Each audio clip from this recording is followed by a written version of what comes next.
rising up to become someone, and taking it all on my own.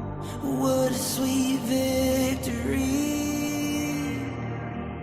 And taking all of my control, awaken something deep in me. Like flames, feel it burning inside. Take a hold of pursuit of the prize. I've been told ain't no way to survive, keeping all of this fire that's locked up inside. When this is the time, enter the ring. All those mental chemicals doing their thing. I got flashes of battles inside of my dreams. I was made for this moment. At least now it seems like it's time to come face to face with your fear. Been battling reasons for all of the years, and I learned how to fight them with style and grace no one's ever encountered. You say it's amazing, I'ma come out swinging when they open the gate. Go ahead, call passion, I'm calling it rage. I'm taking what's mine like I already own it. Watch but don't blink, going here to the moment. The sky rain down. Here's to the madness that's all around. Go on, tell them who you are, you are, you are. Go on, tell them who you are, you are, you are, you are. Here's to the moment, the sky rain down. Here's to the madness that's all around. Go on, tell them who you are, you are, you are. Go on, tell them who you are, you are, you are, you are. My name is honor, my name is king, my name is champion, my name is strength. Tell them who you are. My name is Pentakill, you think it's strange? My name keep ringing inside of your brain. I hear it every night. Here's to the moment the sky rain down. Here's to the madness that's all around. So tell them who you are, you are, you are. Go and tell them who you are, you are, you are. Here's to the moment the sky rain down. Here's to the madness that's all around. Go on, tell them who you are, you are, you are. Go on, tell them who you are, you are, you are, you are. Here's to the moment the sky rain down. Here's to the madness that's all around. Go on, tell them who you are, you are, you are. Go on, tell them who you are, you are, you are. Go on, tell them who you are, you are, you are.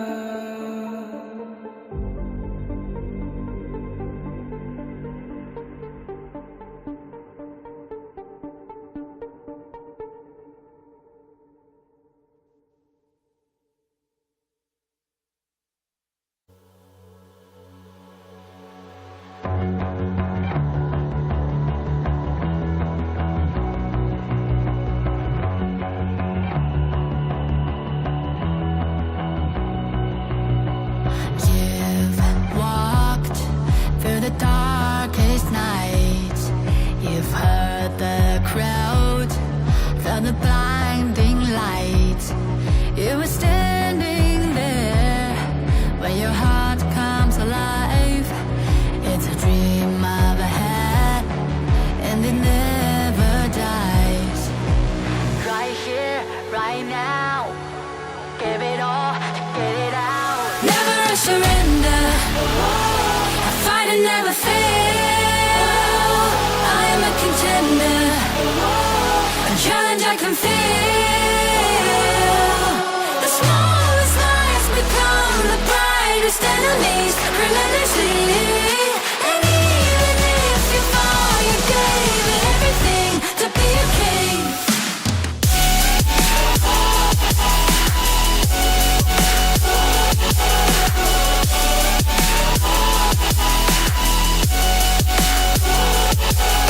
The smallest lies become the brightest enemies. Relentlessly. And even if you fall, you gave it everything to be a king.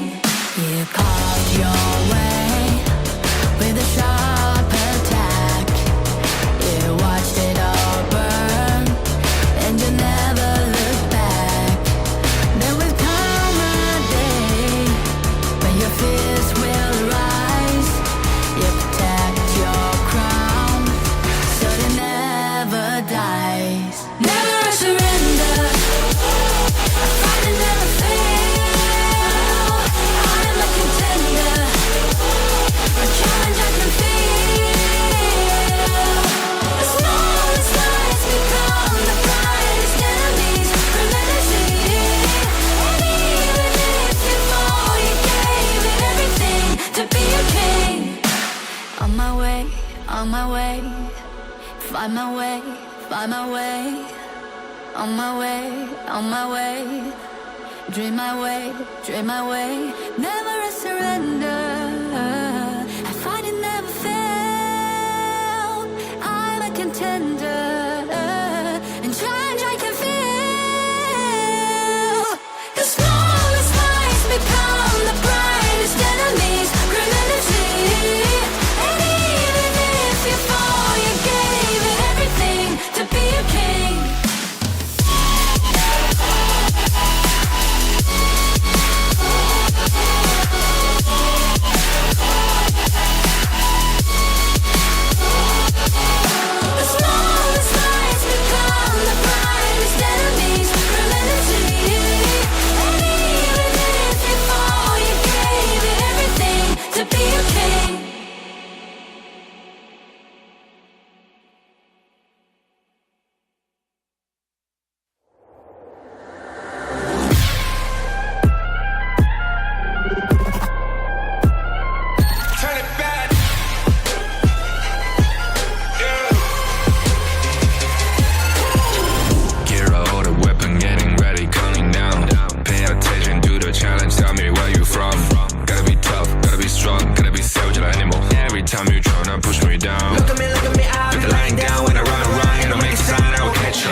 You never hesitate for another moment, but my bone is golden.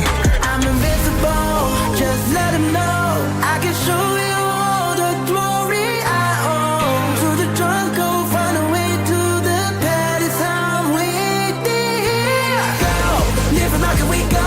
It ain't a river, turn it back. Storm is coming, tired of your cold. It's my kingdom, fire, blow it up. We the kings, it's our honor, showtime.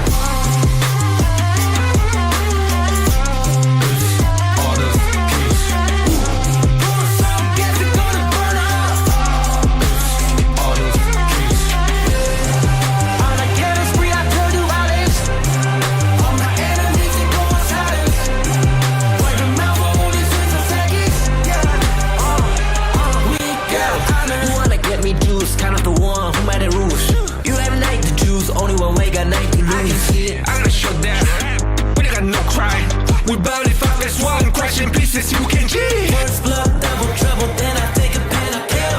All you do is sweat and look at me still victory. Say.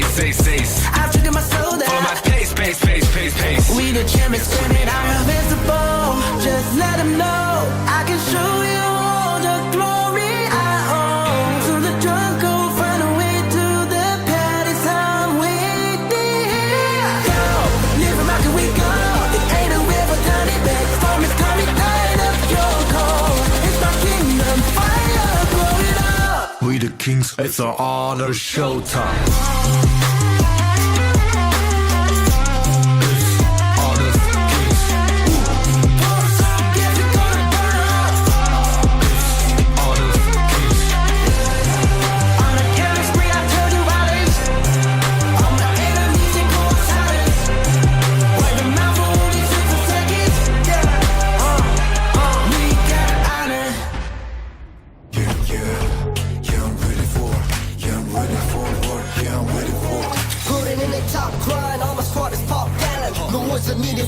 We got the confidence. Let us step it up, be ready all the time. Now, take a breath. You know, baby's colder than ice, you gon' pay the price. Set the trap. Got my body's in the back, you better think it twice. Coming on, never. Casting off the shadows, yeah, I'm on my way. Stand against the fate, we won't be the same. Steeper, step again. We're gonna dream it up high, to live in the skies. You can never stop me fighting on the edge. Every time we fall, we get back again. Chances we're taking won't let us fade out. Now it's prime time, we're ready for the win. Honor. I'm a warrior, burning up the flame. A rebel, won't be tamed. I'm burning up a fire, and I'm reaching for the sky. We gonna burn it. I'm a warrior, ready for the game. Make it global.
being distracted with Drew here as well, but Sage Smite into the back line off the side of APG. He's going to get the takedown onto Siang. Is that going to be the saving grace here for the boys in Boom? But no, Yulon comes through.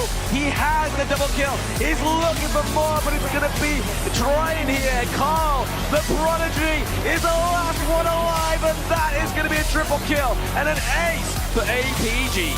Big wins for the side of MK. There, but that mini-wave bot side of the map is going to put pressure onto the side of Twisted Minds, but there it is, 90 on the prowl. Only gets the knock-up onto Dragon, the unbridled Leopard. Catches onto Non-Clean. Has to say the Sanctuary gets taken down here, but it's going to be the proc of that. Can Golden Kite be the saving grace here? Because two members of Blacklist have gone down. Shabby One with the speed, with the flash. He gets out alive, and it's just Chaz alive here, facing the full brunt of Twisted Minds.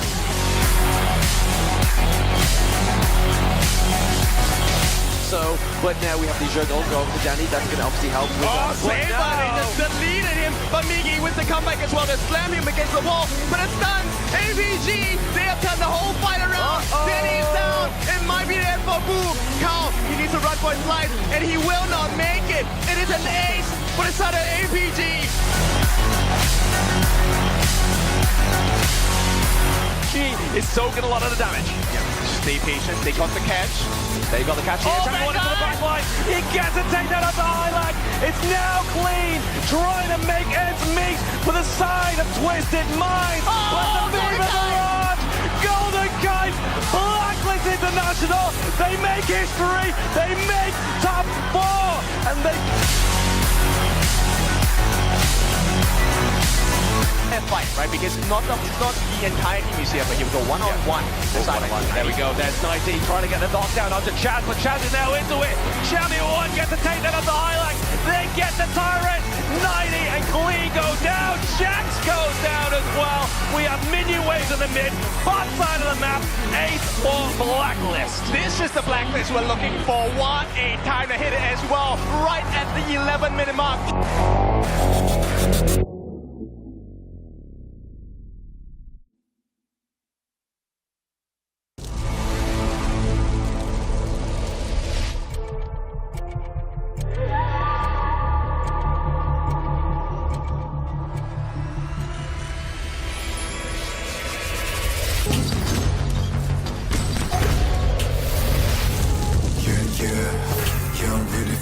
Tidak ada kata menyerah di kamus kami. Putting in the top grind, all my squad is pop gallant. No words are needed for trust, we got the confidence. See you flicking, slipping now, how you couldn't confidence. Magkakasama palagi, kami ang PPL.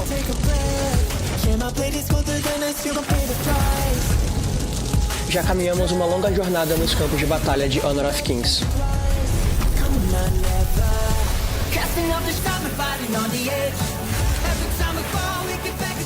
Semalam telah berlalu, hari ini kami buru kejuaraan.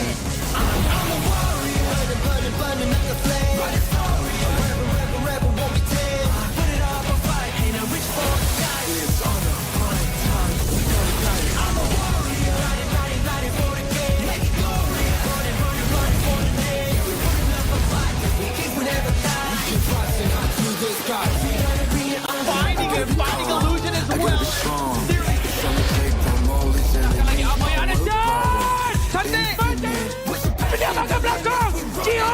Congratulations! The champions is holding through their back. We're all spawn. Here's the support. Ele cai! E tem o roubo! Simplesmente!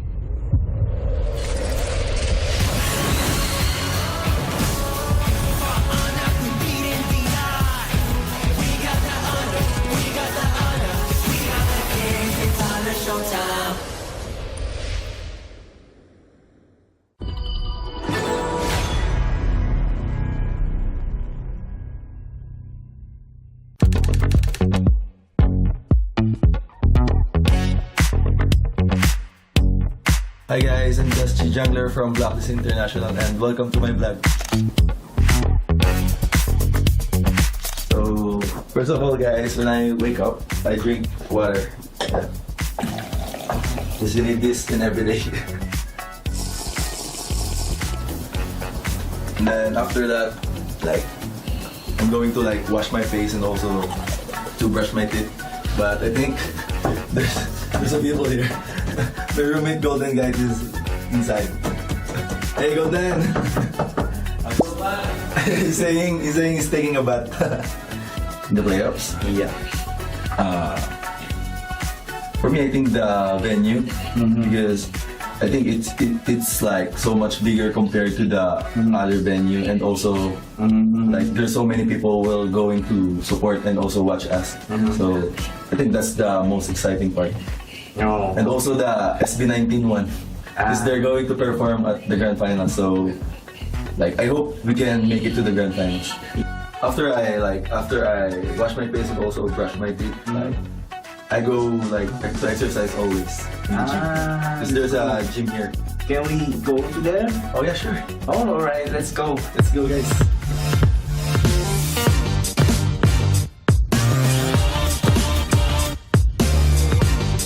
In this gym, guys, you can connect to the speaker. I love like, you know, the speaker compared to the headphones or like AirPods.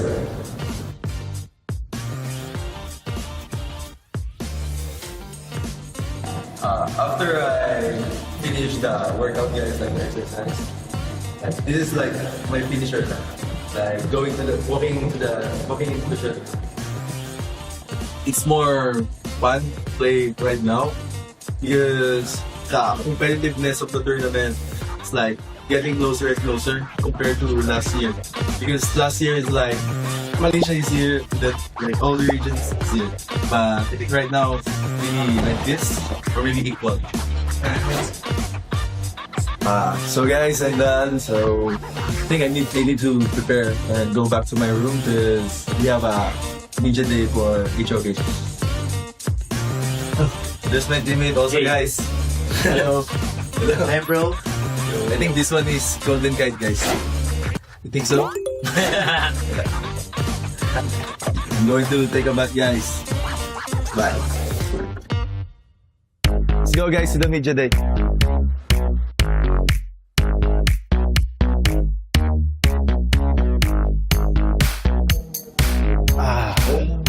So now guys, we're here in Tremoros in Baluarte de San Diego. This one is like avocado and mango, guys, flavor. So good. Should try.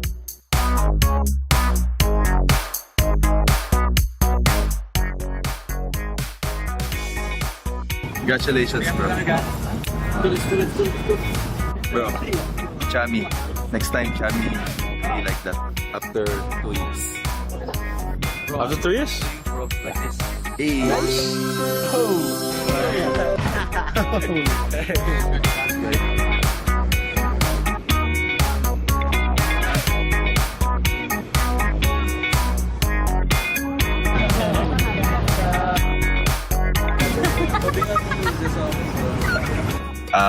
Hi guys, we're still here in Tremoros, like doing some video shoot and like that. Yeah. It's for because it's a midget day right now, and this one is for, I think, for the trailer for HOK playoffs. For me, I think Nova, because Nova's playstyle is really good. Like their playstyle from early to late game is super good. I think we can win the championship. Our media day is done now, guys. Thank you guys for supporting us, and I hope that you will continue to support us, especially in this upcoming November 28 to 30 in Ayala Mall, Manila. See you guys.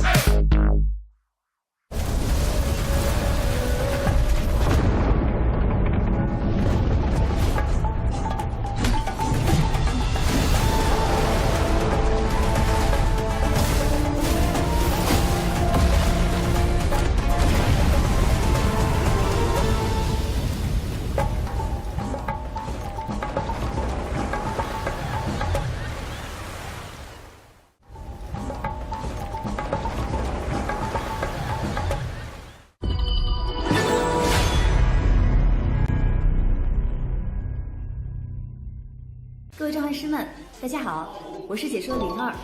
Hey everyone, this is Jipu. Hello， 大家好，我是成都一超的 Cat。 Hi everyone, I'm Bai. Hi guys, my name is Shafiq Aiman. 大家好，我是 No Player。很开心再次能够回到 KIC 的舞台。很开心再次回到 KIC。 I'm really happy to share that I will be attending the KIC2025. 这次我将以一个新的身份参与在菲律宾的 KIC 表演赛。And I'm very happy to join KIC 2025 this time. And I'm really happy to share that I'll be going to the Philippines for KIC 2025.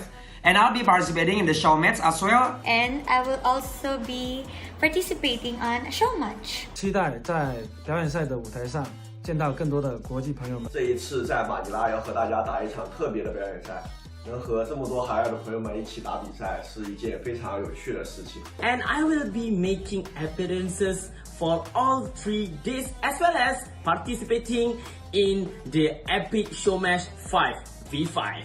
Guys, kita-kits tayo sa 28, 29, 30 sa Ayala Mall, Manila Bay. Sa 30, kakantang SB19. So, abangan nyo yan. Tapos, syempre, supportan natin ang Boom pati Blacklist. Make sure to watch KIC 2025 and send your support. 我们马尼拉见。 See you there. 我们菲律宾见。不见不散。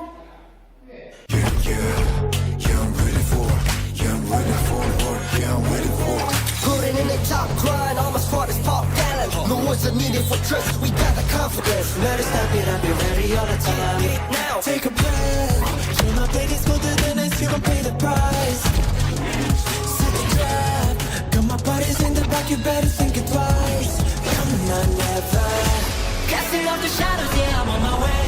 Stand against the fate, we won't be the same. Steeper and steeper, I'll step again. We're gonna dream it up high, to live in the skies. You can never stop me fighting on the edge. Every time we fall, we get back again. The chances we're taking won't let us fade out. Now it's prime time, we're ready for the win. I'm a warrior, burning, burning up the flame. Rebel, rebel, rebel, won't be tamed. I'm burning up a fight, and I'm reaching for the sky. We go to burn it. I'm a warrior, running for the game. Make it glorious, running for the name. Yeah, we're putting up a fight, 'cause we get whatever die. We get rising high to the sky. We gonna bring it on it. For honor, we beating the odds. We got the honor, 'cause we are the kings. It's on the showtime.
Tidak ada kata menyerah di kamus kami.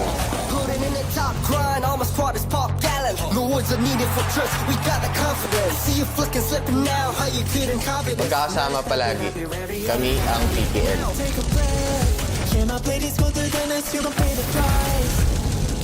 Já caminhamos uma longa jornada nos campos de batalha de Honor of Kings.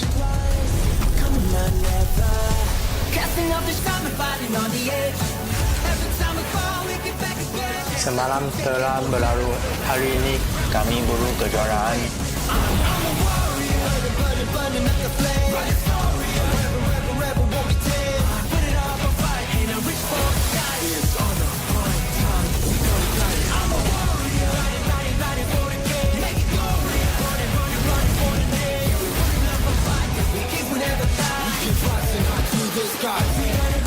Fighting illusion as well.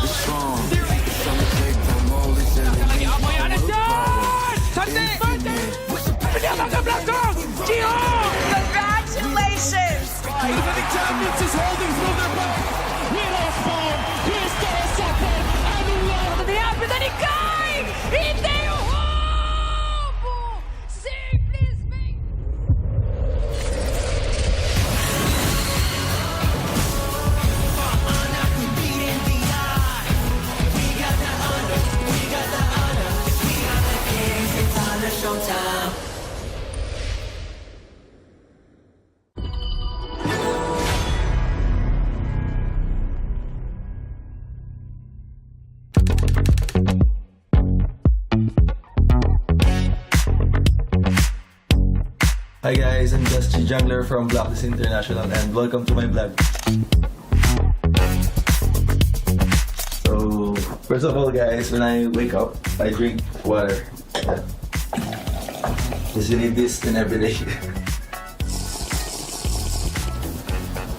And then after that, like, I'm going to like wash my face and also to brush my teeth. But I think there's some people here. My roommate Golden guys is inside. Hey Golden! he's saying he's taking a bath.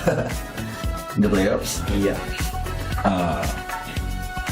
For me, I think the venue, because I think it's like so much bigger compared to the other venue, and also like there's so many people will going to support and also watch us. So I think that's the most exciting part. And also the SB19 one, because they're going to perform at the grand final. So like I hope we can make it to the grand finals. After I wash my face and also brush my teeth, like I go like to exercise always in the gym. Because there's a gym here. Can we go to there? Oh yeah, sure. Alright, let's go. Let's go guys.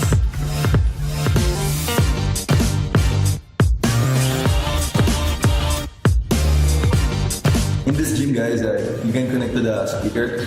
I love like, you know, the speaker compared to the headphones or like AirPods.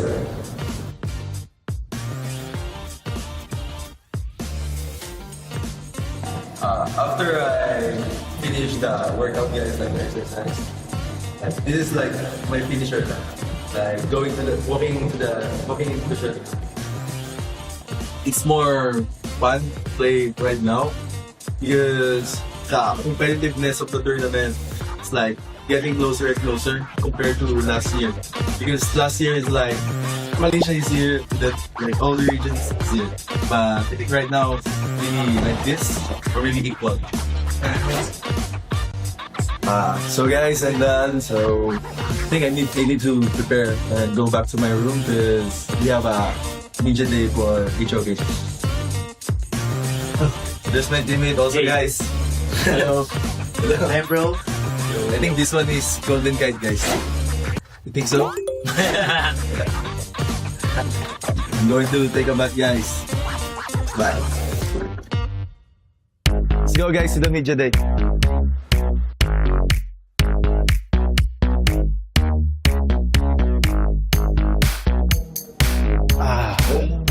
So now guys, we're here in Termuros in Baluarte de San Diego.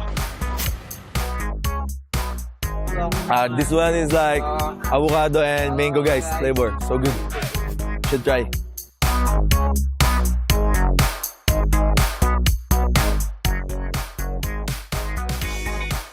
Congratulations, bro. Bro, Chami. Next time, Chami be like that. After 2 years. After 2 years? Like this. Hey.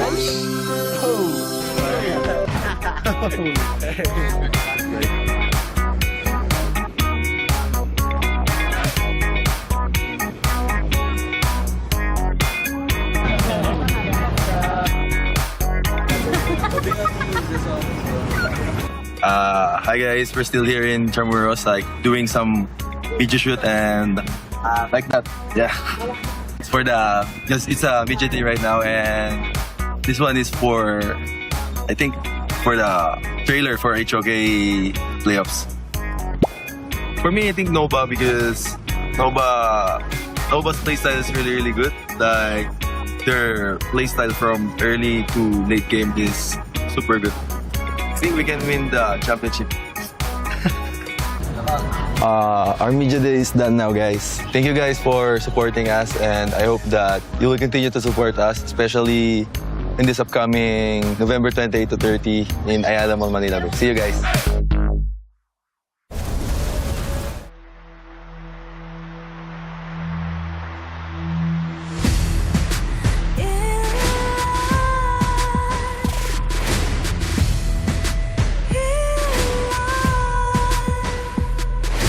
What's a life without its worth? Compromising with what hurts inside.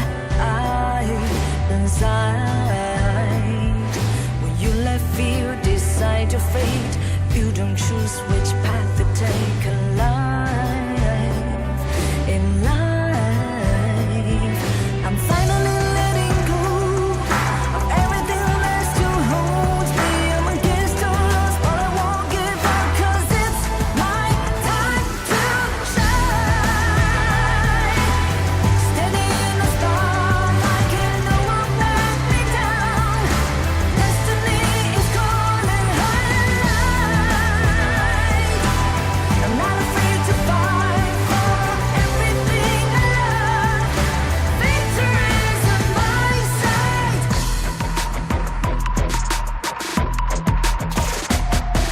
The more we lose, the more we gain. The more that nothing stays the same. In time, in time. Can't love ever, can't forget. What you see is what you get. Sometimes, sometimes. Gonna show the world tonight the light that shines inside us. We're against the odds, but we won't give up, 'cause it's our time to shine. Standing in the spotlight, and no one back us down. Destiny is calling high in life. We're not afraid to fight for everything we love. Victory is on our side. Takiki takiki takita. Takiki takiki takita.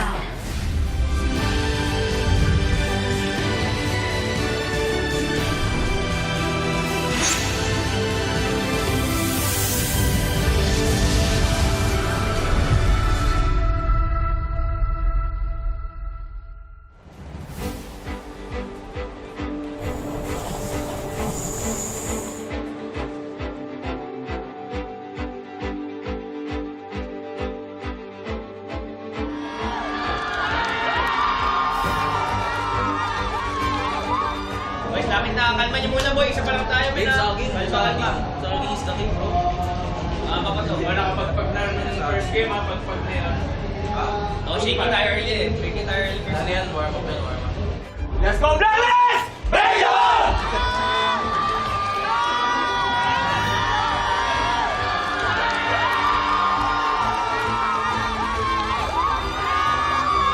He's there, but that mini-wave bot side of the map is going to put pressure onto the side of Twisted Minds, but there it is, 90 on the prowl. Only gets the knock-up onto Dragon, and the Unbridled Empress catches onto non-clean. Has to say the Sanctuary gets taken down here, but it's going to be the proc of that. Can Golden Kite be the saving grace here, because two members of Blacklist have gone down. 你打不了，我每次都被动的没有。为什么要死？被他刺啊！你说为什么？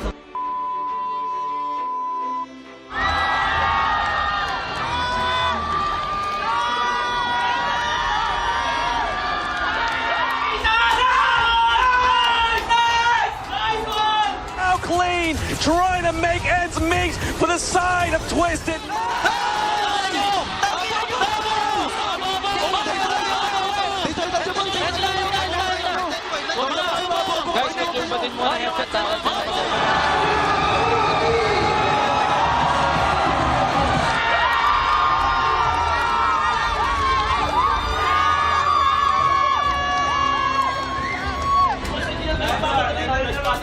Blacklist!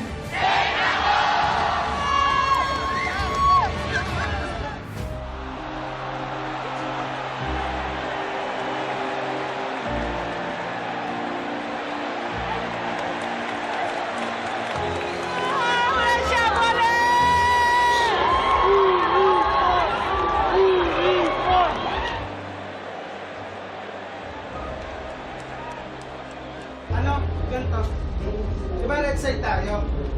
So, kung hindi sila mag-ban ng ng Ogran sa natin, sa 2 picks natin, pakawalan natin ng pay.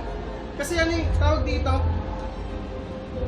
yung jungle nila maluwag pa eh. Meron pa silang Jing, meron pa silang pay.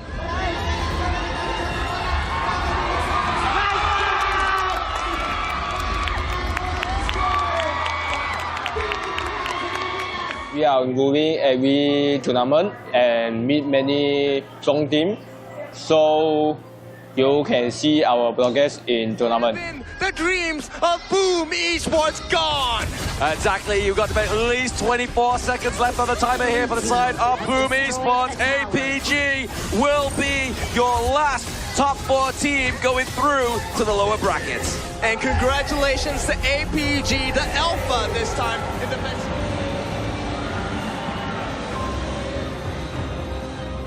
Ayun, thank you sa mga sumuport sa amin sa online and lalo sa mga nag-effort pa pumunta rito.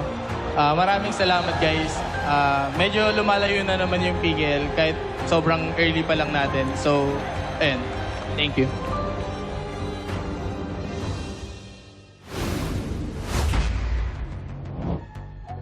Mabuhay Pilipinas, and to all the Honor of Kings fans around the world. Today is going to be an exciting day as the strongest and most fiercest teams are going to clash here at Ayala Mall's Manila Bay. We have our top 4. Butters, 4 have surpassed the original 16, and after today, we'll find our top 2. Mara, this is the penultimate day. This is the moment these teams have been waiting for to show that they can be the best in the world and make it to the grand finals. We started with this competition with flags from all over the world raised up high. And as days turned into weeks, those flags fell one by one. And Mara, the 4 teams that still stand, the last hope of the Philippines and 3 from Malaysia. David and Goliath, Young Bloods, and the OGs. Now we're gonna have 3 best of 7s. We'll kick things off with the upper bracket clash where we're crowned the first grand finalist. And after that, brace yourselves as we're gonna have 2 lower bracket matches. That means 2 eliminations. And the last one standing will earn the final ticket to the grand finals. Here are the warriors that are burning up the flame. They are here and ready to rise to honor. I'm Butters. And I'm Mara Aquino. And this is the Honor of Kings International Championship 2025. Get yourselves ready as today will mark history. It's the rise of the grand finalist. Casters, lead the gorge.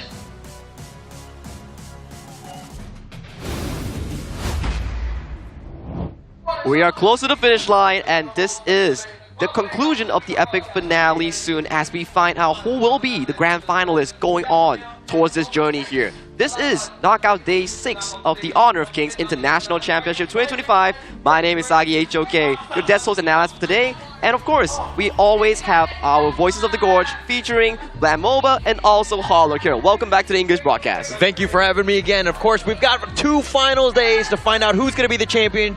And of course, it's going to be a lot of hype going into it because you can see the ambiance and all of the people are super hyped. Yeah, we managed to lock him in his room for day number 1, but he broke out of the windows. He's here now back on the desk. But yes, it's going to be an amazing day. Obviously, PKL have one more representative left to try and take down the MKL teams. It will be a tough journey so far coming in for the South Blacklist International, but from what I've seen for the tournament in Philippines itself, the crowd energy, the support that the entire ecosystem provided them, they look to be able to upset the entire tournament so far.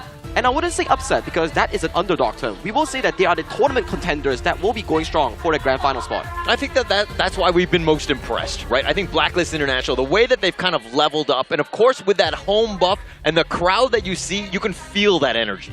That is true. And from all this tournament, it's not the sake of only playing for glory or only for the national pride. Those are, of course, very important here, but it is about the prize money that they will be getting coming in from this prize pool here. $1 million of the total USD prize pool here with the champions taking away $300,000 for their pockets. Exactly that. And then second place, you'll be looking at that 150k. Third place, 110k. Fourth place, that 80k. Then fifth to sixth place, 60k. 7 to 8 will have 40. Then 9th to 12 will have that 25k. Then last place, 15k. Yeah, and the craziest part is we're at the top 4 right now. Every single match you win is essentially 30,000, then 40,000, and then finally that last one, 300,000. So there's a lot at stake with every single match. And to add on to that, the winners not only get the big portion of the 300,000. That's 30% of the prize pool. The FMVP later on also gets the FMVP skin designed for their specific hero here. So a lot of stakes are on the hand right now. Every single win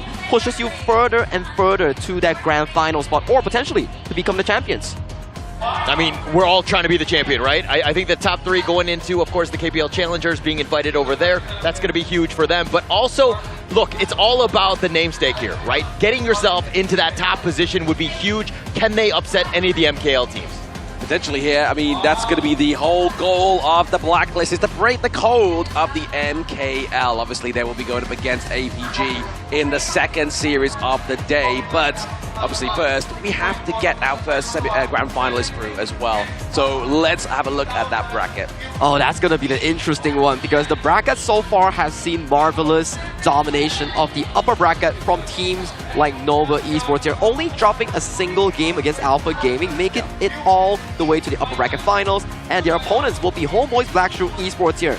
Similar to the lower bracket run for the side of them, they did beat they did beat Saga in the 4-0 run, and then with a hard-fought best of 7, they advanced to the upper bracket finals here. Now, the lower bracket is an interesting one because Blacklist and also Alpha Gaming made their way through, and they will meet for the final time to decide who goes on for that lower bracket finals. Yeah, and actually that's the biggest thing, the biggest stakes at this first match, right? If you lose, you actually have to play later today. Oh God, yeah. You cannot just chill for tomorrow's grand finals. You must continue playing. But of course, as Watsagi was saying, here's going to be the first matchup of the day. It's going to be Nova Esports going up against HBSC. The winner moves on to that grand finals. The other one will drop down to the lower bracket. And the second match, and of course, going to be an energetic one here with Blacklist International going up against APG here. But it's not just that. Obviously, the loser of the first game has to play 2 series, and the winner of the second game has to play 2 series. So neither of these teams that go into that third match of the day are at an advantage point here, other than the fact that whoever loses the first game, they get to have a bit of a break and maybe a bit of a breather to recombine themselves. That's the scary part here. The match 12 featuring Blacklist and Alpha Gaming,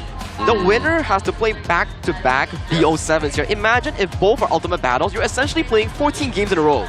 Oh yeah, it's a big brawl here for any team that has to go through that brawl in task. But speaking of tasks, we have an in-game task going on right now, which is going to be the in-game voting. As you can still see, that Mara is at the top of the favorite voices, and Blacklist is at the top of favorite teams. But hey, they've been dethroned by the IKL King, which is John Q. Yeah, but I do want to talk about the fact that second place from the talent side, there's going to be Linger. She was actually around. I think she's coming here to kind of rile up some of those votes to maybe go her way and kind of show up here. It's going to be an interesting one between Mara and Linger in the end. There's a very big competition, not only in the side of KIC2025 itself, but also within the talents and also the players. And because popularity really brings you so far in the world of HOK Esports here, you get the recognition, you get the fame, and also that translates into the performance that brings in for these players here. But of course, today's matchup, the first one of the day, HomeBois Blacklist Esports, MKL's champion, going up against Nova Esports, MKL's second seed. But the second seed so far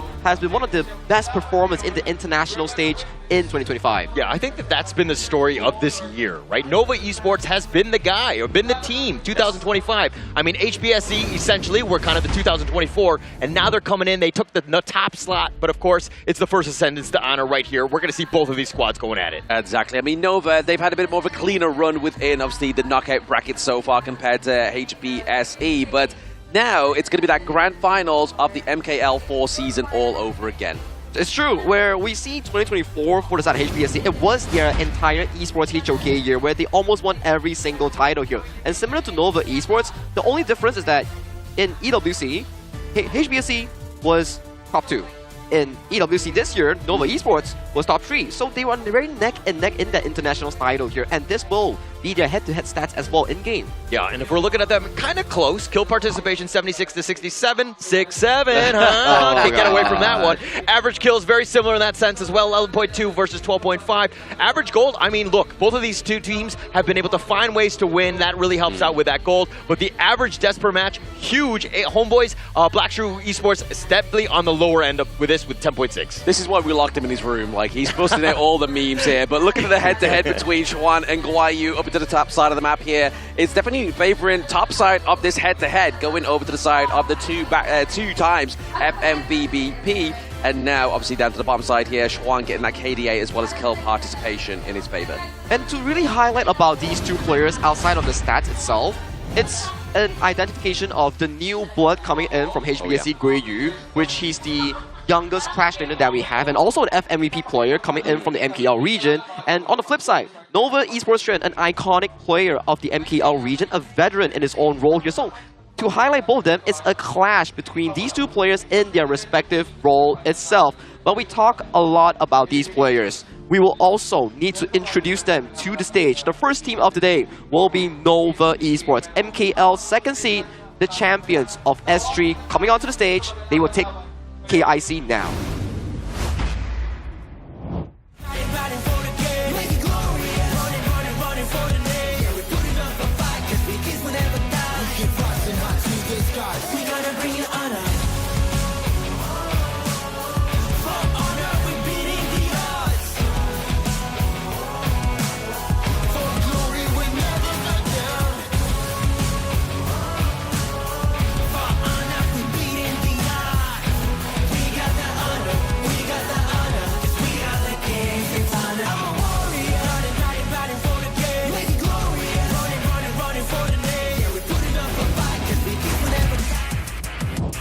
The first up being introduced here on the stage is none other than Schwan in the Clash lane.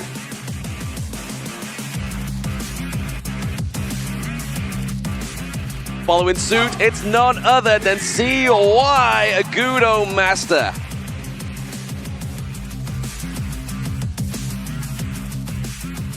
And he can not only supply the utility, he can supply the carry. It's Wendy in the mid lane.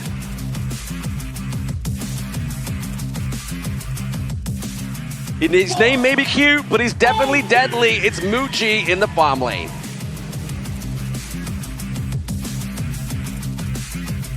And then rounding out the whole team, it's the Beast, away pit into the roam. Look at the flex in those moves. And this is none other than Nova Esports. They are here to look to put the thumbs up and get their ticket into the grand finals.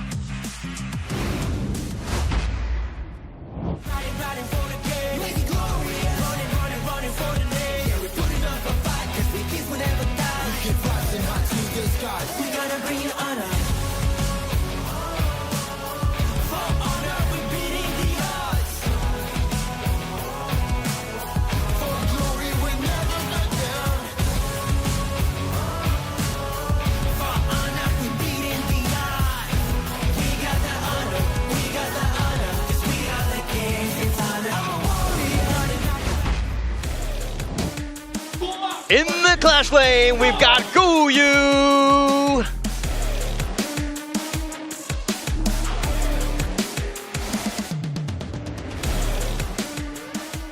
The one true king. Of course, it's going to be Musan King in the jungle.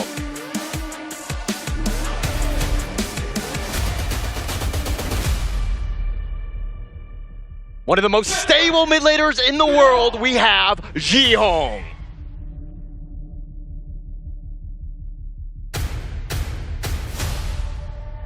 And in the farm lane, we've got Vivi.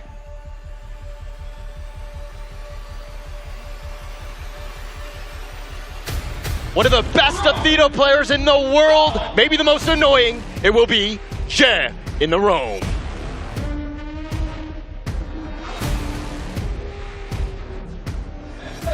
Malaysia Kings League #1 team. They're going to be represented by HomeBois x Blacklist Esports. They are here to make a name for themselves on the international stage.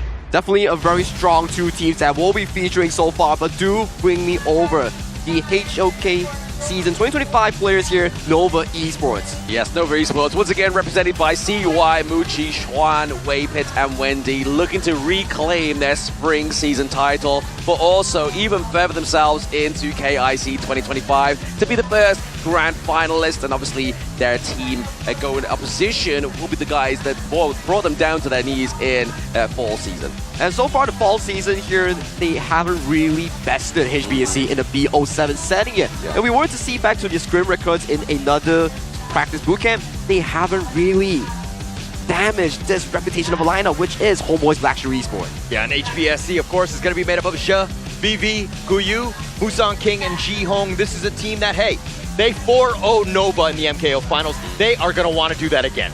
This is the epitome of success from both squads here. The 2024 Achievers here, HBSC, going up against the soon-to-be 2025 Achievers, which is Nova Esports here. Will their golden, not to say golden road, be stopped here, or will they be once again challenged in their own respective field? Because none of these two teams, they won't back down without a fight. They are hungry for KIC. Oh, absolutely. Never back down, never what is the motto of these two teams. Choosing blue side is going to be Nova, and onto the red is going to be HBSE. I mean, both of these teams, especially HBSC, love that Athena pick. The Sacred Warrior is not going to come through before the Ultimate Battle. I think that you kind of want to let it go early, right? I think for, Nova's side, they know that HBSC are going to want to play this one. Oh, yeah. But maybe you get it out of the way so that you don't expend some of those expensive picks. And you kind of, maybe you set yourself up for like, hey, we'll let this one go. Because it looks like teams really haven't had an answer to it. I will disagree with you, because if we learn from the Blacklist International HBSC series, it was the Athena pick that pushed it to Game 7 here. My idea on it, it's either you pick it or you ban it. Exactly. It does definitely need to be banned out. I mean, yesterday we saw it pretty much on the ban bench, right? It came through once out of the entire, I believe it was like, what, almost 15 games? Exactly, So yes. 15 games, one Athena game. That's looking like it's a heavily banned phase here. But it's one of those things where if you're to expend a lot of those expensive heroes, and then all of a sudden the enemy team picks that Athena, you're in a bad spot. So it's a situation where you're like, hey, maybe they take it. We take not the highest of metas in terms of those picks, so it's not so expensive even though we lose. That's the idea towards the drafting itself. If you can really mitigate the drafting loss towards an Athena game in the best of 7, and the most important part, you lose, but you don't lose your mental state. That is the most important one. If they can accept that loss, then fair enough. It's a very good trade. All right, whenever I lose, I always lose my mental state, Oh, no. so I don't know how to kind of decipher the two. So we'll need you in the war room. Maybe they'll teach you a thing or two here, Hauler, because yesterday you were cooked up in your room and now you're back onto the broadcast desk here. Obviously, we're getting some fist bumps going through for these players as well, breaking that fourth wall for those watching at home. And the first game is actually super important coming in for both of these rival teams here. If you step into the BO7 in the wrong foot, you lose very difficult in those sense. You will be in a position where you're like, man, this is a tough game. It puts pressure onto me, and this is a team that has consistently beat me in our own region. Yeah, and that's kind of the biggest thing. I mean, if there's anything that Nova has learned from those MKU finals where they got swept 4-0, I think that this is a situation where they're like, hey, we need to be resilient. We need to be okay with losing some games, but we need to find our footing and get back into these series. I mean, maybe Nova's just going for the Twisted Minds approach, right? Obviously, they always lose roughly around about the worst times, but maybe now that the time counts the most, I mean, we're seeing some big heads into the crowd here as well. We have the Augur and the Mayan as well as the Diadea. Maybe this is going to be the win that gets Nova through to be that grand finalist, the first one. And there's already a bit of a hint in the audience stage itself with the Diadea and Augur. That's really the Nova Esports Game 1 lineup if the Arlie is open for their taking here. They like to start the game strong, always Augur, Arlie, Diadea, the 3 key picks here to start the game and the BO7 comfortably for themselves. Yeah, exactly. Maybe getting that first game onto the board, which we saw was actually quite a fruitful point yesterday, right? Obviously, it was Blacklist getting the first game onto the board there, who ultimately got the winning series, and then same for APG. Yeah, but I mean, going back to that one, I mean, in every single one of these series, Game 1 sets the tone. It's the most important one. Because again, you always want to be in that situation where you're the aggressor. You're put the pressure on the enemy team. Yeah, you want to one-up your opponent here, but what better way of one-upping them than to outdraft them in game number 1 itself? With Nova Esports selecting the blue side, HBSC will default towards the red reactive side. As we start the banning phase, Dharma, the martial monk, has been removed from the pool. Yes, again, I think there's going to be a big ban phase going towards obviously the clash lanes of both of these two teams, because they are one of the dominant players within both of the rosters, but it's going to be the Arlie being banned out here as well. Ali, the Parasolar, actually had quite a lot of performance yesterday, but there it is, the Sacred Warrior being banned out. Yeah, definitely. It's going to be very targeted. This is something that they probably don't want to deal with. I want to say maybe they even perma-ban it. I would mean, think so. maybe it shows up in a Game 7 Ultimate Battle. You don't have a choice in that one, but I think going into this one, you just don't want to give up any free wins. I think for Nova's perspective, it's similar to Blacklist International. From what they learned, if you give this, you're potentially setting yourself up for Game 7, which you do not want to be answering to, because so far in this tournament, the Sacred Warrior Athena feeding strat hasn't been finding a lot of these counters to really resolve it. Yeah, exactly. I mean, I think this is a good takeaway here for HBSE, right? Don't give over the Huon and Dolia combo that we see quite frequently. Those two Enchantresses coming through and obviously pairing up into that one. But more importantly, taking away the Yang Jian here, which these two very cleverly are both flex picks here. Yep, these are two flex picks that can go mid, can go roam, can go anywhere, can go clash, can go jungle here. But Nova Esports, they don't go for the Nurza approach here. They're hovering on towards the Belligerent's Dune, and they will be locked in here because they know the flexibility of this Yang Jin. It could go towards the clash lane, which will ruin the direct counter of the jungle versus jungle matchup. Yeah, plus there's so much sustain from HBSC, right? This is a style where they know the fights are going to go a little bit long. Dune is that perfect frontliner because, again, he's very tanky. Plus now you've got the Lung, which pairs up really well with the Dune. Exactly. Lung with the late game insurance is also getting that to infinite vastness is going to be a Lung for the side of Nova's Muchi, but looking at HBSC here, they may potentially be locking in the newer, so maybe going for something that's going to have a little bit more kind of like medium range, maybe the D-Ranger into the bot side of the map, potentially here for HBSC. That's if they will get it out of the banning phase here, because Nova Esports, potentially, they will look to ban out things like the channel and also the D-Ranger to secure a smooth laning phase for Muchi in that farm lane itself. And HBSC, they are putting more pressure against Xuan in that clash lane here. This Guan Yu has been locked away from the FMVP. Yeah, I mean, taking it away, I mean, he's one of the best on that hero, right? Exactly. And it's something that you don't want to have to deal with. I mean, look, if they're the sustaining lineup just wants to consistently fight, if they're getting repositioned, that would be devastating for them. So that's why it's going to be a good ban here. Yeah, taking out the Warhorse and also taking out the martial arts as well. The Mai-In also, but then Marco Polo over to the side of Nova Esports being banned out, as well as the Consort U, which obviously Woodland Ranger with that second skill is a great defector when it comes to having those flaming palms come towards you. But it is going to be looking at the Magistrate here, D-Ranger coming through for the side of HBSE. A very complete draft thus far coming in for the side of HomeBois Blackstreet Esports. You have the early game tempo set up by D-Ranger and also the Yu Huan. An aggressive 2v2 matchup in towards the bottom lane, and your late game is round up with Zihong on this Celestial Nua here, which gives you a lot of opportunity from early to late game here. But one thing Nova Esports wants to do is that they want to box you in and use those spells to pummel you down. But speaking again, pummel down, taking liberties from the Boardmaster here, being locked in for the side of Nova Esports. And it looks like that clash lane is going to be none other than the Bati here, the Mighty Conqueror. Yeah, just a lot of damage too, which kind of what they were kind of lacking. I mean, you only had the Loom, you had a lot of other guys that are in control, plus the tank with that Dune, so you needed a little bit of more damage. They're going to do just fine with this Xuan last pick. It's a very comfortable draft for both teams thus far, but HBSC, I do want to point out that they actually have super duper strong early game with the D-Ranger and also the Agudo here, double marksman. You skill exceptionally well from early towards mid game, and when mid to late comes in, that's when Zihong on towards the Celestial Nua starts picking up the pace for the team itself. So for Nova Esports, they need to be able to win those mid-game team fights, use Fatih, use the Dune, access the backline together. Yeah, a lot of sustainability here for the side of HBSE, right? Obviously locking in that Wild Rider towards the end there, the Agudo for Musang King. I mean, it was this time last year that Musang King locked in this pick for the first time within blind drafted, but now we're in the global ban pick. It's a huge pick, fast rotation in the early game, really good at sieging. Yeah, they're very comfortable with this lineup. And I think at the same side, the Nova squad, this is pretty comfortable themselves. I mean, see why he definitely likes that Dune. He wants to be that front liner.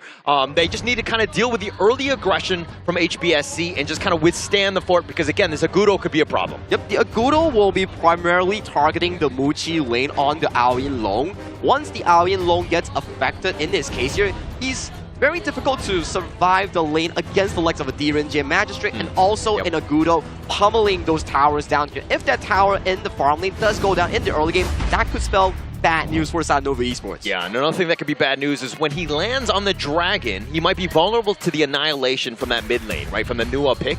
So this is something that they need to be careful. Obviously, timing it is going to be difficult, but the potential is there. Like I say, the Annihilation, the Emergence, there's a lot, right? Obviously, the creation blocks could come through here for the side of HBSC, but here it is the draft for the final time within game number 1, ladies and gentlemen. It is going to be the kickoff of KIC knockout stage, day number 6. We have Nova going against HBSC, looking to be the top of MKL going into the grand finals. Yeah, that's the craziest part. Going into the grand finals off of this single best of 7. If not, you're going to be sent to the lower bracket. You got to chill around because you got to find out who your opponent is going to be, and you got to do all that research to make sure that you're ready. It's got to be very nerve-wracking for those. Oh, absolutely. I mean, the fact that Nova lost 4-0 to the side of HBSC in the fall season is definitely a nerve-wracking experience, and they haven't played against them just yet. But YU taking a lot of damage in this early part of the game. This early 1v1 between these two heroes, I give it over to the Mighty Conqueror. Yeah, and I mean, going up to those two, it's going to be back and forth throughout this entire series. I think that is pretty much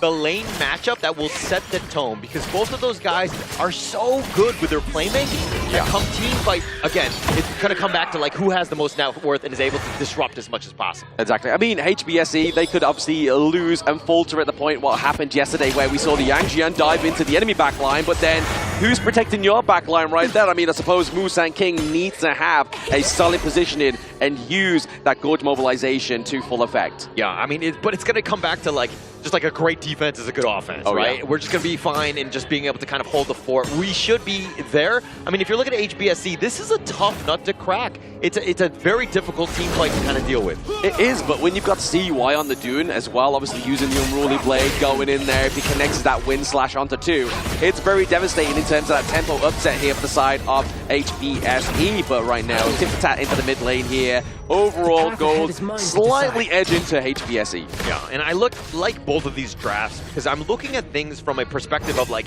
hey, when we actually go in, what's going to really happen? I mean, it looks like it's very even. It all comes really down to that execution.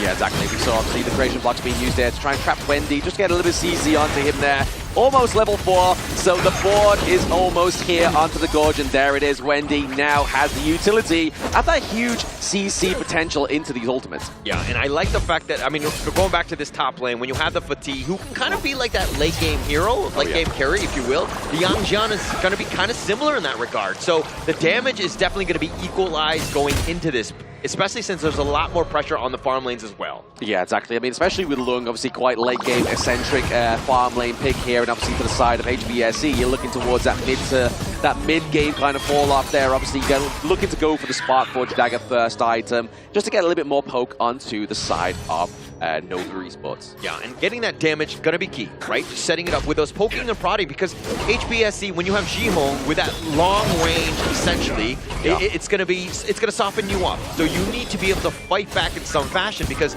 if you're looking at the rest of them, they don't have a whole lot of that range. Yeah, exactly. Maybe using the Agudo here through Sun King, maybe going for a bit of an engage, but it's going to be the Unruly Blade that actually connects onto the backline with the board as well.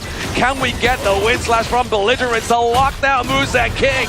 And potentially First Blood has just been lost. Musang King gets to the backline there, but now it's down to Guayu onto the Tri-Light, just trying to force away Nova out of the enemy jungle, but still, they're sticking around, and that's the beauty of the Doom pick. Take down First Blood goes to Wendy. And we knew that there was going to be some long, sustaining team fights, and you saw exactly why. That Dune CY so tanky, plus he had the secondary, the Unruly Blade with that Celestial Melody. You had a lot of options in terms of what you wanted to do.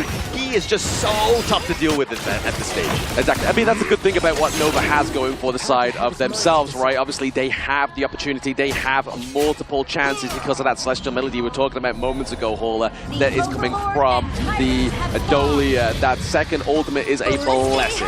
Yeah, a lot going on with this draft. I mean, it's a great, there's so much synergy with it. Almost everyone has a tremendous value with that Celestial Melody. They'll continue on. And oh, that was up at 10. That was close. That Annihilation was a runway to disaster there, because that really could have upset the pace of Nova Esports, and especially that gold lead that they have curated for themselves now with the Wind Slash, the Unruly Blade, sorry, into the backline there, now connected with this Wind Slash, looking to try and contest this Azure goal, in which taking it away from Moose and King would be deadly, and they're able to do it. Yeah, able to do it, and they've essentially walking away. No, they're not walking away just yet. No, we have the Twilight, we have Guai Yu trying to dive in, use that ultimate, but now flashing in with the Q1, the Toon caster there with that beautiful catch. Yeah, great catch on that one. I mean, like CY, yeah, he's sustaining, but he's gonna be taken out at some point. I mean, it's just too many from them, and HBSC are happy with this because again, they like to go sustaining long team fights, and they made him pay.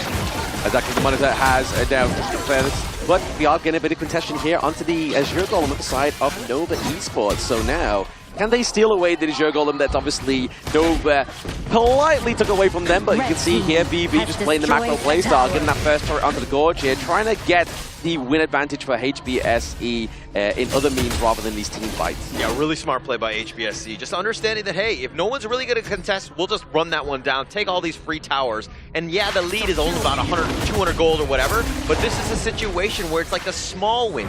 Taking out those outer towers is going to be a huge start. Exactly. If you can't get the lead in the gold here, you may as well try and get the objective lead, and that's what's happening so far here. But I mean, we have one turret over to the side of HBSC, we have one neutral objective over to the side of Nova, so I feel like that kind of balances it out. I mean, yes, your turret doesn't come back, but now looking for a bit more engage. The gorge mobilization, trying to force out the infinite fastness, and it is a success. Yeah, that was way closer than I would have liked. Muji just like taking that one to the absolute limit.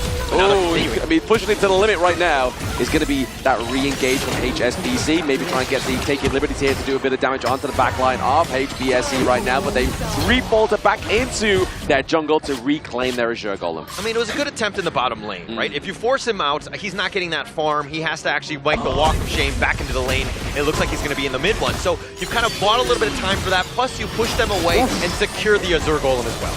Song on this Nua is so aggressive. The emergence into the annihilation, just making Chuan run, is definitely a sight you don't want to be seeing if you are Chuan's teammates, especially into that top side of the map. He looks pretty low. He has to stay there to defend that T2. Yeah, that numbers advantage can quickly turn in favor of HBSC. So Nova, if anything, they kind of need to use the buddy system, make sure that nobody really gets caught out.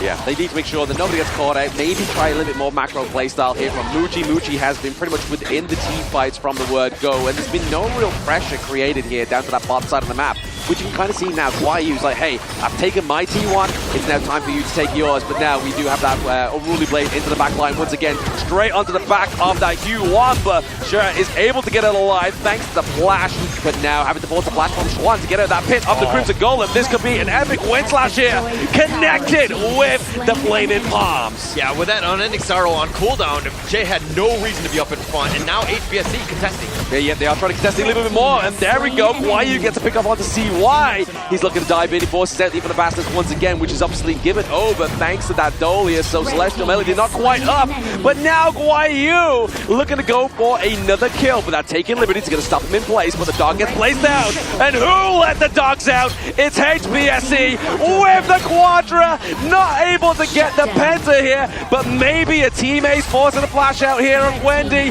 but ultimately falls. HBSC with the brawl in mid. I mean, they could take the ace, and it was off of Guyu, just literally hounding forward every single time, just leapfrogging after the next one, just getting all the kills. He got a quadra kill, and they ended up getting the ace off of this one. Just look at how much space he created. They've lost all the towers going up into the T3 in that mid lane, all because of this play.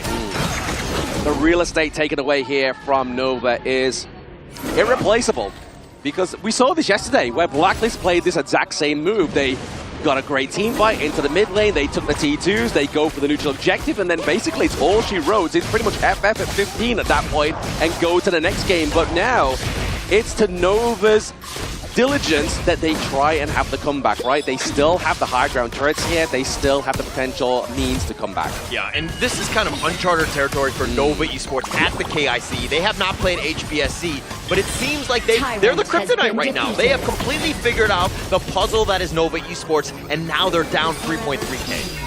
They are down by 3.3k. I mean, the last time we mentioned the gold lead is around about, what, 200, 300 gold, which again is literally just not even a point of concession here. It's just what you do at that point. You go for the objectives, but look at objective-wise here. Nova doesn't have a single turret yet to their name onto the side of HBSC. They have all the real estate. If this was Monopoly, you would be paying the side of HBSC right now as they're trying to go for a little team fight, but using even a faster to get Muchi back into safety here, trying to clean out this wave. The minion wave gets taken down. Maybe contested here for that Crimson Golem. Yeah, continuing on with the Monopoly metaphor, and it's like Nova Esports are in jail. Yes. HBSC are the jailers. They've had so much control. They pushed them back and made things so difficult. Now Nova Esports have to figure out a way to get a little bit of space and more time and farm to get really back in this one. They definitely do. I mean, we need some access into the backline, but the denial of the backline access is great onto the side of HBSC now.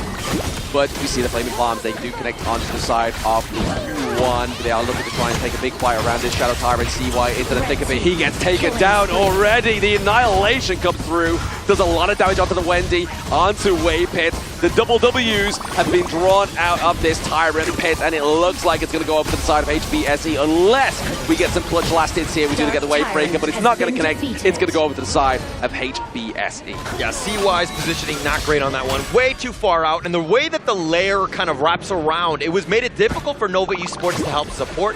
He was caught out. Everyone from HBSC were like, okay, we'll take this literally free food that's right in front of us. We'll just target all, shots into this Death Star that is CY. Shot. They're looking for the gold. They're looking for the neutral objective. They're looking for whatever they can lay their hands onto here on the side of HBSC, right? I mean, VV, I feel like he's been so kind of like under shadow in this one. Like his positioning into the team fights has been literally like second to none here. He's yet to be caught out, but he still is building that itemization. As you can see, that Doomsday from VV and Musan King is really going to put a blunder onto CY. Yeah, VV is kind of like the Toyota Camry of the team, right? Very stable, consistent. He will always get you from point A to point B, while the rest of the guys might be a little bit flashier, they might be faster and all that, and take up all the the fame that is around Honor of Kings Esports, but VV is the guy that will ensure that they get over that final hump. Yeah, you know for a fact why he was like a Nissan Skyline, right? Like he's into the back line, just going straight in there. But now, speaking of going in, it's looking to be HBSC with that fantastic Annihilation, putting so much damage onto Wave Pit that he has to force himself to the back of this team fight for a big community here down to the bot side just to try and zone out those minions. But it's not going to be enough here. They're looking to keep pushing these high ground turrets. It's going to be HBSC opening up the base of Nova Esports. Oh, Shihong with that Annihilation, as you rightly pointed out. I mean, the angle that it went on, it hit like 3 members of Nova Esports, and they all got low. And they were like, okay, actually, we cannot fight. We cannot defend on this one. So just the way that they're able to poke and prod, pushing Nova Esports back, and now they have to just fix all the lanes. This Overlord, it's free for HBSC. Yeah, they've got to fix their house before they can try and go any further into the enemy jungle, or even just that neutral point into the river. But the Shadow Overlord going up the side of HBSC now is going to be a deadly call here as they look to try and get the push onto that Azure Golem. But a bit of a saving grace there for CY. They're able to steal it away for themselves. Yeah, and being able to take that one, I mean, he's salvaging what he can, but they are so far behind. If you're looking at the net worth difference between the two, yeah, it's 6.9, but you're looking across the board, there's like a 1K or like a 3K or 2K advantage in the mid lane between Wendy and Jihong, and he's starting to do some serious damage. Exactly. I mean, we get into that late game, right? Obviously, this is where we start to see Zohan come online with that newer, and we've already seen from that free hit of the Annihilation. The Honor of Kings version of Bingo, you get a straight line, you get that takedown of the enemy team with that Annihilation, but now they have the Shadow Vanguard being pushed top side of the map here. Xuan has to play some defense. All right, really? Is it a Bingo, though, if you're not getting the kills? I mean, yeah, you're doing a lot of damage, but he's 006. I'll take it any day. They're on the winning team. They have no T1s being taken down right now. But what is going down is the house of Nova Esports. They're at the door. The Annihilation. Musan King gets a double kill here on the Xuan. Shut down here for Muchi, but it's not going to be enough to get the Crystal being safe alive. But no, HSBC take game 1. Just completely dominating that game. Once that moment happened, that tipping point where they got that ace, it was pretty much all she wrote at that point. For the side of this game, number 1, I do want to give props over to the side of HBSC. The way that they play the composition from early to finish has been phenomenal here. Breaking down the bottom side with the Agudo and also the Match Strip combo here, making sure that the side of the Loom piloted by Muchi wasn't as easy going as it is. And the key tipping point was the moment when Guiyu found that quadra kill on that Triolite Yang Jian. That's where everything shifted in favors for the side of HomeBois Blacklist Esports. That's why he was the finals MVP at the MKL Grand Finals. I mean, he was just like, plays like that are very rare, and the ability to go in and just be like, okay, I'm gonna go in, I don't care if I die, but taking 4 members down with me, that's a great trade. I mean, that's it. It's not just obviously the MKL FMVP, right? It was KNC FMVP. Yeah. This is a back-to-back kind of guy. I mean, maybe he might even be the FMVP of KIC 2025. I mean, this is still too early to tell, but the stars are definitely shining for him. It's slowly aligning as we speak, right? If you can really do the 3 Grand Slam of the back-to-back-to-back FMVPs, definitely a storyline for this youngster on the stage right now. He's what, 17? Yeah, he's very young, but I think going back to it, the IKL fans, I mean, he was previously on Dominator Esports, which was in the IKL, and then I'm sure those guys are like, wait, we let this guy go? Why? Let me quote them.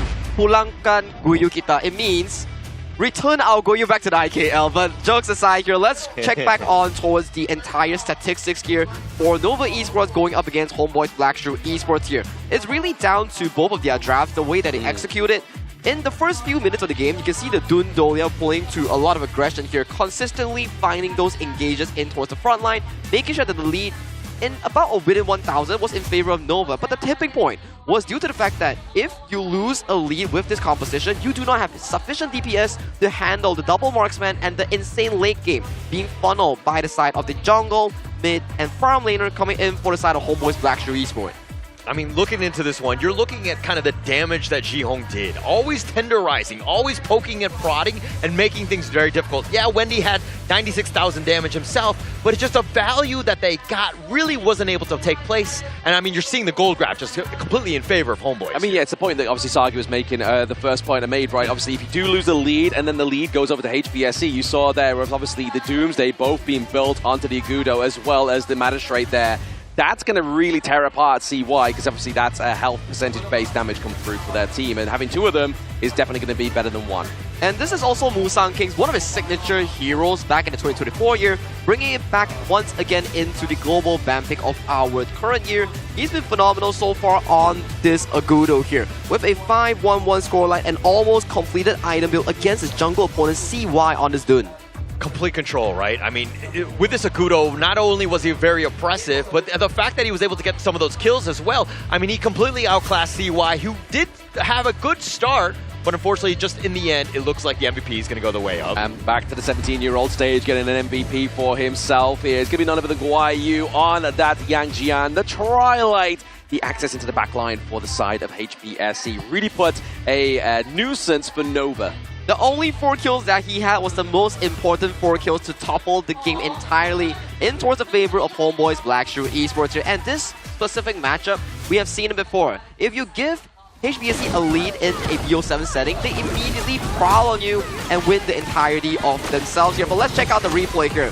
We will put our focus on towards Guiyu on the Twilight here. He's pouncing on towards the back as the flank here. So the first execution that he did with the spell 1 was on towards CY. Once CY is down, he immediately forces out an Infinite Vassal away from Muchi, and this is where every single hound started landing here. First one on towards Jen, refreshes here, jumps on towards Waypit on the second one, and then tags on towards Muchi, gets Muchi, and then that's already a quadra kill for his team. And with Kusaki coming towards the backline, this is a clean sweep, only for the price of Guiyu. I mean, that was absolutely insane, right? Guiyu right there, just literally that highlight should have just been the game, because that was pretty much all you needed to close this one out.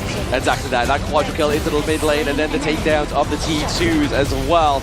Really put a nerve into Nova Esports there, but I mean, right now, obviously game number 1, it's very early, it's a very early series here, but HBSE are looking to try and recreate that MKL Fall season finale.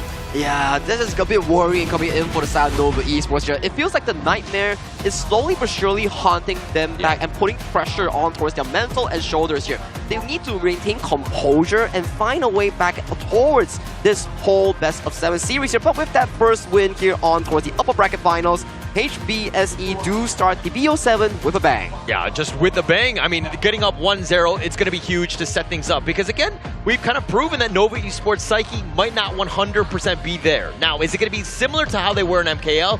Are they able to bounce back in Game 2? I mean, it's not like they kind of took like a non-expensive draft onto the side of Nova Esports, right? Like there was some big picks, especially the Dolia, the Lung coming through in game number 1. And that's already been taken off the board here because we are playing with those global ban pick rules. And obviously that is going to be at the victim here for Nova Esports. But you know what? I'm a victim of being hot in the venue here. But you know what's gonna be fixing up my temperature here? Definitely gonna be Mightier. Smart control anytime, anywhere with good, decent, very good energy management and AI technology feature here. If you need Mightier and you need AI Eco Master, do give it a try. Yeah, and actually, I think we could use another one here because it's getting a little bit hot here, but it might be because of the play that we're seeing, especially with Guyu making plays like that hot.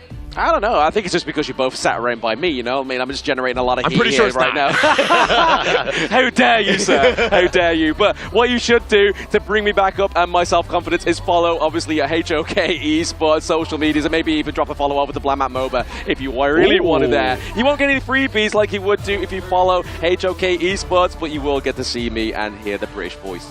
Of course, like if we do follow all these like HOK Esports social media side, you get the bits of the talent, you get bits of the players, and most importantly, you get the bits of the entire venue here at Ayala Mall's Manila Bay here in Philippines itself here. So if you're nearby, do drop by here to really enjoy the atmosphere and join in on all the activities here. Free gifts, free, I don't think there's free food, but you know, I'll get you food if you come over. Well, you heard it first. All right, I could use some free food. I'm just going to claim that one down. Not me? All right, well, only some people. Okay, yeah, all right, selected. Yeah. I got it. But we're going to be going into game 2. Now, if you happen to be the coach of Nova Esports, what are you telling them to bounce back here?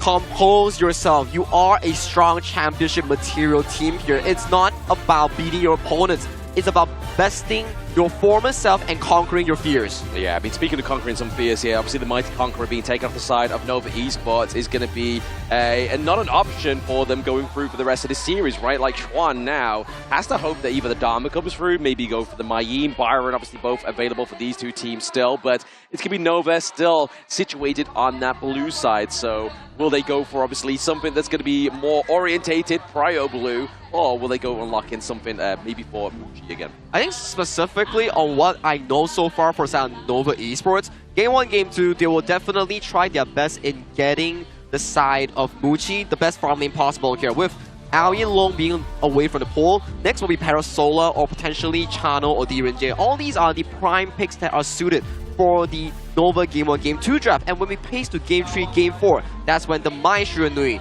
the Pei, the Augur stops coming in. Yeah, I think that we'll see a lot more of those complex strategies going into this one. I think that, again, it's just game 1. Yes, it was expensive for both sides, but it was kind of like a feeling out process. You saw that Nova Esports were taking the fight, especially early, but again, it came down to HBSC just understanding how Nova plays, and we're able to just decode them, so to speak. And that's the one thing that Blackshire Esports is good at, right? Is just reactivity. They are literally a nuclear reactor of a team. They're like, you know what? Let's see what they're doing in the first 4 minutes. Oh, they managed to get Tyrant. Never mind. We'll just basically tear them apart at that point because we know what is going on and how they're playing these team fights. The team fights so far, like Vlad mentioned here, it's always around these specific objectives here. Not only the Tyrants, but around these small neutral jungle camps or around the buffs of the enemy territory. These are the prime places that you want to be fighting for. And especially when towers are taken down, they don't respond like players here. Hence, they need to strategize a very decent of a mid to late game composition with sufficient teamfight material. Yeah, teamfight material for sure. I mean, going back to that Game 1 draft, it looks like they were trying to set up CY to kind of have a good game. He likes the Dune. That's one of his top 3 heroes. But again, HBSC being able to figure that one out. Now, he needs to shake off that a little bit of an off game for him and really bounce back because this team rides on CY's play. I mean, definitely a different change up here in pace in terms of obviously what the designation of these bans are, right? Obviously, last game it was Dharma ban. Now it's going to be the Pei here. Not really want to give it over to Musan King, and then obviously the Luna, the Moonblade as well, being banned out for the side of CY. So maybe once again we're looking at going towards that tanky brawl in that jungle. Maybe something like the Flow Ball and Tank. That can potentially be the case here, but to really bring confidence back into the side of Nova Esports here, they are hovering the Fire Ninja Mai Shiranui here, and we know the entire tournament so far, or in 2025, this player, Wendy, is one of the best Mai Shiranui users in the tournament. Yeah, and you want to set the tone in this one. Game 2, got to strike back. pick something that you know that you have high tempo on and can kind of control the game because you want that early game lead. And you look at this Yixing, you know what's coming next? It will be the Dharma potentially for the hands of Guiyu here, the MVP from last game himself. This is looking very scary for the side of HBSC coming in towards this game, but they do reduce the priority towards it. They're hovering towards the long, and that will be locked in. Yeah, give the long go with PV here. It's definitely been the flaming palms that the guy's so nice. They named him twice. Gets his pick here, but now it means that Schwan is able to get that Dharma. I mean, do we go and lock in something like either the Zhang Fei here for the side of Wei Pit or something with sustainability like the Diadea? Yeah, that could be potentially the case, right? But with these two picks, would HBSC just lock in a Zhuangzi and force Nova to be reactive? Very true. I mean, they could. I mean, there's still a lot of options. And I really like this Chano pick because it really kind of helps out. Obviously, it's looked at as kind of a pseudo counter in some ways to this Loon, which is going to be a bit of a problem. But it has a 63% win rate at the KIC. It has a lot of potential because of those wolves. It makes it very difficult. Plus, it has that mobility. Exactly. And you have the soaring shot as well, right? Like if he's going to get Ryan in wins, you may as well just hit him with that soaring shot, push him away a little bit further.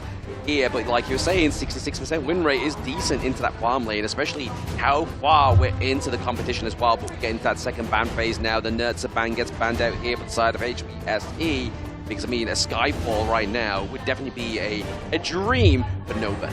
Yeah, all the engages coming through for the side of HBSC is going to be very scary. You look towards the side of Nova Esports, they know for the fact that this Zhuangzi has to go away from the drafting pool here. They cannot really commit if you are seeing a Mai Shinui and Dharma negated by this passive of a hero. I mean, look at this crowd. They're all like excited. You see all the cosplayers there. I mean, if you happen to be in the area, please do come down. I think it's absolutely electric that we're seeing. And again, just like the players are here, the cosplayers, the activities, the carnivals, everything that you would want. Plus, Sagi's giving away free food. So what more can you ask for? I don't know. I think there's a little bit more I could ask for him. I mean, a free drink from yourself here, Hauler, would definitely not go amiss. But speaking of going amiss, could be potentially the other pick up here, the white anchor for the side of HBSC. I feel like this pick hasn't come through that frequent within the KIC, maybe once or twice already. I think the last person who actually played it was probably Bigatron by Vitality Zan Q, utilizing this. But an interesting one thus far because you have sufficient self-defense here. Ata, Mayin, you have a form of CC immunity. And for the side of the Aoyin Long, you have the Infinite Vassal to bail away towards safety here. And then with the Yixing, the Board Master, you also have the passive to save yourself from all these sticky situations here. So if Nova Esports is unable to find the perfect engage against the Sun Bin Ata here, that's going to be an issue here because they are unburstable. Yeah, unburstable indeed. Plus they have so much control. But the problem is they have pretty much VV on this Loon doing all the damage. He goes down, you're going to have a problem because the rest, yeah, you can control them all day long, lock them in boxes and things, but you're not going to be able to kill them. Now, this is the problem here. Yes, in theory, HBSC's composition is very well complete, but that is only if the Sun Bin, the Time Bender, gets to scale towards that level 11, level 12 mark. When you get more points in your spell 2, that's where you start being able to save your teammates with proper cooldown reduction, and you can rewind time on their health bar because it's not a heal, it's about rewinding time itself. So the early game for Nova is exceptionally important here. All eyes will be on Wendy's, Fire Ninja, Mai Shinui to take on those early leads. The funny thing was, obviously, when we saw that Arta come through, I knew for a fact that Sun Bin, the Time Bender, was going to come through as well, right? That's what generally we see that pairing, right? And for them to draft this so early is the fact that obviously HBSC are like, you know what, let's keep some of those big support picks for later on. They still have the likes of the Dolia, which wasn't even banned out. They have the Zhang Fei. They have even Lapu if they really want to, right? Like the Rifat Datu, one of the latest heroes on Honor of Kings, but now they lock in the Time Bender. Yeah, I mean, going into this draft, if we're looking at this one straight up, HBSC side definitely on the weaker side. Not as expensive. I mean, the Ata and of course the Sun Bin, I mean, they're great heroes, but they're not the level of like the Dharma, the Chano, the Mots. These are power picks from Nova Esports. And if you're looking into this one, you're thinking late game. This series might go the distance. To know if it goes the distance here, we need to see the proper execution here coming in for both of these squads. With HomeBois Blackstreet Esports currently leading the series 1-0, it's Nova's time to bring it towards the series, Can they equalize it, or will HBSC push it to a 2-0? Exactly. Supernova, like they are, they need to shine bright, but can they? Will the HomeBois look to take this home very quickly? But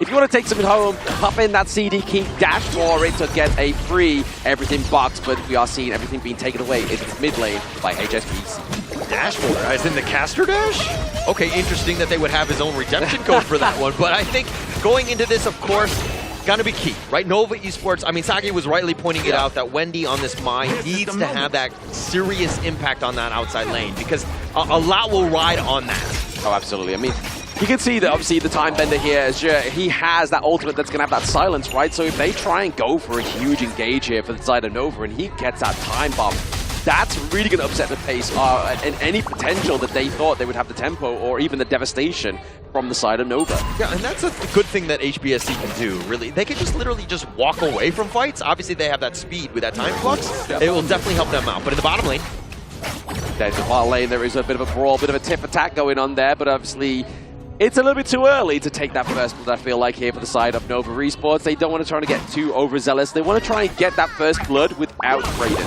yeah, and pushing them away, doing great in that sense. Is that you're doing the damage. You don't have to get all the kills. Obviously, it'd be amazing if you got first blood, but I mean, it's more of just like, again, like pushing them back so that they actually have to respect your damage. I feel like here we're just getting that buddying system just to kind of match the pace of the Agudo, right? Obviously you see the movement speed increase here coming from the Sunbin, just really trying to like speed up the tempo for Musang King. As you can see, currently he is not quite trailing behind. He has the gold lead going into his favor. Yeah, but I mean, the level differential is definitely there, so something to take note of. But into the bottom lane, you're looking at Muchi and BB just going solo. I don't think that you need to worry too much about having that support.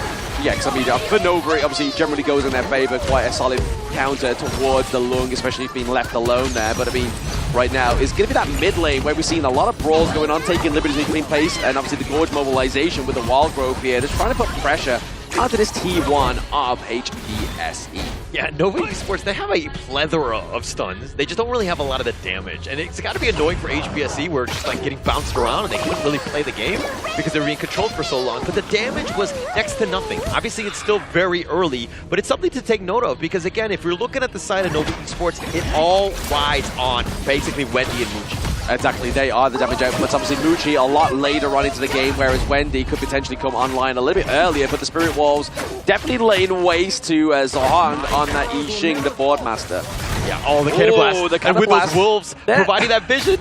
They're still going, but he has the passive. It's absolutely fine here. He's going to be okay. But now and then, oh my goodness, he was playing with his own life. Yeah, that was too close for comfort for me. Jihoon understanding just the absolute limit and how much damage these wolves do in the end. But, I mean, with that Cannon Blast, this is the thing.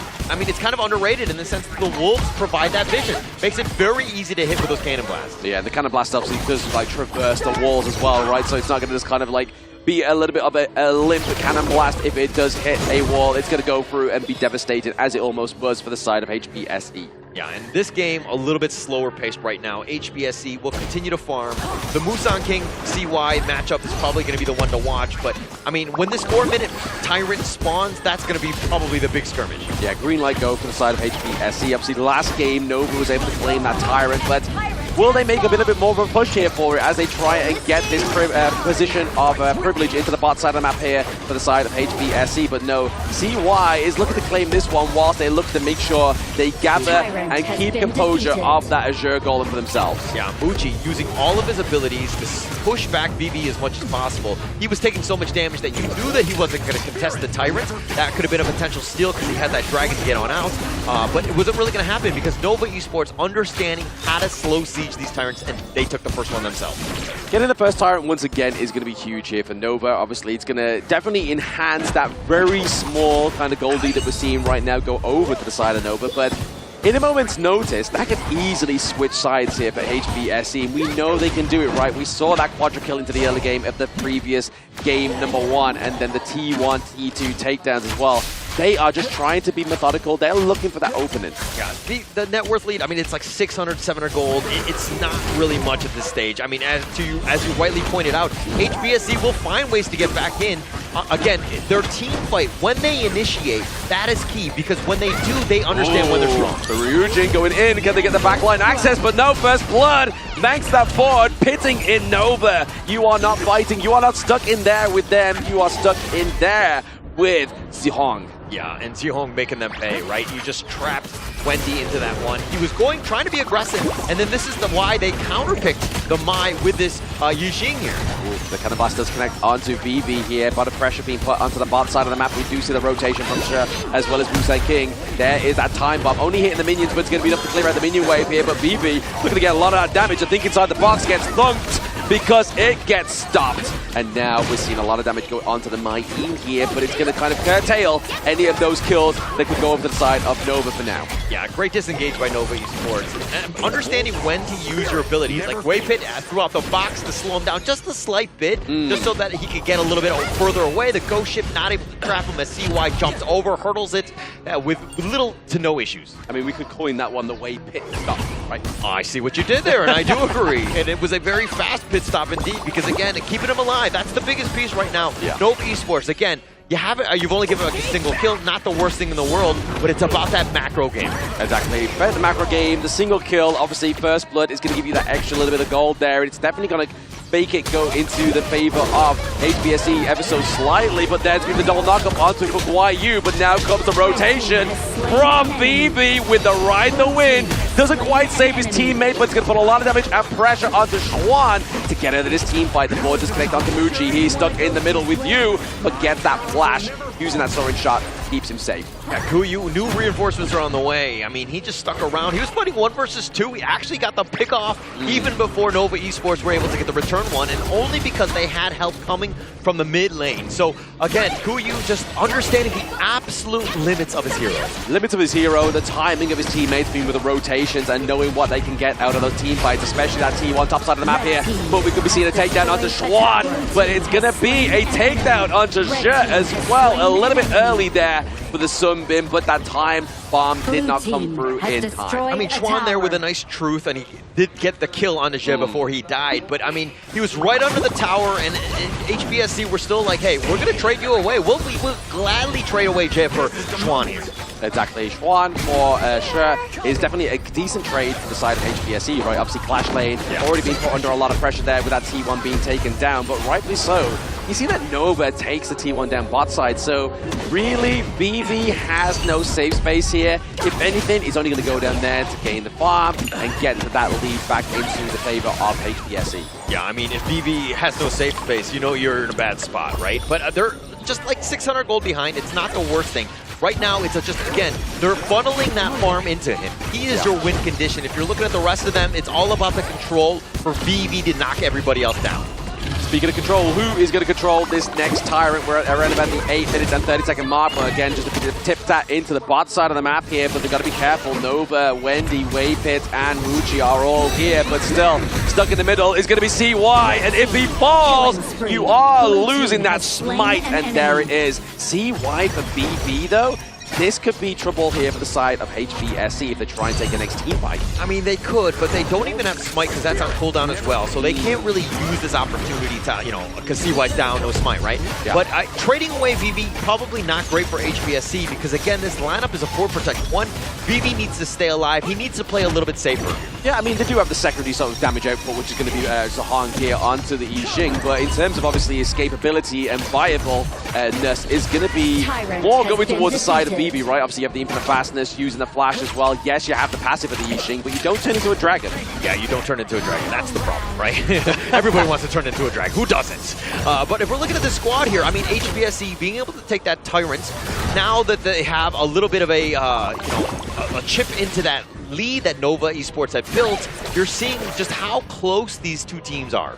Very, very close. This is all riding on like the feather of either of these two teams, right? Like if Nova takes a good team fight, that goal lead goes even further. But if HBSE take a good team fight, they lose it onto the side of Nova here. So it's definitely playing to a fine-tooth comb here between these two teams, Nova and HBSE. Looking for a bit of a brawl into the mid lane, maybe potentially getting a setup of that T1 before those Shadow Tyrants and Overlords.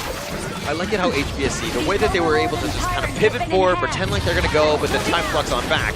Like, they have a lot of mobility, which is going to be a bit of a problem for Nova Esports. If they want to get some sort of catch, maybe get onto Je as well, but like his positioning is just really annoying to deal with. Yeah, it's the HOK hokey cokey, right? They're like, oh, we're in, out, we shake it all about, and then HBSC's like, no, we'll turn around and we'll reconvene and go somewhere else. But to the diligence of Nova Esports, they get the top T1 as well, neutralizing that lead for the side of HBSC in top side of the map, and they do have a minion wave crashing through at the bot side.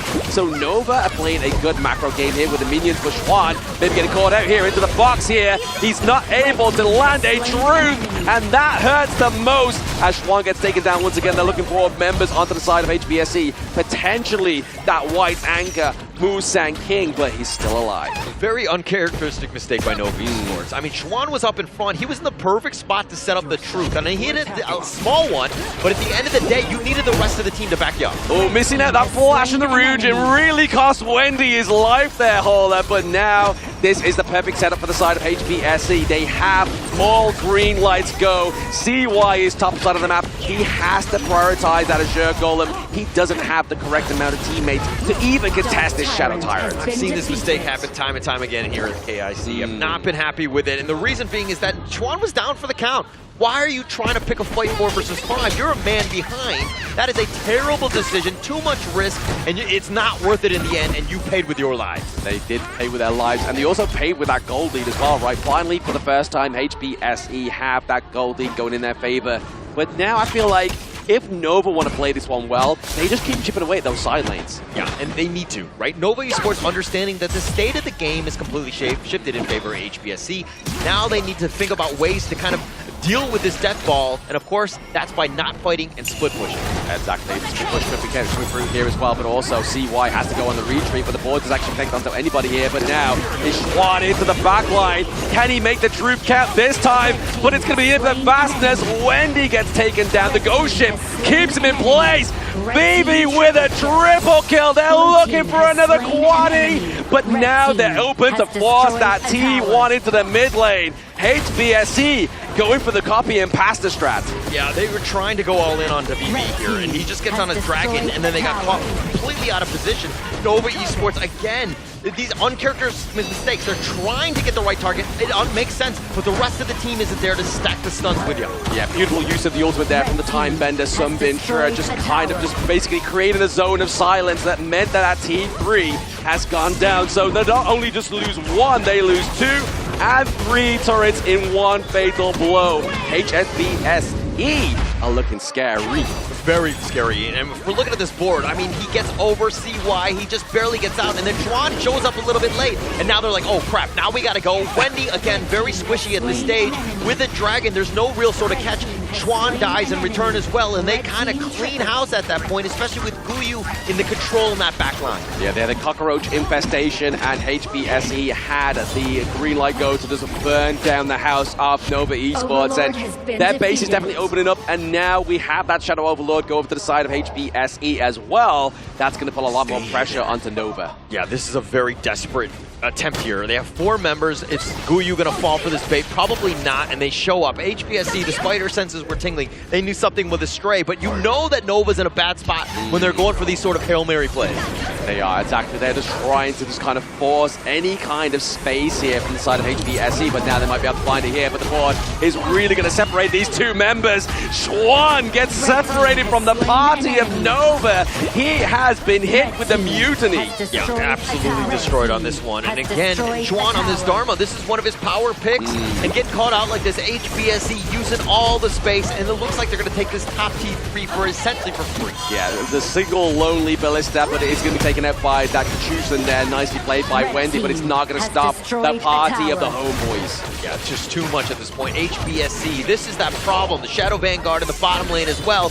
Nova Esports really, if they're able to get back in, it would have to be a miracle at this stage. Oh, it has to be a miracle, right? Like, they are really trying to find a wedge into the door of HPSC right now. They want to join this party, but the boys are like, hey, we got to be Black Shrews, not Supernovas, and they're looking for putting the board down once again, zoning that T3 down to the bot side of the map with the time of Flux Bomb as well, as they look to open it up with the Vanguard. There it is, another one being broken down. The House of Nova is slowly crumbling, and down goes Wendy into the back line. It's going to be the 70-year-old Mastro. Why are you forcing him into the base? Double kill onto CY as well as Wendy falling. It is all just turning the pages once again. Muchi falling, Team Ace and HPSC take game 2. Musan King with that triple just to kind of ice things in that end. But the way HBSC were able to play, catching somebody else out. I mean, Wendy was trying to go for that play with that, just go to the back line, but he's very squishy at that stage. HBSC had all the answers. And that's the time flux value here coming in for a Sundin time vendor that has successfully scaled the levels towards the late game here. If you don't take him down in one full skill rotation, the healing rewind will provide so much value that your burst is really put into an awkward position.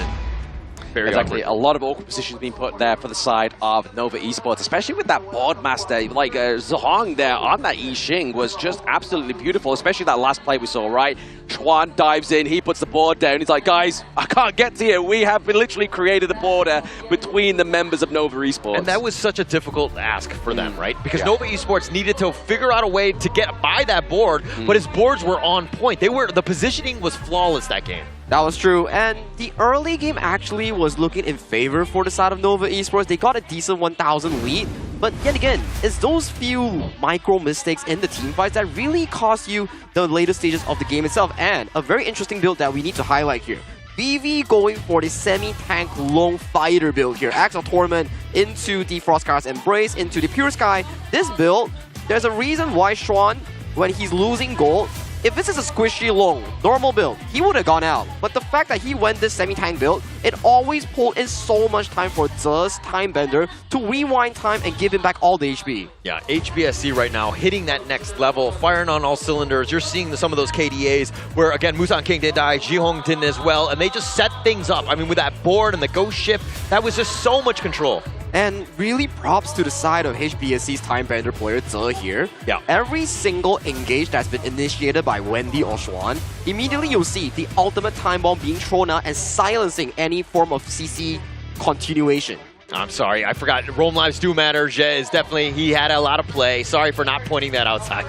I mean, it killed me to say it yesterday. I'm not going to say it today. I mean, back-to-back, you can have that win anyway. But I mean, right now, we're looking at the goal lead here, obviously. Very much favoring the side of HBSC. But it was that kind of, like, fine line for the entire game, right? Like, obviously, Nova was trying to kind of surmise some kind of resource heist here from HBSC. But once again, it's just that fight in mid lane, the takedowns of all the turrets was really the changer here for HPSE. We can definitely see a bit of a momentum shift up here coming in for South Nova Esports. Their gameplay is not as clean compared to their upper bracket run here. Maybe it's really because of the side of HPSE. Currently, they're 2-0. Will we see a 4-0 similar nightmare for the Nova boys? I don't want to get ahead of ourselves because it's just 2 games. Correct. But, to be honest, it's not looking good for Nova Esports. I mean, I thought I would see a much better bounce-back game. They had some of the picks that they really like. But the way HBSC were able to dismantle them, it didn't seem like Nova Esports were able to find their footing at all in this. Yeah, in the words of Costello, it's not looking good, Rev. But what's looking good is going to be the MVP here, on the side of HBSC with those time fluxes. He was doing the time warp, baby. The party is this guy. He was so consistent on this pick itself. That's why we say there's no bad heroes, only bad players. I'm sorry, but definitely. Ouch. I took that personally. Whoa, he looked at you there. Definitely, he plays super well on towards the time vendor Sundin here. The way he uses his spell too, the way he uses his time ultimate here, everything was really intact. But let's check out the replay of what exactly went down here. Masterful outplay here coming in from the side of Guiyu here. Before he falls, he makes sure to stall enough time for his teammates to come by in this play itself. And this was the playmaking coming in from the side of Xuan. And this is BB's build. Take a look at this. If he went for the normal build, he would have popped. But due to the fact that it was a semi-tank low, he got so much value out of it. Zero was giving him shield for redemption, rewinding time. He survived through everything. I mean, they were trying to take him down. I mean, it makes sense, right? But the rest of the team needs to be there. The way that the terrain was positioned, it was going to be a very difficult ask. Nova Esports don't really have enough mobility to get on and to stack those stuns. Yeah, I mean, you saw that Hail Mary play there from the side of Nova Schwab, right? He really tried to get that Nova Groove bomb come through, but it was really upset there by that time bomb, and then the base, the House of Nova, fell once again. A difficult road up ahead for this MKL second seed here. This will be one of the toughest ones that they actually face off. I think on par with their group stage games against OG Esports. I mean, if you're looking at some of those guys as they were winning, business as usual. It's so calm, cool, collected, and there's a reason why they're very stable. They're up 2-0 at this moment over Nova Esports because, again, they understand how to decode Nova Esports.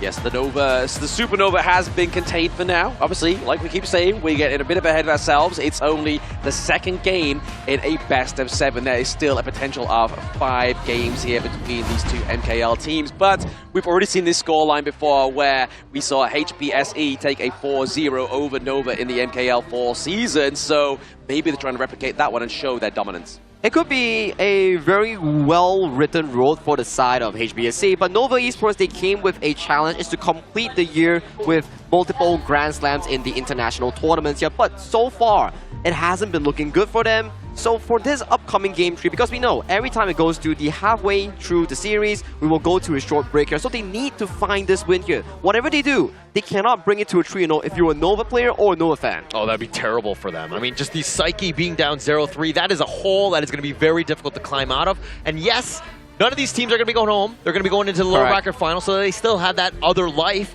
But again, you want to kind of win this one out, get yourself to the grand final so you can rest going in. I feel like they need the Nova fans here with the Nova chips that we saw in the group stage, right? Maybe that's why they're losing. I don't think that's sponsored. I don't see any packets of the Nova chips here, so I feel like they need to be shaking it into the camera just to give them a bit of a buff. Yeah, they need every single energy provided by the crowd to really funnel back their mental state right now, because I could really tell from some of the engages in Game 2 itself, it wasn't really composed as we used to, not as clean as the upper bracket series that they have shown us so far. Yeah, not clean. I mean, this is, again, Nova Esports. This is a situation, again, we haven't seen at the KIC. They've been behind. HBSC have been able to solve them almost every single time. But if you're kind of looking at how some of these other two teams, if we're talking about like Blacklist, they were kind of able to figure out HBSC. Nova Esports need to, dare I say, borrow some of those strats to get themselves into this series. They need to find the code breaker, right? Yeah. They need to find the Da Vinci code that is obviously HBSE right now in this one. And Nova definitely looking for any kind of strap. But here is the update global ban picks here for you see. Not quite the same scenario we had yesterday where it was a ladder like Game 1, Game 2, Game 3, flickering from side to side. It's literally a whole domination here from HBSE for now. At the first quarter of the series, definitely it's looking super consistent and dominant for the side of HomeBois Black Shoe Esports. At the very least, this Game 3 pick and bans here will need a lot of focus coming in from the Nova team here. They really look stressed out here. But as you mentioned here, you lose the series, you don't immediately fall out of the tournament here, but you have to bear the consequences of it, potentially playing even more games at the lower bracket finals. I mean, going into this one, the biggest demoralizing thing is the fact that they beat you with the Ata Sunbin. Oh, yeah. I think that that's got to hurt, right? Understanding that it was like, oh, they still have all the power picks and they're still beating us. We're in a bad spot. We need to figure it out. But Game 3, this is, again, got to use your expensive heroes. Got to get yourself back into the series. It's not like it's a cheese strat as well, right? Like, it's literally like, it's solid. Like, sometimes you see it in other tournaments and other regions, right? But that was actually played to perfection there. I feel like it was really set up with YU onto the Mayin as well. Every single thing that they did was really funneling into that Sunbin late game that we talk about here. Usually we see Sunbin. Yes, it's a very strong hero in the late game, but how do you pace yourself from a weak early game to a consistent late game? Every single lane did their duty here. Surviving lane, making sure that Musang King didn't lose too much of the jungle pressure. Actually, that's the biggest thing also, is that HBSC, if you're looking at that early game, that gold graph, they were losing. But they were like, okay, actually, we're still farming efficiently. We know how to get back in, because it comes back to that team fight. Once that happens, again, Nova Esports just get blown up and they just lose the game.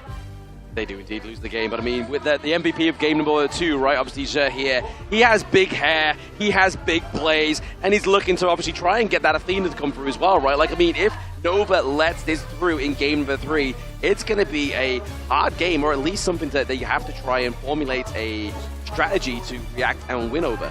I think with their current state right now, the Athena will never come true here. At the very least, it's time to dial the Blacklist hotline and ask like, hey Blacklist, how do I come back from this series? What did you do in your series that make it a 7-game against HomeBois Black Shoe Esports here? So for Nova Esports, first thing to really solve is to remain composure and play your composition to the fullest. Yeah, and to be honest, calling the Blacklist hotline is a local call, right? So it's not going to cost you a whole lot of money. So getting into that one might be key for them because, again, they need to figure things out. They need to kind of tap into the Blacklist mind of just how they decoded them and getting themselves back into the series, because right now they're in a world of hurt being down 0-2. It's a bit of an oxymoron as well, right? It's Blacklist International, but right now we are national. So we're not going to be paying those international costs here if you do want to call that hotline, but the hotline will be closing in around about 35 seconds here as we get into game number 3 BP. I'm thinking from the side of Nova's perspective here. Did anyone see what side did they select this game? I don't know if it was... I didn't see it, so I don't know, but... I was too busy calling the Blacklist. Yeah. Okay, well, I'm too busy calling them. So, in the world where it's game 3 and blue side still has priority here, potentially they will have to result into more of the pay strategies here, because so far...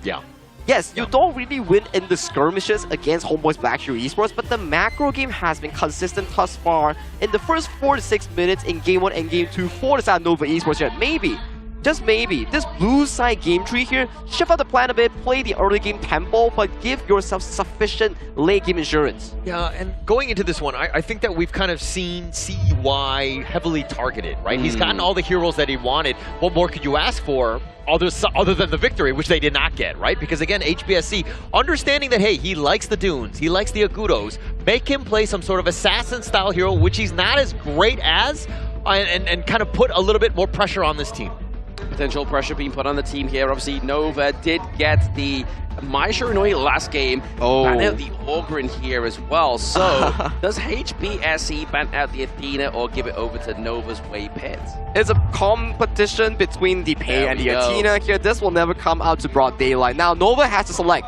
Is it going to be Muchi's Arlie or is it going to be CY's Pei here? Because you're trading really aggressively here. It will be on towards the hands of Muchi on the signature Parasola here, which allows HBSC to pick up the pay with no real all-grand counter. Yeah, and with Nova going blue side almost every single time, it seems like HBSC have done a great job with counter picking. Correct. They've always been able to kind of, again, not using the expensive heroes, but having the right, answer to that hero. The Pei and the pack leader, the Tigress and pack leader do come through here for the side of HBSC. I mean, the next part of the banning phase, it's either that Nova takes away the Byron here or give it over to HBSC. I mean, that would be scary, right? Like, give it over the Pei Byron combo. Definitely not what you're playing against when you are down 2 points already. Maybe on towards this third pick, there is 2 directions here. You take the Clash laner here, the most consistent performing for Xuan has been that Guan Yu, the War Saint here, that will be locked in here, which gives HomeBois Black Shoe Esports on this 3rd and 4th ban direct access to all the bans against the matchup here. And this will be the Revive Datu Lapu Lapu being hovered and soon to be locked in here, which gives me back to the point. 3rd and 4th ban here, it will be heavily targeted towards CY. Yeah, heavily targeted. For giving me a but chance. Nova Esports, this is as powerful as they can go, right? In terms of expensive picks. Oh, yeah. Everybody's on a familiar hero. If Xuan loses on his Guan Yu, it's going to be a huge upset because in Absolute Beast, then you have Wei Pit on the Zhang Fei. You have a great composition thus far. Yes, the War Saint here coming through for the side of Nova is definitely going to be a tried course, but also we was talking about obviously a targeted ban onto CY, but I mean Wendy's also getting some targeted bans here as well, right? Obviously the Sure, what they're really lacking here is obviously a little bit more control, maybe feeding over, using that Silking Print to just bring in and just make it easier for Xuan here on that Guan Yu, but now we are getting some bans over to Guan Yu onto the side of Nova. Yeah, Guan Yu has been having a phenomenal series thus far. A lot of these fantastic plays and survival mechanics coming in from the youngster himself, so putting more pressure onto him coming in from Nova makes a lot of sense. Might even see potential of a Byron or Charlotte that will be removed from the hands of HBSC, but it will be putting the target ban against Zihong on that Xiao Qiao here. This Breeze Heart will be a very big tool to deal against an early here, but it will be removed. Yeah, it's got to be removed on that one. I think it just has a lot of counterplay. Plus, you know roughly where the fights are going to be with Zhang Fei and Guan Yu going into those.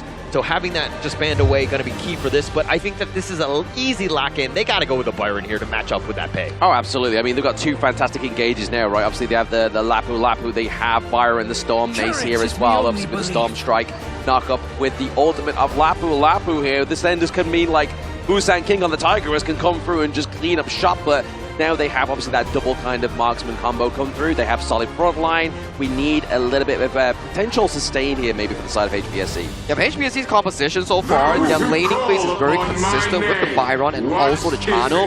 That really counteracts their lane opponent here. And I like the direction that Nova Esports is bringing here. They're going with the Musashi, the direct 1v1 jungle matchup that they favor against the Tigress. And also, to finalize, they do pick up the Garuda, but when you do the Musashi like that, they will hover and lock in that Princess Frost. This is an insane counter against the Musashi. Once you lock in with the Due to the Death, she's just going to lay down the spell 2 below your feet and you will be frozen. So CY cannot be going in solo, right? He cannot be initiating. I think somebody else needs to really start the fight. Maybe you get the reposition with the Guan Yu from Xuan, and then you're looking to go in. Because again, when that team fight gets out and you get isolated, and you're going to take a ton of damage because these guys are going to just focus you down like they've done in games 1 and 2. You get isolated by Princess Frost. But no, the Majestic Guardian as well as the Swordmaster coming through here for the side of HBSE. But to your point there, obviously, maybe they use the Garuda, they use the Wings of Judgment to get the damage up onto the backline, and then CY goes in.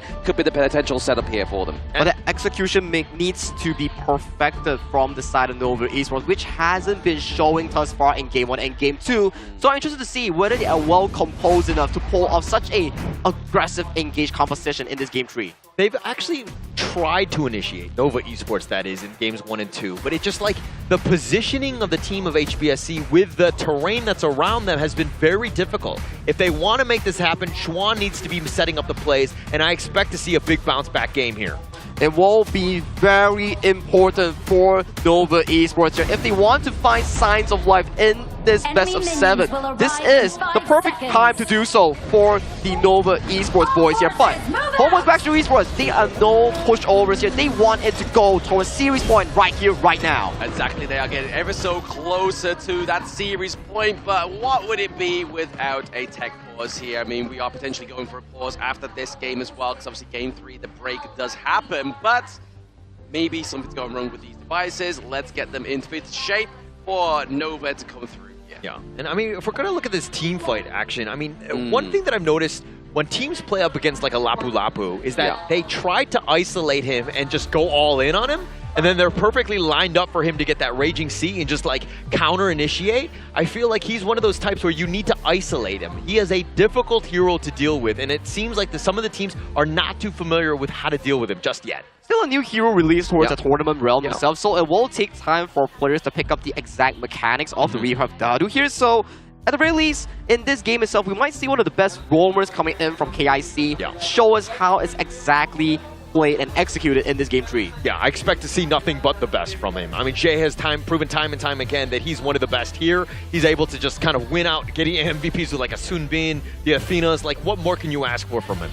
Exactly. I mean, to be honest, right now, obviously, we were talking about the Lapu Lapu, and I mean, the first day that he got released in this tournament, he had like a 75% win rate as well, right? Like, and yesterday we had some dominant performances from Blacklist and the likes of, where we saw some really big, great initiations. I think it was APG as well, right? Like, Saber on this hero was crazy. It was at that Game 5 scenario, the final fight to stop Boom Esports from actually coming into the game as well. But talk about coming back, we are back into the game, ladies and gentlemen. There we go, getting back into the game. Muchi actually getting caught out a little bit too early there between both Musan King and Vivi, as they both like to rotate down to the bot side of the map rather than go for any of their buffs. They're looking to claim that Fire Phoenix. Yeah, just we'll set the tone early. HBSC again, just getting those leads. I mean, it only spawns one time, and getting that one to kind of really help you out really going to help out HBSC to start this one. Because again, Nova Esports is in a must-win situation. You cannot be down 0-3 going into the break. Must-win situation, but it's a bit of a glory run here for HBSE, and that is a CD key if you want to redeem some freebies in-game right now. But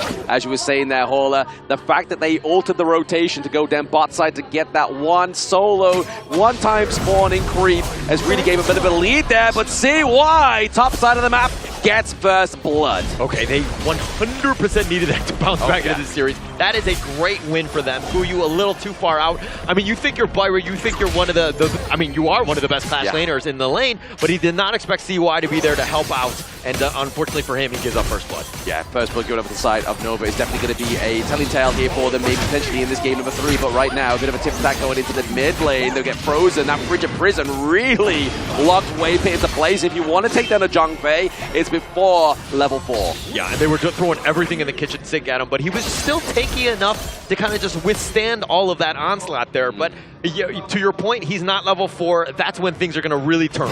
Yeah, the Beast gets online at level 4 here, but right now, obviously, Nova are just edging ever so slightly with around about 200 gold lead for this now point of game number 3. If the HBSE win this one, they are one step closer to match point and reconfiguring that 4-0 win that they had over Nova in MKL fall season. Yeah, Nova Esports, though, are going to just do whatever to get themselves back in this one. And if we're looking at Xuan here, he's kind of the guy, right?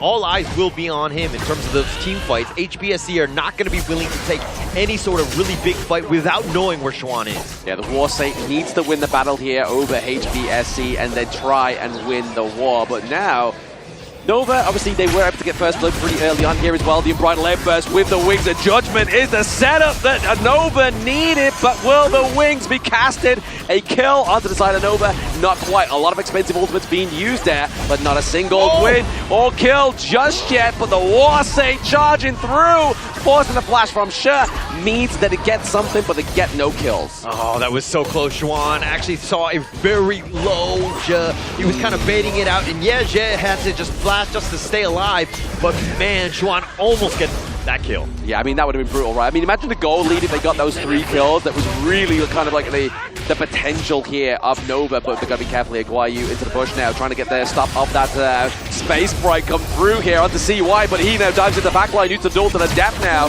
The Imperiled State means that Musang King falls.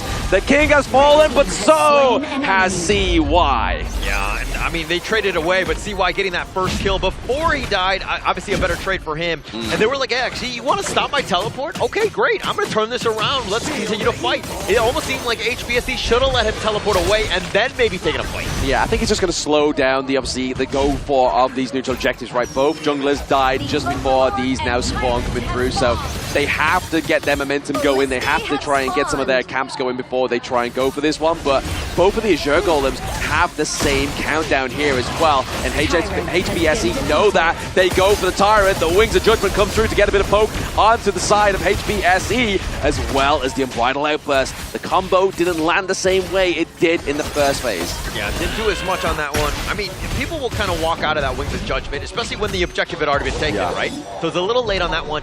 It's for this Garuda pick to really pay off, it's going to be when those standstills are happening, and then he starts it. Think of it like a Gan and Mo when you got those blades, doing that a decent amount of damage before you go for that fight. Exactly. That's definitely going to be the setup here that they have to go for Nova to get the maximum impact of the Majestic Guardian Garuda.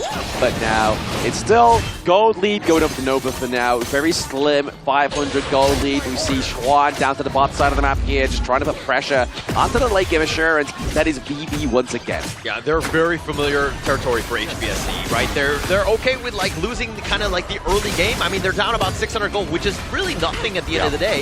And HBSC, again, it's a certain point when they hit their items and they're like, okay, we're comfortable, let's fight. Yeah, nice bit of a drive away there for Guayu. He's like, hey, I'm using the Space Sprite, come down to help you guys. But he's just like, you know what? Hey, Xuan, yes, he may be on a horse, but he still can't make it top side of the map there. T1 takedown for the side of HBSE. They were trying to get the advantage here for Muji down to bot side, but unfortunately, it failed. Yeah, Xuan should have taken the Uber and not gone on his horse to kind of protect that. A little too slow with that rotation. Losing that top T1. This is a huge one. kind of start things out. Who you doing a great job. Again, with the Byron, this is why it's such a strong pick, because you have such early game dominance. And what's the one thing that you meant to do with Pei here, the Tigress, right? You meant to just keep farming and farming and farming, and that's exactly what Moose and King's been doing. Other than that one death top side of the map, this guy has not let a single camp drop, and is not looking to let that happen anytime soon as well. Yeah, Musa King has kind of been farming efficiently in his own jungle. He hasn't been as aggressive. He's kind of been off the map. So Nova Esports, on the same way, they're like, okay, if he's off the map, I know that he's not on our side of the jungle. We're going to continue to farm and protect ourselves. And now if you're looking at the net worth, a slight lead in favor of HBSC. Yeah, I feel like everything needs to be funneled into Mucci here as well, right? Like, yes, obviously give CY the correct amount of kind of like camps here and just give over those small little bit antidotes here, but also give over the Crimson Golem up to Mucci, because obviously that damage over time, those hit markers are really going to put the paint on the side of HBSE. Yeah, and Nova right now looking to trade with HBSE, top tower for the bottom T1, so it's going to be an even trade in that sense. So going into this, again, you want to kind of counter move, and they've done a good job of like the yin and yang, so to speak, of this game. Yeah, they're trying to just play the map 50-50 at this moment in time between HBSE and Nova, but right now, Waypit is looking for a way out of this one. He has the Unbridled Outburst. He will proc it at the last moment, only catches onto 2 here, but now it's going to be the help and the reconfiguring of Schwan on the Guan Yu, trying to just force away Guan Yu from his teammates, and there is the mutiny being casted here by Nova, but that is it. Winter is here. Signals have been sent from the boys of HBSE. HomeBois are on the prowl. They get the kill onto Schwan. Flashing through is going to be Sion trying to get the Frigid Prism, but gets the takedown onto Waypit as well. Oh, Shihong, so much control. Those Frigid Prisms were on point. The way he was able to flash forward, ensuring that they get the other catch. I mean, Nova Esports were running for their life. They were protecting CY, and they did. But unfortunately, Schwan and Waypit sacrifices their lives for CY. A little bit of a sacrificial lamb there, unfortunately, but I mean, that is 2 picks off you want, right? I mean, yes, obviously, it's a good time to lose your support and your clash lane if there's ever a good moment, right? When there is no big neutral objective fight to be had, you want to make sure you lose them then rather than at that point in time. But now you can kind of see Mucci is starting to build that itemization. Like, he has the Doomsday, so really the health bar of Lapu Lapu is going to get decreased quickly. Yeah, and if we're looking at how Nova Esports, like, this is a really tough nut to crack from HBSE. They're so tanky, and they have, they can stack their stuns. They can stack the stuns, but now they stack the Tyrant onto the side of the HomeBois. CY looks pretty low as well. That double marksman comp, the Pei and the pack leader is putting a lot of pressure onto the Musashi here. Just too much damage, and CY needs to be afraid. And yeah, that was the last pick for Nova with that Musashi, but he's getting caught out. If he dives deep, he's gonna get killed. So this is why Nova Esports need to kind of counter the play of HBSE by having Schwan or Waypit really set things up, let Mucci get the damage in, and CY on cleanup duty. Yeah, we know they can do the setup, right? We've seen it time and time again with obviously the Unbridled Outburst, with the Guan Yu as well, just taking the charge, but now they have to be careful here. Obviously, Wendy, Wings of Judgment haven't been quite the most judging of Wings. Yeah, judging quite a bit. I think more in terms of just like what they're eating more than anything else. Not really too much in the damage department or those kills. Wendy's, again, just trying to tenderize, but with this minion wave, it's going to be a bit of a problem. So, like, how they go in, how they get onto Shihong is going to be the big key going into these team fights. Yeah, I feel like if they do take out the Princess Frost here into an early team fight, really is going to enhance CY's just playability around that team fight, but now we're looking to go for the Crimson Golem, just maybe feed it over to BB here as well. Obviously, he is a late game hero, looking at itemization. He has the Eternity Blade, he has the Shadow Ripper. He's looking to build the Daybreaker, and once that gets online, it's going to be scary for the side of the Nova boys. Yeah, and this is the problem, right? BB's been quiet. You never want to, you know, your farm laner on the opposing team off the map and just constantly farming, because you know that he's going to come out of the jungle and he's just going to be like hulked up and he's going to just tear everybody down. Oh, absolutely there with Lapu trying to kind of like force out Waypit here, but Waypit does have the Unbridled Outburst. CY maybe has to make use of that double catch there, but it's actually just going to push them away. Maybe they get the lockdown here onto Guan Yu, but the sustainability from the Byron is a little bit too much for the Mucci to be tanking the damage here. Yeah. No value out of that ultimate. You pushed them back, they didn't even start the Tyrant, and now they're looking to turn. They're looking to turn this one around as well. Lapu with that engage, the kill onto the Majestic Guardian. Wendy gets taken down. Schwan into the backline. He gets stopped by the Frigid Prison. They are looking for more. 3 kills going up to the side of HBSE, and it's once again the same scenario. We are walking the same song and dance. It's that mid lane brawl. Mid lane brawl. Ji-Hong with an absolute god play right there. Juan had him lined up, was about to go, but the Frigid Prison just locking him in a prison in that sense, and no chance. But of course, HBSC with the initial pick off onto Wendy, and you see how the Nova Esports lineup just crumbled without him. Oh, absolutely crumble indeed. And I mean, we are speaking of crumbling for the side of Nova Esports right now. Tyrant being picked up, HBSC, this is going to be the freest one that they're going to get throughout the entire game. But the way that this team has been able to set things up, I mean, the double marksman, you've already rightly pointed out with the Pei and the Chano, of course, but I mean, Ji-Hong, QE, Jay, all of these guys, so much control. It is so hard to team fight into this lineup. It's very hard, especially when Zahong gets that catch right. Like, that's been the turning and the pinnacle point of these team fights. That Frigid Prison just completely stops Schwan in his tracks. He doesn't get the Frigid charge. He's not able to kind of just push and bully around the side of HBSE. But more importantly, YU is just kind of making sure he's getting that intel for his buddies right there, looking to go and get this second Shadow objective onto the board for the side of HBSC. But it seems to just be the same MO, right? Like, they get the mid lane, they get the Shadow Tyrant, they get the Shadow Overlord, they get the Crystal. Yeah, and Nova Esports need to respond a little bit differently. They cannot be looking to just fight this mid lane, and I mean, obviously they need to defend here, but they need to be looking for split pushing. They need some sort of space, because again, Nova Esports, they're trying to go for the initiation, but they keep getting caught out by HBSC. Yeah, as if sustainability wasn't enough problem for the side of Nova Esports, we see the Ida Phoenix being built here by the side of YU, and also the Shadow Ripper as well. So BB is going to get a little bit of help on hit back now with the Chano, but now they're just trying to force this Vanguard down to the top side of the map, as well as bot side, looking at T2 takedown with the solo Vanguard as well. But it's going to be YU trying to lead the charge, and now Lapu, they both get hit with the Unbridled Outburst. They try and take down Zahong and Vivi, but then they get met by the Makers. That's a 2-1 trade here for the side of HBSC. They have the Vanguards, they've got damage to defend this base, but is it enough for the side of Nova? Muji wave pick goes down, and now Muji looking to follow suit. Schwan as well. Game number 3 to HBSE. HBSC just too strong. The way that they were able to take the 2 fronts in, I mean, you saw how Nova Esports were trying to go for the backline. They tried to go for VV, but again, they were able to just withstand it and out-sustain everything. Absolute domination here coming in from the side of HomeBois Blacklist Esports here with the series score on hand. It is now 3-0, not a 3-3, but 3-0. This is an absolute masterclass thus far. Yeah, I don't think I've ever seen the Nova players look so deflated. I mean, CY there, he looks so frustrated. But the boys of HBSC, they're having a party. They've got all drinks on the desk. They got bananas. And what did Blacklist say? Bananas are key. Bananas are key indeed, and right now, you definitely need a lot of bananas for the side of Nova Esports to get that energy in their mindset right now. Something is going on for them. Yeah, completely, right? I mean, they were able to just not really come back into this game. I mean, it seemed like they needed to eat a little bit more bananas during the break, but they have a little bit of time now because, again, they need to get back. They're down 0-3, world of hurt at this stage.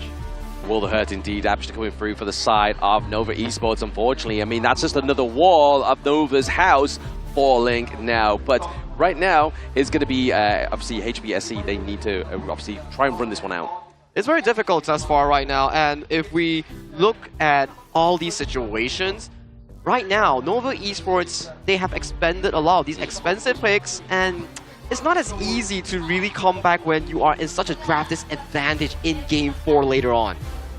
I mean, at this point, I don't know what to do because CY, I mean, this draft seemed almost everything was what they wanted to pick. Yeah. But HBSC, again, this the red side, the counter picking has just been next level and been able to kind of withstand anything that Nova Esports throws at. I'm going to relieve that stress, Tola. You don't have to do anything, mate. You just have to sit here, look pretty, and give the intel to those watching at home and on the stage, right? And yeah, Holler, you look pretty today, same as you, Blam. But you know, what's not pretty right now is for the side of Nova Esports. It's horrible. It's 0-3, down series score. Yes, you don't lose the entire tournament, you fall to the lower bracket, but comes with consequences here. You have to play back to, not back, but you have to play another BO7 later on at night. Yeah, and that's the biggest worry, right? I think HBSC right now, 3-0. I mean, I'm wondering if they just throw out the Athena just to kind of close out this series in style and going into this one, because they are so comfortable. You saw that after that game where how happy they were and just relieved that they're in this situation. It was just another day at the office for them. Yeah. I was like, lads, right, okay, clock in, clock out. Let's get another win onto the board here. But I mean, they do get to clock out ever so slightly with a break after this post-game. But honestly, the play style of Sohang here in this mid lane was the saving grace and really the kryptonite of Nova Esports in this game. It is. Like Zihong and also Guiyu, they played a very masterclass style of limiting the enemies. And the main part that I really want to point out was actually, once again, the roamer. Just Lapu, every time he was finding those engages, he found multiple members, he disengaged them beautifully, he found the backline masterclass in every single moment here. This guy is on such a roll. They had so much control. I mean, they had everything that you wanted, plus Jinhong was there, but this gold graph, like you saw this shift into HomeBois. No choice for them. And you were talking about Jay just having a monster game, 0-0-10. Those, like, the way he has 7.1 net worth, I mean, you're seeing exactly how he just completely outclassed Waypit in this. Exactly. I mean, and if we speak about no privilege onto the Gorge here as well, but no neutral objective as well for the side of Nova is definitely not where you want to be going into game number 3 here. But I feel like Zhe here was just kind of the secret weapon here for HomeBois. Just like, there was waiting to have that fall at KWC, and it's like, you know what? Let's bring the guy back. Like, he is really charging the lead here with the support picks, but MVP is going to be none other than Musan King. Always pay on this one. Always consistent on that jungle monster here. He is always on the spotlight here. When his team provides him the playground, he dominates it with almost no pressure. Yeah, no pressure. He's like another marksman, right? He's just farming efficiently, taking what Vivi's not really taking, and then just being able to like show up when he needs to, getting 4-1-6 with a KDA. I mean, 24% of the team's damage. He was always there for cleanup, really setting the tone with Vivi. Oh, absolutely. It was definitely the domination into these team fights, especially when Sohan just gave them the green light go. It's like, hey, look, Schwann's locked down, boys. And you're going to see it here in these highlights, the way that these frigid prisons are being used here, just constantly putting them into place. And the very much that I want to say it, the early game has been far consistent so far coming in from Nova Esports, but this is the one that I highlight about. Spell 2 flash immediately going on towards Wendy here and catching multiple members here. With a good flash coming in from Vivi, the formation immediately disseminated due to the fact that Zihong found that perfect frigid prison. Yeah, he was waiting just to put it under his feet, right? Like, he knew that Schwann was always going to go for the Princess Cross, so he's like, you know what? Put it at my feet, it's always going to land. Yeah, and the same way, Vivi knew that, like, CY was going to be going after him. So, as long as they had the buddy system, and you see that they go for the jump, but then the counter initiation happens by HBSC and make them pay.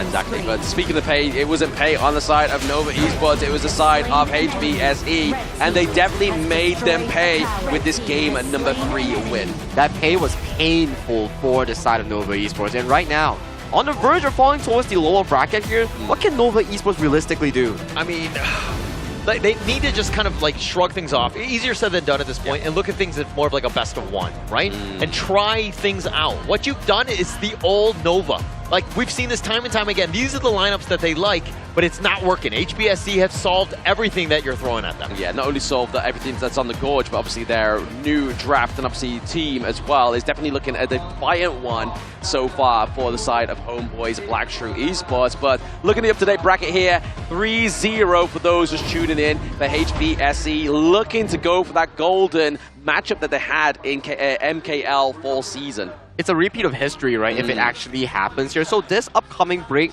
will be a pivotal momentum shift coming in from Nova Esports. If they can really find their groove coming back from the break, then potentially in a very difficult role, it's going to be a long climb for the side of Nova Esports here. But talking about breaks, we definitely have to pass it over to a short break for these players to recompose themselves, rest up, get some snacks, get some waters. We will be back after this short break.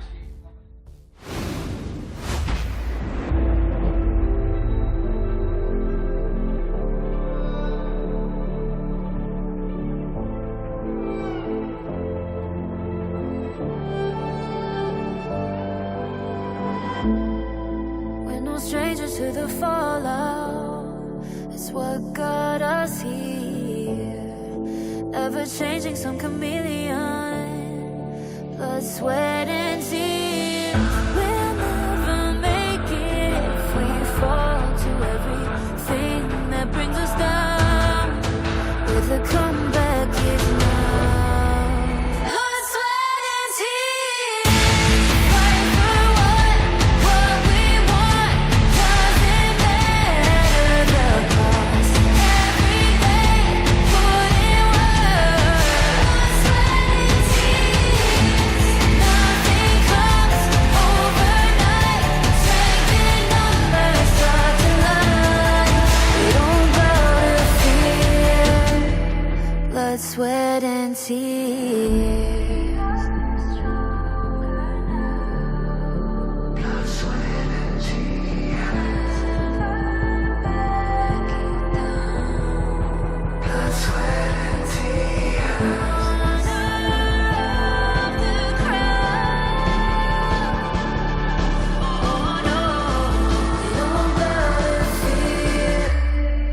Blood, sweat, and tears.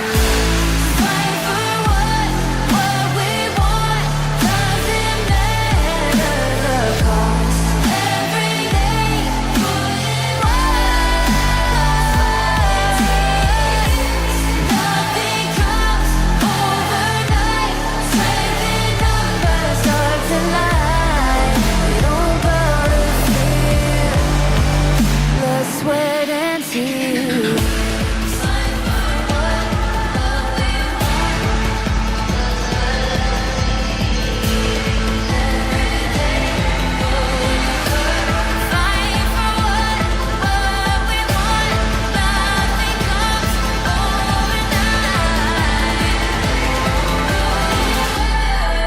Blood, sweat, and tears.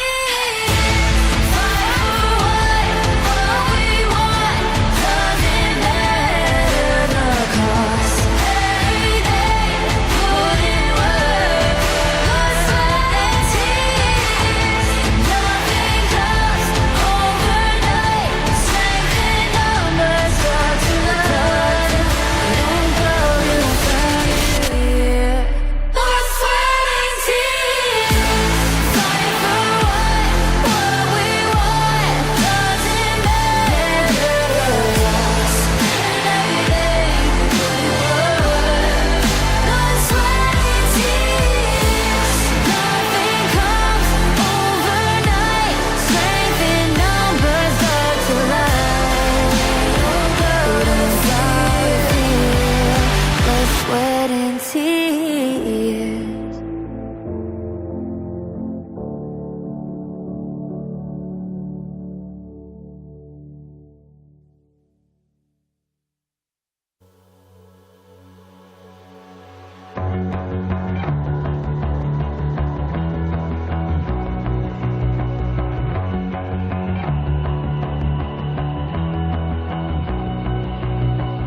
You've walked through the darkest nights.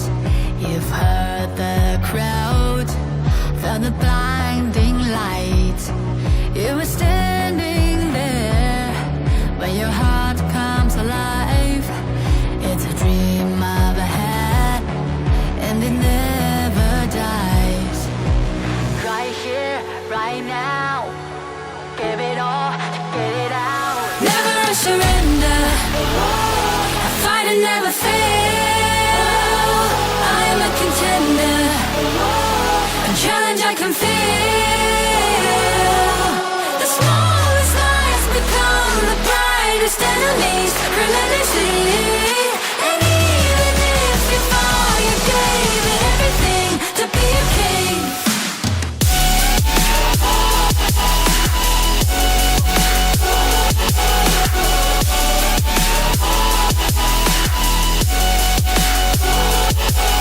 The smallest lies become the brightest enemies. Relentlessly. And even if you fall, you gave it everything to be a king. Live from Ayala Mall, Manila Bay, we are back into the Honor of Kings International Championship 2025, day 6 of the knockout stage here, and we will be heading on into game number 4 itself with the updated global ban picks here. Currently, HomeBois Blackstreet Esports has such a dominant lead over Nova. Absolutely dominant, right? I mean, just complete control. I mean, you pick whatever you want, and they're able to figure you out. I think Nova Esports, if anything, they might want to look to switch sides because the blue side is not working for them. Exactly, yeah. Blue is definitely looking at a bit of a blunder here for the side of Nova Esports, but it's not like they're just like, you know what, have been bad drafts. The drafts are good. It's just the execution of HBSE is better. Very well agreed here, Blam. HomeBois Blackstreet Esports in every single important skirmishes at the 10th minute mark or at the 4th minute mark has outdone Nova Esports in every single occasion here. So that brings to the question here, is HomeBois Esports ready to take on that KIC 2025 trophy? Because they are looking so darn strong moving to the final day. I mean, while Nova Esports, it doesn't seem like they've been able to figure out HBSC. I don't want to count out the other guys, right? We had them in the lower semis with you know, Alpha Gaming and of course Blacklist International, who took them to a Game 7 HBSC. So if anything, that is a potential right there. Speaking of potential, this could be potential change in turns of the tides here. Nova go for the red side. I mean, they have had the choice for the past 3 games, but now they decide to go for it now. I mean, maybe a little bit of a saving grace. Yeah, you got to go red side. You got to go angry, right? Yeah. You got to get mad. You got to get upset, and you got to figure something out because right now you're too passive. You're letting HBSC dictate the pace of all of the games and taking it to you got to turn it up. But you also have to figure out for the side of blue side right now, HomeBois Blackstreet Esports, their game 1, 2, and 3 drafts weren't that expensive compared to the side of Nova Esports, just so that puts them into a peculiar position here. Both teams finding their comfort zone right now. Yeah, stop with the reality checks, okay? You're making too much sense, and yeah, you are speaking facts, right? But going into this one, I think they need to forget that. They need to just, whatever the hero they have available, best available right now, show up. Yep, show up indeed. Definitely is what needed to be here for Nova Esports. Because, I mean, it's not like all their picks they have left the bad, right? Like, they are only 4 games in, but they've lost 4 games with some really expensive picks. That's true here. So for the side of Nova Esports, forget about the first 3 games of what exactly happened. This is at a cost of you putting pressure on towards yourself here. This is not the end of the world. It's the best that you test yourself how far you can go under these tight situations here, which may benefit you when you, in the end, really go down to the lower bracket. Yeah, we always talk about the fact that you either win or you learn, and I think that even if Nova Esports were to lose here, they're going to watch the other games. They're going to learn from that series, and then they're going to bring that into the lower bracket finals, and then potentially with all the lessons that they've learned throughout the day, they might even come back stronger tomorrow. But again, we're getting way ahead of ourselves as we haven't seen a single team get eliminated. We're only into game 4. Yep, game number 4 with match number 1 so far with these boys from the MKL regions. Obviously, this is the repeat of the grand final so far, and like you were saying before the breaks, Argy, I mean, history was made yesterday with Blacklist International, but history is being is happening again on the side for the MKL teams here. Yep, it's looking at the verge of a continuance from the side of MKL Falls Grand Finals here. So for this side of Nova Esports, maybe they're haunted by the past of the results that have really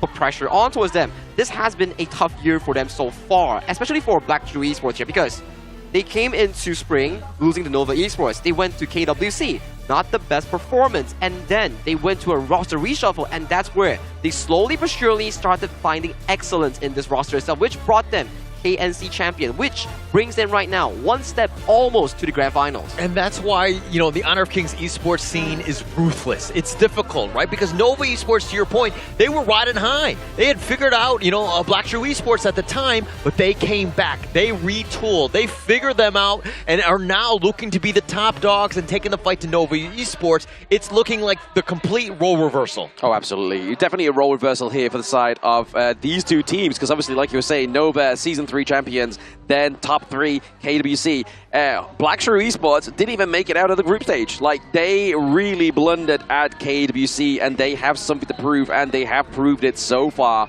with not only MKL Fall, but looking to prove it further with KIC. That's the scary part about HomeBois Blackstreet Esports. You can beat them down so many times throughout the year, but when it comes down to these most important titles of the year and KIC itself, they research and they are now at this current position here. It's just so scary on how they're able to reformulate themselves as a team. Yeah, and that's actually the most impressive thing, right? There were some like teething issues in MKL. It wasn't the easiest thing, but towards the end, that's the only thing that really matters. When it came to the playoffs, they showed up. And the reason why they've been able to figure that out, and Nova Esports haven't played them since that Grand Finals. They haven't been able to kind of test any sort of further strats. They're using the old tried and true, and it's not paying off here. Exactly, but I mean, we talk about obviously the Honor of Kings esports system. You just saw there that you had the Honor of Queens within these audience as well, right? So obviously it's not just for the male players, it's also female players that have the representation here as well. And not only that, we have teams that have been in the past 2 international tournaments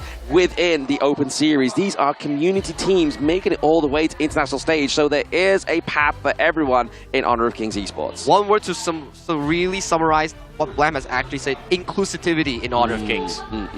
Okay, that's a long word, but yeah, I was like, how Can do you spell that one? Yeah, no, I didn't use it, but I do agree with you because of the fact that the teams have really grown. I mean, throughout the Honor of Kings, the global scene has gotten so much better. Yes. All of the teams that we're seeing at this point really deserve it, and they're so close. I mean, this series has been a little bit of an oddity, but I do expect, you know, the lower bracket semis as well as that finals to really be next level.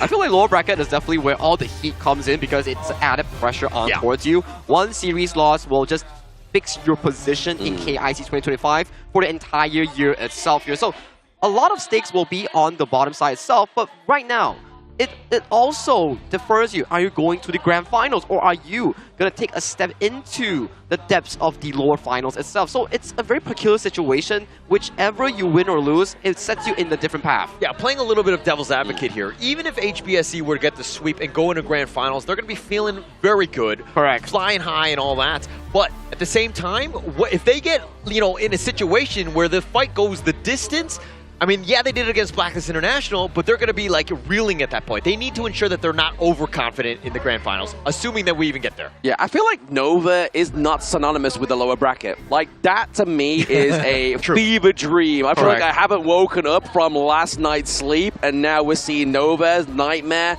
and they are looking to be into the lower brackets for the first ever time, I believe. I think that is true so far. There wasn't a moment for Nova in this year itself to appear in the Nova bracket here. So that may be a realm that they are not so used to as well. I think they don't even know what the lower brackets is. They're like, oh, we just lose the winner bracket. We're just out of the tournament, right? Well, what do we do? I have never been there. I have no idea how to play against this one. But, you know, jokes aside, I think Nova Esports, this is a tried and true. They need to test it out. Again, going into Game 4, it's not looking great, but try something. Yeah, just as you would coach a kid. Yeah, just do something, you know. Just do anything. Just don't cry. Just don't cry. Just do something. And that's definitely what Nova needs to do in this game number 4. Because if not, this is match point here for HBSE. I think to start doing something, you have to first look at the draft here first. I think until this very last moment, there is no way that you actually allow the likes of the Athena to actually come in towards the draft. And you have to pick between your second ban. Is it to lock away the Arlie or the Mai Shirunui from the side of HomeBois Back Esports? Yeah, I think losing to Athena would be one of the most demoralizing losses. So I think that you still ban that out and let them play a little bit more standard lineup. Yes, speaking of standard lineup, we've not seen a Diadea on either of these two teams, as we've just seen on the in the audience as well. So maybe Diadea comes through, maybe Dolia comes through for the side of HBSE, because they still can use it here. They haven't used that pick just yet. Yeah, these are the global ban pick pressures that really surmount on towards the shoulder of both players and coaches here, because in towards Game 3 itself, 15 heroes are automatically banned away from the hero pool, which places you in a different state. Do you have the sufficient hero measures to play those games, or are you really pressured because of your low hero mastery? Yeah, and I don't worry too much about it, because we've seen these squads go the distance, right? They have heroes. They should be very comfortable going into a longer series of Game 7. So not that big of a deal, but again, it comes back to just the counter drafting. It seems like HBSE have gotten the edge from the draft, which makes it difficult to out-execute.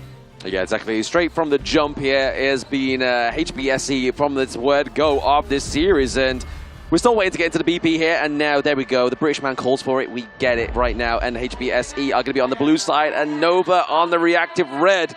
Is this reaction going to be enough to take them further into this best of 7? it will be very much needed and required coming in from the Nova Esports side here. But HomeBois Blackstreet Esports, they want to end it right now. Oh, yeah. I mean, if you've been getting out-drafted the first 3 games, it's better to change things up, right? I think that be a little bit reactive.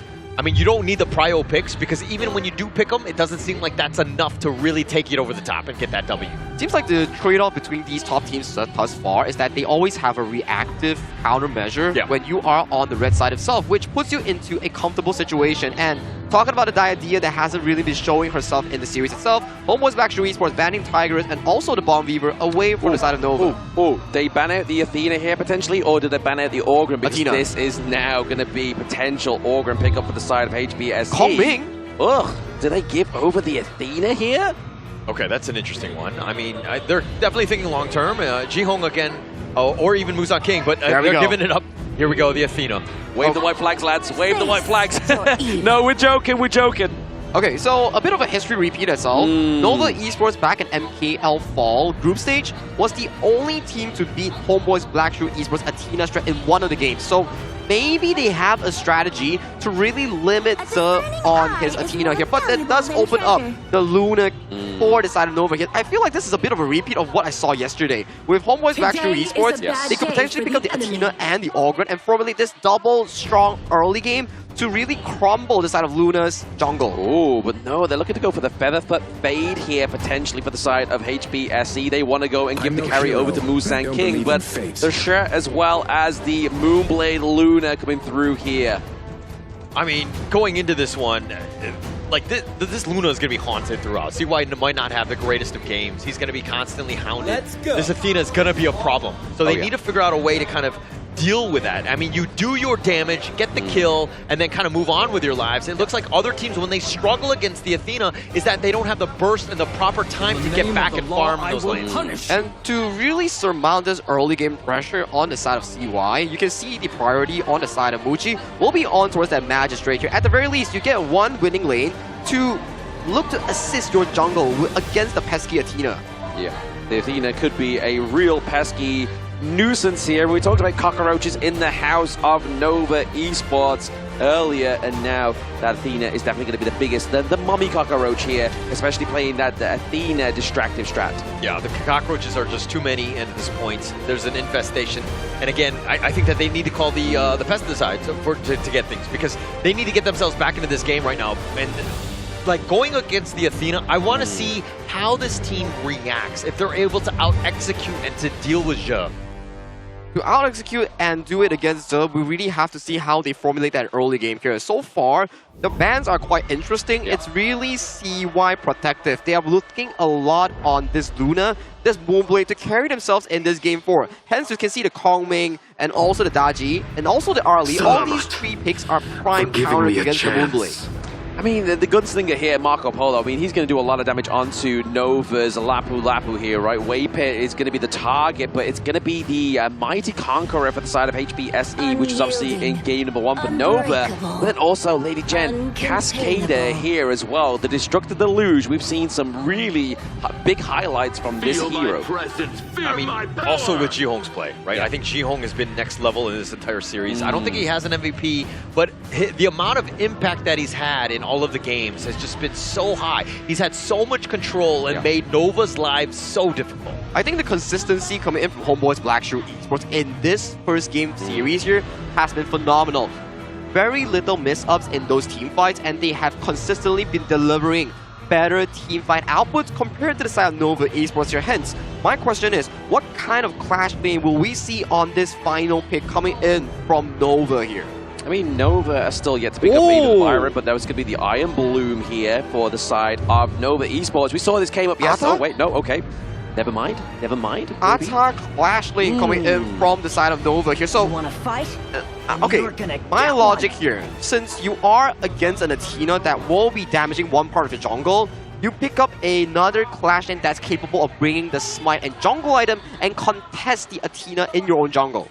Very much so. I mean, definitely it's going to be a tanky one to obviously try and overcome, right? So the Arta here the white anchor coming through for the side of Nova. I mean, this is the first time in like a series that this pick has come through twice, right? Like obviously we got the devastation blow with the synergy of the time bender, the Sunbin, but now it could be the potential difference maker here against the Athena. I mean, going into the team fights, I think the thought process is that you're trying to divide the team as much as possible, right? Use that go ship to your advantage and to pick off people that are in your side, right? And prioritize that as much as possible. It will be interesting to see because we don't see Ata too much from the Clash lane. Yep. I think this is the first debut white anchor pick that we're getting towards the Clash lane. And interesting enough, this rare pick has came out in this best of 7 twice already. Yeah, that's definitely once in a blue moon, right? That we have seen the Ata pick come through here. But now it's time for Nova to pull out all the stops, right? They need to do something to get this dub onto the board. Yeah, they have to at this point. I mean, being down 0-3 and you're just going to lose a series 0-4, I think that they would be going out with a whimper. If anything, you want to roar back. I mean, take one game at a time. It's not going to be the easiest. We've seen this time and time again where HBSC have been able to figure them out. But just one game to get ourselves back into this series. But the thing is here as well, like the fact is that Schwan is on the Ata. Like he's normally the carry player here for Nova Esports. Is this from the real switch up they want to do going into game number 4? I think it's a specific draft counter or countermeasure against the likes of the Athena roam. Potentially we might see the Ata bring up the jungle roam, the jungle item in towards the Clash lane to really counteract this Athena. Yeah, I always make the joke that I was like, hey, I mean, Nova Esports need to do better by trying things out, but I don't know if Ata is really the one we want to be trying out at this stage. Only time will tell, right? I mean, they may be able to get a point onto the board here with this one. It may be the case for the side of Nova Esports, but really, they're hoping for this answer to be the one. Yep, a small technical pause will divide the game and also us casters in towards the reality itself. We need to get the device checked in first, but talk to me. Who do you give the edge to in towards a draft in this game 4? I mean, we've seen Ja on this Athena just be an absolute menace, tear up the games, be those MVPs that you're looking for to just carry the team. I think that it's very difficult to go against from that. The data says that this is the team, this is the squad, this is their game. Exactly that. I mean, definitely going to be the reason why CY is not going to have a great game, right? Like, he is always going to be contestant of that jungle. He's going to take the smite. He's going to smite away those camps. So his speed and his farm is not going to be the same standard as it was, like, if they weren't having the Athena and being on a Moonblade here as well, right? Like, that's a scary thought. If you have your Azure Golem stolen away from you and Azure is able to get out of your jungle, you're basically a minion. It's got to be frustrating for CY. This is the most disheartening thing is because it's like you rely on the jungler to do so much, especially early and mid when you're making rotations and just really take the fight to them. But CY has not gotten going, and then in a must-win situation, now CY is being targeted. It's got to be so frustrating for Well, diamonds are forged under pressure here. You need to be figuring out every single countermeasure and also maintain your composure in high-stakes games like that. That's why these two teams, they are considered the best of the best in the world currently. Best of the best so far, but I mean, like it's just G saying in that introduction video, right? Like last year wasn't as fun for these players to play, right? There was a clear disparity, but now the other regions are getting so close to the MKL region, and Blacklist have already proven that and look to prove it in the next series. But with this series, it could be either the maker or the breaker of Nova Esports. Yeah, and Joshi said that because he's winning a lot more. It's much easier. It's way more fun when you're winning. Obviously, very difficult when you're on the losing side. But Nova Esports, I mean, you're seeing the demeanor of the players right now. Obviously, calm, cool, collected as on both sides. Nobody's kind of like hyping it or anything like that. But it's still a situation where now you got to be resilient. You're here for the long game. The long game will start if they can win this game for itself. If they lose this, there's no long series per se. It's only towards the lower bracket where you have to climb step by step back to the grand finals here. But for them right now, being able to come up with a countermeasure here, we're not sure whether it will work out, but for us to really view, and if it does work out, potentially it might be a counteractive measure that is perfect for other teams looking against the Athena.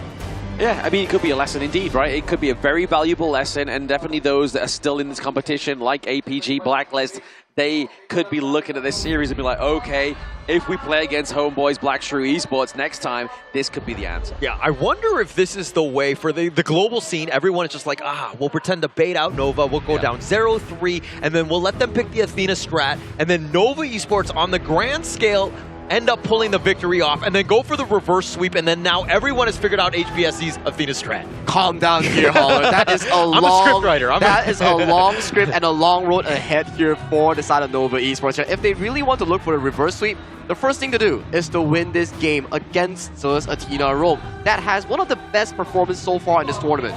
Exactly, definitely one of the best performances so far, maybe even FMVP worthy, you know, like, hey, let's not get ahead of ourselves, but there is definitely potential on the whole side of HomeBois Blackstreet Esports to be the FMVPs, and obviously used to be Musan King. He's taken a backseat to the 17-year-old Maestro. I mean, I'm not too sure what I was doing at 17-year-olds, but there was a lot of tissues because I was crying a lot. Oh, I don't even think I was potty trained at 17. I mean, that's a completely different world, right? I mean, this guy, just the way he's able to play is just so next level. His decision-making, his execution is basically everything that you want from a Clash lane. Yep, this was the Guiyu that we wanted to see back in the Blacklist International versus HomeBois BSE series just a few days ago here. But it's glad that we see the recovery of his form coming in towards the series. That's so important today because you play this series, you can win and go back home and rest instead of your opponents who has to play that lower bracket finals. I mean, that's the big thing, right? I think that if you're having to play multiple best of sevens in a single day, that's got to be strenuous. And then if you pull that victory out going into tomorrow's grand finals as well, that is going to be potentially 21 games in 2 days. I mean, the scary thing is as well is if you're playing 14 games maximum when you are the losing team of the upper bracket. Like, you have the momentum going. If you're in the lower bracket, you are the winner going forward. Yes, you're showing your best strats, but still, you have the positive momentum going forward. Whereas if you drop from the upper bracket down to the lower bracket, it's not the same kind of gravy. It doesn't hit the same. Yeah, for sure. And it's a double-edged sword, right? Where Blam mentioned that, yes, you play now, you go down, you get to rest, but you get to rest in a very sad mood because you just lost at 0-4 or you just lost a long series. And then this exact examination from the side of HomeBois Blackstreet Esports, they already give you the answers for the other teams that, hey, if you go down to the lower bracket and fight Nova, this is exactly what you need to do. I mean, it's looking that way. So I think that you need to just mentally be prepared for whatever situation happens here. Obviously, you want to be coming back, looking for that reverse sweep, put the pressure on. But if that's not able to go in, you kind of just need to forget about it, right? HPSC could be a problem for another day. You got to figure out what these next two teams are bringing. Well, at very least in this game itself, these two teams, they are bringing into an equilibrium of two things here. One, they're playing towards Athena Rome into the Luna here. One of the better matchups, I would say, because Luna, not the best heroes to be counteracting against these resources here. She's not strong level 1 to level 3, she only gets online level 4. Hence we see the proposed strat coming in from San Nova will be the Ata White Anchor, potentially bringing the Smite. Yeah, but the Ata was one thing, and that's the last pick. But why would you pick the Luna into the Athena? Because it was done right away in that first phase of the draft. I feel like this question is really down towards Nova playing towards their comfort, and then also utilizing the Shi as a utility mage to give back the missed out farm towards the Luna itself. So when they pull the game towards the mid-game scenario, the Athena value will succumb to a lower priority here. But we will be finished up with our technical pause here. This will be Game 4 of HomeBois Blackstreet Esports at the verge of winning the series 3-0 already against Nova Esports, finding signs of life back towards this series. Oh yeah, and we're getting Lapu with the Smite here as well. Obviously looking for that double contestation of the Smite. So hey, maybe that's the one way you come over the Athena, right? Like, hey, if they're smiting your camps, I'm going to smite yours too, because if you can smite, I can smite better. You need something to compete with that, right? It especially comes back to the big neutrals and all that. But going into Game 4, elimination game, right? I mean, not elimination game, just a ticket to the lower bracket, and of course, the grand finals going into this one. But again, I think that you need to look at it like an elimination game. Oh, absolutely. If you are Nova, you want to be playing like your hearts are on your sleeves right now. Because this is potentially match point for HomeBois Blackstreet Esports as they're looking to be dominant into this one. But Guiyu actually put under a lot of pressure here.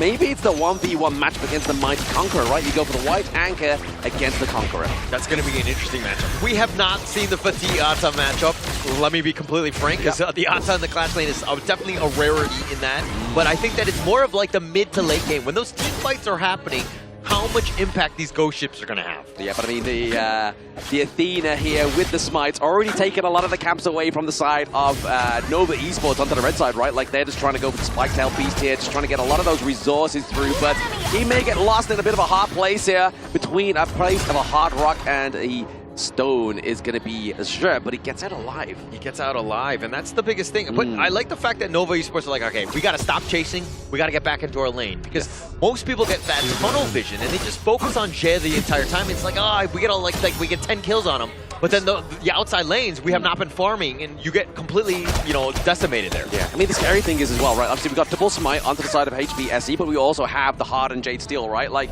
that's basically having 3 smites to 2. So I feel like Nova was forced to take the smite here rather than the flash, which has been a great engagement mechanic here for the side of the Lapu Lapu. I mean, the biggest thing here is making sure that CY gets first blood. They will secure it for him. Jay will be hunting him around, but CY is the guy that's going to be mostly affected by this Jay. Oh, absolutely. I mean, there's no point hyping up the first blood onto Zerg, right? Like that's going to be just the case in point here, and the whole point of the Athena strat coming through here is that he's going to be dying quite a lot, and there's no need to get hyped about that one because they're just going to get one member onto the side of Nova Fat, and then if they get the takedown, that's going to be a prize pick. Yeah, and you're seeing just the impact that he's got already. Yeah, he's died twice already, but you saw the bottom T1 was completely open. Muchi was like helping deal with Jay. And he's going to be tanky, he's going to be annoying to deal with, so you need damage dealers, but then again, that's why the outside lanes and the mid lane are going to be kind of, left alone. Yeah, exactly. There again, we're getting the killing spree onto the side of CY, so if we get a shutdown on CY before the Tyrant, that's going to be a big boost of gold over to the side of HBSE, but then also the Tyrant takedown will be a little bit easier. Obviously, they will have to still contest with Waypit with the smite on the Lapu Lapu. And another thing that they're doing very smartly, that is by Nova Esports, is that they're not starting any sort of the Golem, the Crimson Golem, until Jay is killed, right? And then you know that it's kind of free. He doesn't have that smite. He doesn't have the smite, and there we go. Obviously, just another kill going over to the side of Nova. It's 4-0 at this moment in time, but that gold is going to kind of diminish the more you kill the Athena as well, right? Like, it's going to go less and less and less. Yeah, less, and you're not going to do as much damage. So, I mean, he's not going to have as much gold that you're taking off when you get those kills. So it's going to be less of an impact, but he will be able to smite things away. And look, it takes a village to deal with this Athena strategy. It's like a whole 4-man job here, and that's not what you want to be doing, right? You're taking resources from a lane, yes. Muchi's having a good lane in that bottom side of the map, right? Look at that T1. It's definitely taking a beating here, and BB is looking to be a Marco Polo that's going to be very absent from his lane going into that mid stage, right? Once he gets that itemization of the Sparkforge dagger being built just right there, as well as the Doomsday, he's going to be up and across this gorge taking T1s. Yeah, HBSC, if they know what they're going to be doing, obviously they've played the Athena strat quite well, but they need to be aggressive in the lanes. You want to be pushing, have the minion waves crashing into the towers as much as possible so that Nova are punished when they try to rotate and deal with Azure. Yeah, exactly that. You saw there, right? Obviously, Azure was able to get that Azure golem away from them slightly for a brief moment of time. He weren't able to get the Tyrant here, but obviously first Tyrant finally for the side of Nova Esports is going to be in this game number 5. Yeah, and the net worth lead has shifted ever so slightly, about 200 gold right now in favor of Nova Esports. So they've done a good job, and now they're being aggressive. And you're using that Luna for that extra mobility. Yep, CY does steal away that Azure golem ever so slightly, but it's that Ardent Jade Steel not going to come out in time. Takes a big of a beating, loses a lot of health, but now it's going to be Athena. Maybe here Azure gets the kill off as well, but not quite. Yeah, I mean, Ja actually went for that Smite Steal, actually missed it. CY ensuring that he got it. So Ja not getting as much value as we've seen him on this Athena at times. Yeah, I mean, the pressure being put onto CY here is definitely a not what you want to be at if you are in game number 4 between Nova Esports and HBSE, right? Like that, you are contesting with 2 smites, with the Hardened Jade Steel, but still managing to outsmite them is a good call. Yeah, if you're able to do it. But, I mean, he's just going to be annoying in other ways, and he's looking to smite here, competing, contesting, forcing out CY to use the smite. Forcing him out to use a smite, but it's going to be the Overlord going up to the side of HBSE. So they haven't come out empty-handed here with this first wave of the jungle neutral objectives, but Training T1 for bot Red side, the team top side of the has map here destroyed is going a to be tower. YU looking to put that pressure onto Schwan. Yeah, Nova doing such a good job of just Blue kind of team weathering the has storm, destroyed right? a They've seen the tower. Athena Oh, strat. yeah. They know that HPSC are going to be bringing it, and this is how they're looking to deal with it. And so if you're like, again, Blacklist or APG that are watching this game, this is the kind of style that you need to deal with this potential HPSC monster. Oh, Wendy's got to be careful here. The Silk and Beauty has to be careful, but even more so, it's going to be YU. Goes into the back line, uses the ornament. What? Able to get the damage off. Oh, just about, but now, sure, comes in, forces out the flash of Wendy, but still saving grace. Oh my gosh, Wendy just saving the flash for that one, and now he's going to get dove under on this point.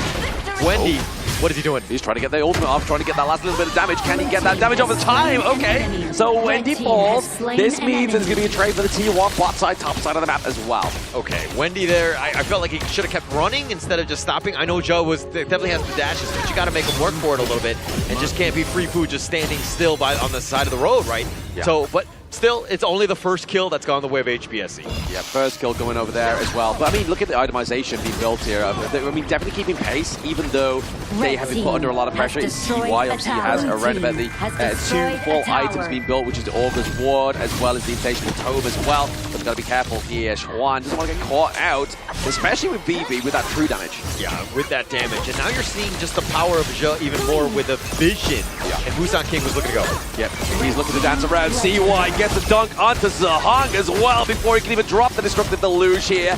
But down goes Zhe as well. So double kill going up to CY, looking to amass a lot of gold here. Not yet been shut down, which is still a good call here for the side of Nova. Yeah, Nova Esports, on the other hand, they understand where Zhe is looking to go, right? Oh, He's going for Wendy every single time because Wendy needs to stay alive, potentially controlling Busan King, VV, stopping those, Fever Barrages, all of that goodness, right? So he needs to stay alive. He does need to stay alive. Obviously, he does use the cleanse for now, but he gets the mark off the trade, the shutdown as well. So now you can see it. HPSC take a slight gold lead. Now they shut down the prize pony, but CY being taken down here. It's now meaning that the damage is not going to come from elsewhere other than Muchi getting the takedown onto Zhe. But look at Wendy. He is so low. So low, he has to walk. He can't just recall from there because he knows that Zhe might be coming back from the grave. So it's a slow walk in that sense, but getting a couple kills, Vivi and Zhe both down for the count, which is going to be huge for Nova Esports.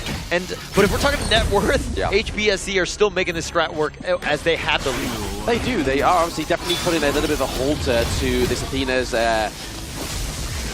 just a monstrableness I've never seen up throughout the most of the game. But obviously you saw there to try and go for the bit of a steal of that Tyrant there. Still not the Shadow Tyrant, still not 10 minutes. But that Hardened Jade Steel is going to be that lifeline inside of HPSC. Yeah, and CY actually with a slight net worth lead over Busan King, understanding just how to out-farm right now, which is going to be key because all eyes will be on him as Busan King. Yeah, Busan King tries to go in here as well. CY now has the help of his teammates. Wendy actually gets the flash and actually gets the Silk Imprint onto Zhe, which is not the target he was looking for. He was looking for the King himself. Yeah, he was trying to go for him, but Busan King just too light, too agile. He gets on out of this. I mean, this fade is going to be a problem come mid-game, especially when it's so close and you're fighting for those big neutrals later. The problem is, I think, here for the side of HPSC is Muji actually playing a very good macro game. Okay, trying to use that pull into the lane there, but now CY gets a dunk on the two, but Zhang actually gets the Destructive Deluge off, but it's not going to do enough damage. Backline access there from YU. He gets to take that on the way pit. Wendy as well. They're looking for a little bit more, but Muji is being kept in a very good place. Cleans up Busan King. Maybe this is the opening for Nova. Yeah, absolutely huge for Muji. I mean, the fact that he was able to just understand that Busan King was hitting that back line, Wendy looking to go down as well as Wave Pit on that one, but him just being like, okay, I need to focus him down, taking down that damage as much as possible, and now Nova with a sizable 1.5k net worth. Yeah, still, again, pretty decent for the time that we're in. We're about a 10-minute mark now without Shadow, Tyrant, and Overlords come through here as well. Start to see Muji try and make a good sure start here as well. But we do have, obviously, the Athena coming through here. does have the smite. They've got to be careful. Do they get the steal here? It doesn't look like it's going to be quite a potential because that Silk imprint is going to delete YU here. The ghost ship comes through, tries to separate Shep from the rest of the team, but maybe this is going to be a bit of a split push here for the side of HBSC. They're looking for that juicy mini wave top side of the map. 10 minutes and 30 seconds into this game, Nova Esports weather this Athena Strat storm, right? Yeah. They've actually turned the lead into their favor. If there's any other team that's looking, how do we stop HBSC's Athena Strat? This is textbook. Yeah, oh, there is the Fever Barrage. It's going to be enough to get down Muchi. Oh, there it is. The Silk imprint is going to stop Musang King in his tracks. Zahang and She have to defend the base. Oh man, both of those guys, Musang King and Vivi, just not on the same page. If they went in together, they would have gotten the wombo combo with that damage. But Vivi going in with that Fever Barrage, and then after he died, Musang King going in, you could tell that they were just slightly off in this coordination. Yeah, coordination, communication, maybe just a little bit of a intercom here between these two teams, but CY definitely been showing how his prowess on this Moon Blade Luna for now. Obviously trying to get the dunk onto Eva or Vivi at this moment in time, but just getting that T3 takedown into the bot side and mid lane map here is really going to open up the house of the HomeBois. Yeah, taking what they wanted, those T3s, but now they're going to get gone on here. Jeff just continuing to just do what he's going to be doing, right? He's looking for those steals, and he actually takes that, but he gives it right off. Exactly, that's the problem, right? If you get the steal, you give it right back. It's like, yes, you get the gold away from the camp, but you then give that, you give the buff straight back over to the enemy team. Yeah, and this is kind of where that Athena strat really starts to crumble a bit. He hasn't really been able to get too much value. Yes, he's got that kill onto like Wendy and things like that, but just overall, Nova Esports have been able to, again, deal with this Athena. Yeah, maybe HBSC's movement here is just get the macro play right. Obviously, you see the mini wave top bot side of the map there for themselves, but then top for here, Nova Esports looking to approach that final T3 here. Now they drop the Radiance as well. We see Musang King coming in from the sidelines. Can he get enough damage onto Schwan or Eva Waypit? Muji looking pretty low, but he's just going to keep shredding that damage thanks to that lifesteal into Doomsday. Yeah, and Zhe, I mean, he's tanky enough. He was doing a decent amount of damage to Muji, almost got it, but I mean, Nova just turned around. The rest of HBSC were really not there to kind of help support. It might have been suicide. Vivi, oh, he gets taken down. He's not having the best game here onto the Marco Polo. He is definitely being put into his tracks here, but now it's going to be Nova Esports with the comeback here potentially. They're trying to stop that Vanguard, and Guayu does it for now, but there is going to be a base race here for the side of Nova. They come back in game 4. Yeah, no sweep in mind. You know, Nova Esports, you knew that they were going to have something in terms of a counter strat to deal with this Athena strat, and they pulled it off. Yeah, one break at a time as they look to pace themselves for a potential reverse sweep against none other than HomeBois Blacklist Esports here. But that is still a long way to go. But fortunately, what is our Nova Esports here? They did found a decent answer against the side of HomeBois Blacklist Esports in the Athena room. It took them a while to really get going. I mean, things were kind of like, is it really the right counter strat? Are they able to out-execute? And you saw exactly how. CY on this Luna was able to out-farm. It was able to solo Zhe, as well as get his own farming done. I think the countermeasure that has been proposed so far that Boom Esports tried to do in their game. Yeah. Remember the fact that Boom Esports, when they opened up the Luna first pick, and then immediately it was answered by APG with the Athena, and they went for the Dire Dia Smite. It's actually very similar in this case itself, where you are looking for your roamer to take Smite so they can go for the jungle item and contest the double Smite against the Athena roam, and then the added advantage comes from your mid lane. Because your mid lane is going Knowledge Gem, they can always give up all the gold towards the jungler that's being sabotaged in that gold department.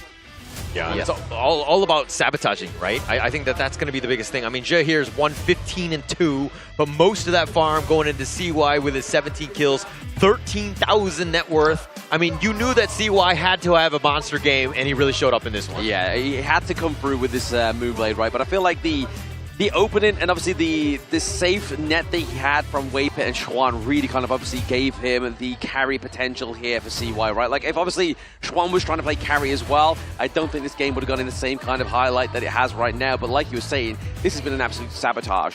Yep, and you can see the damage dealt coming in from the side of CY when you give him an easy going game. 143,000 damage dealt on towards the Luna and 76,000 damage taken here. This really comes from the fact that Zhe has been that nuisance in the jungle, tanking about 150,000 damage from this Luna alone.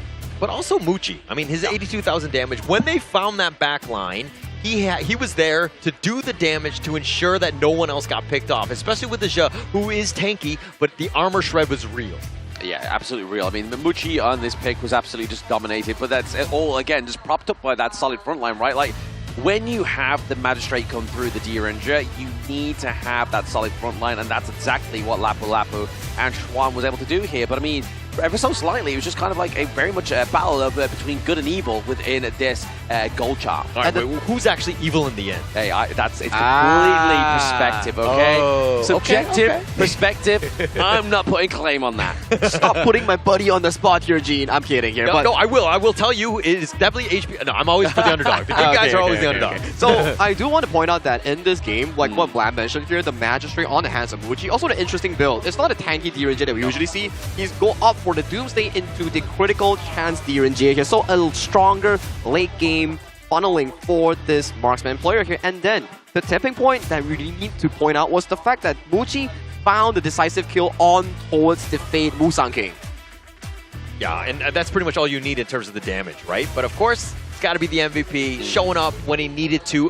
When the team needed you most, it was, of course, CY on this Luna. He was. It looks like he's going to be 17-1-7. Makes it very easy. Like 15 of those kills were on Zhe. A little bit, buffed in that sense. But the 43% damage, that's where he truly shines. Yeah, finally having a smile on his face there. Obviously, he looked very stressed going into this last series, right? So now is Nova going to actually be a shining bright after the death of their star coming through after this game number 4 points coming through for this team, right? But obviously that 43% damage dealt is absolutely monstrable. But you can see here into the highlights exactly how CY played the Moonblade. That is such quick footwork coming in from CY's Moonblade here. Immediately extracting the back line, getting Zihong, and then kiting towards Zhe. But this is the tipping point that we talk about here. Goal lead is dead even here, but take a look at Waypit here. When Musang King jumped towards the top, found the side of Wendy here, but at the second one that we see here, he gets pulled down by Xuan from the wall, which allowed Muchi to find that burning kill. I mean, if you saw that kill right there, it looks like Musang King got pulled into the fight because Zhe was continuing on, and I felt like that was, I mean, Zhe's going to die regardless, so Musang King probably should have got out of there.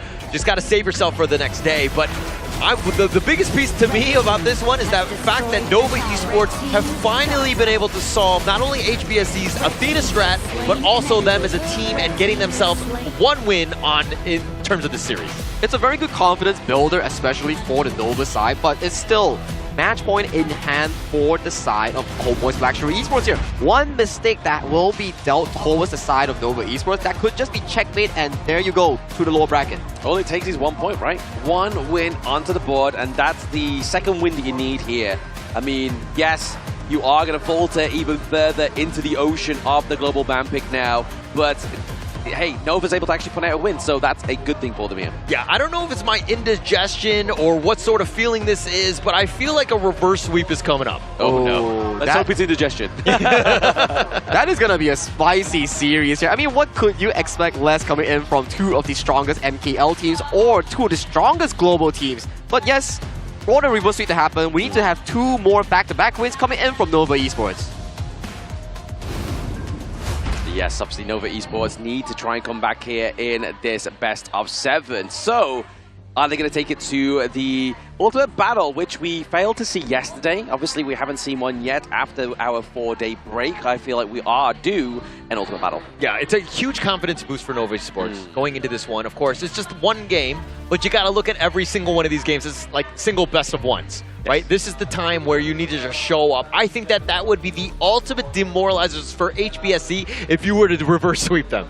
And they lost on the true strat, the Athena roam that they prized themselves a lot here. So maybe it's starting to look like a momentum shift up coming in from the side of Nova Esports against their competitors here, which is HBSC here. But all that needs to be starting on the drafting as well. And so far, red side today, 100% win rate. Red side, best side, right? You're seeing exactly 100%. Oh, okay. Well, there, we're a blue tie. Okay. Blue tie. Kind of counteracting. Okay, a little bit, but it just so happens to be in this series, red is fine. Let's see how the second series goes. But I think that it's, again, the counter draft has been key up against these two teams. Oh, absolutely. Your first prio pick has not always won them the case, or even the match point. It's always what gets chosen in that reactive red side. But as you can see, once again, we are getting further. So this is a total of what, like 20 heroes per side that's been taken off of the gorge here for these two teams. Yes, obviously the respective team can still pick the likes of the heroes that they have not, that their enemies have got, right? But it's still quite a lot of heroes that are now not available. Yeah, not a lot in mind. I mean, going into this one, I think that they need to continue to ride this momentum train that is CY. He's feeling it after that last one. He got fed, got a bunch of kills, MVP, everything that you wanted for. They need to continue on. Let him do that same thing. Might not be as easy because you're not getting that takeaway of that food delivered to you into this next one. And my question coming is, will Nova Esports play the Athena roam themselves, or will HomeBois Blacklist Esports ban away the Athena roam here? So it will be an interesting pick and ban here coming into game fight alone, but what I expect here at the very least from Nova is to remove the likes of the Mai Shiranui and the Arlie from the pool away from HBSC. Yeah. But not only that as well, obviously Orgren for both of these two teams has not come out yet. Obviously it was something that we were really kind of like hinting to in that last draft, but then they decided to go for the Featherfoot, the Fade, and obviously wasn't quite as fruitful as they really wanted to. I feel like if they did lock in the Orgren here for the side of HBSE, we would not be seeing this point go over to the side of Nova. That could potentially be the case because, or for the side of HBSC, they are trying to reel in whatever draft that is available for Nova in game number 4 and do the decisive quick blow in game 5 itself. Because look at the draft here, every single one of the drafts coming in from Nova has been super duper expensive. Very expensive indeed. I mean, at some point, Nova is definitely going to be looking for that Ogren. I think that is going to be one of CY's special. So at the same time, HBSC are going to be understanding how to counter that one, but we haven't really seen how that one's going to play out just yet. But I do think that is definitely on the table into these potential final games here. Oh, okay, so Nova goes back over to the blue. So HBSC does get the winning side, the 100% winning side here. So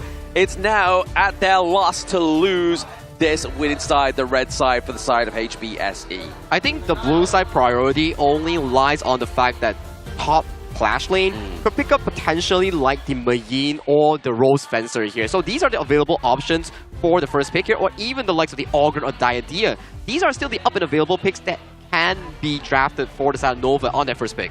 Yeah, and it's still very open, right? I mean, we were talking about expensive picks, but these guys still have their signature heroes very much available, right? And then the assassin-style junglers, those are, Fade on the other end. You have, the Jing. That you have a lot of potential power plays still available.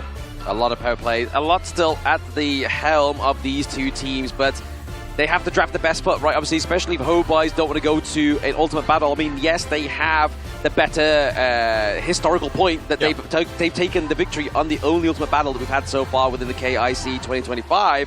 But they could lose it all to Nova, who was the Ultimate Battle champions in Season 3. Ah, that's a very good storyline that you brought up here, Blam. So for Nova to actually pace themselves into that Ultimate Battle, it won't be easy because there is still 2 more games on towards the hands here that they really need to bring up to that Ultimate Battle here. And these 2 games, every single one of them comes with a lot of pressure. One mistake, one misplay will put you directly into a 1-4 finish. And you saw in that last game, just like Nova made the least amount of mistakes, and they came out with the victors, right? So, I mean, hopefully they can kind of continue on that with that momentum, because that was a great win for them. They, again, it's been so far from when they last were able to beat HBSC, and just taking it to them, that's got to be a great confidence boost. And the only way they can take it to them, first off, is in the BP here, where obviously the game of 4D chess between Nova and HomeBois, Blacklist Esports, come into play.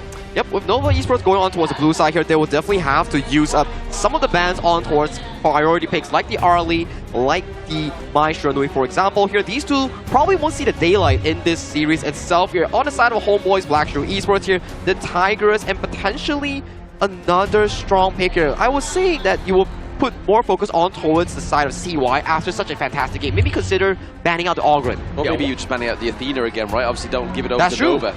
Yeah, and one thing to take note of, I mean, the fact that Nova, HBSC playing that Athena, now you don't have to worry so much about it, right? I mean, they were previously banning it. It's completely wide open right now, and they're going to feel a little bit better. They can do more standard bans. There it is. There's the Augie boy coming through. Soul Guide for the side of Nova Esports. CY gets the charge with his tank.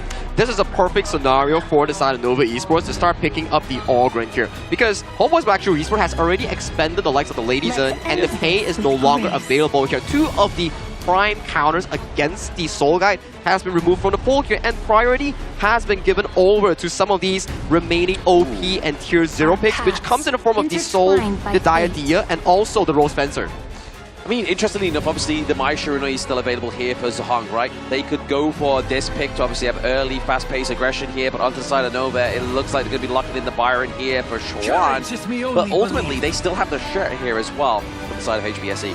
Sure is always a very good pick when you want to play the strong and aggressive mid lane 3v3, but I'm liking this from Nova Esports here. This Da Xiao is still serving as a flex pick coming in for both Wendy and also the side of Waypit here, the double W's as you quote here. So this 3 picks is already very consistent in that early to mid-game marker. Yeah, I really like this wrinkle from the Da Xiao, right? Because the Ogryn will sometimes get caught out, even though he has that path of passing. But now you can see him fade him on back to safety. Again, just another level, because you know that HBSE are going to be looking for ways to control this CY Ogryn. Looking to control him is definitely going to be the name of the game, right? Or will they outpace him into the jungle? Obviously, the monkey pickup here for Musang King is another one of his cuddly favorite heroes here coming through for the side of HomeBois and Blacklist Esports, but banning out the Marco Polo, which is obviously a direct counter to the monkey dealing that true damage, really shredding his fur. And the marksman pool is starting to get diminished coming in from both sides here, so it will be very interesting to see, will they expand the Flowborn marksman on either side, which removes the Flowborn tank in towards the pool later on. I mean, going into this one, there's still, I mean, the Kong Min being banned out, just to get rid of some of that burst.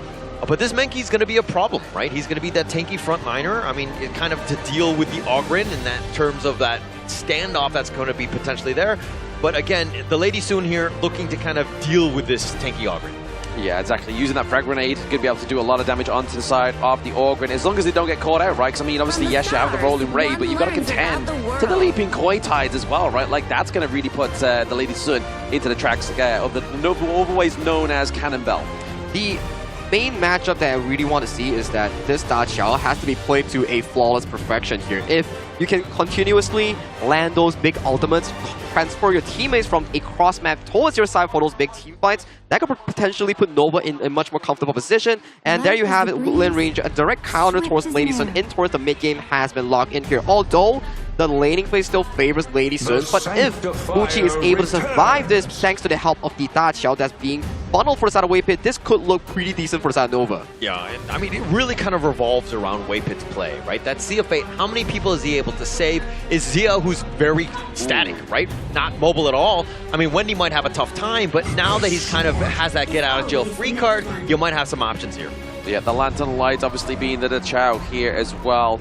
And then obviously we have the Smith and Blade. Gunnar Mo coming through here for the side of HBSE. And we love a good Gunnar Mo play.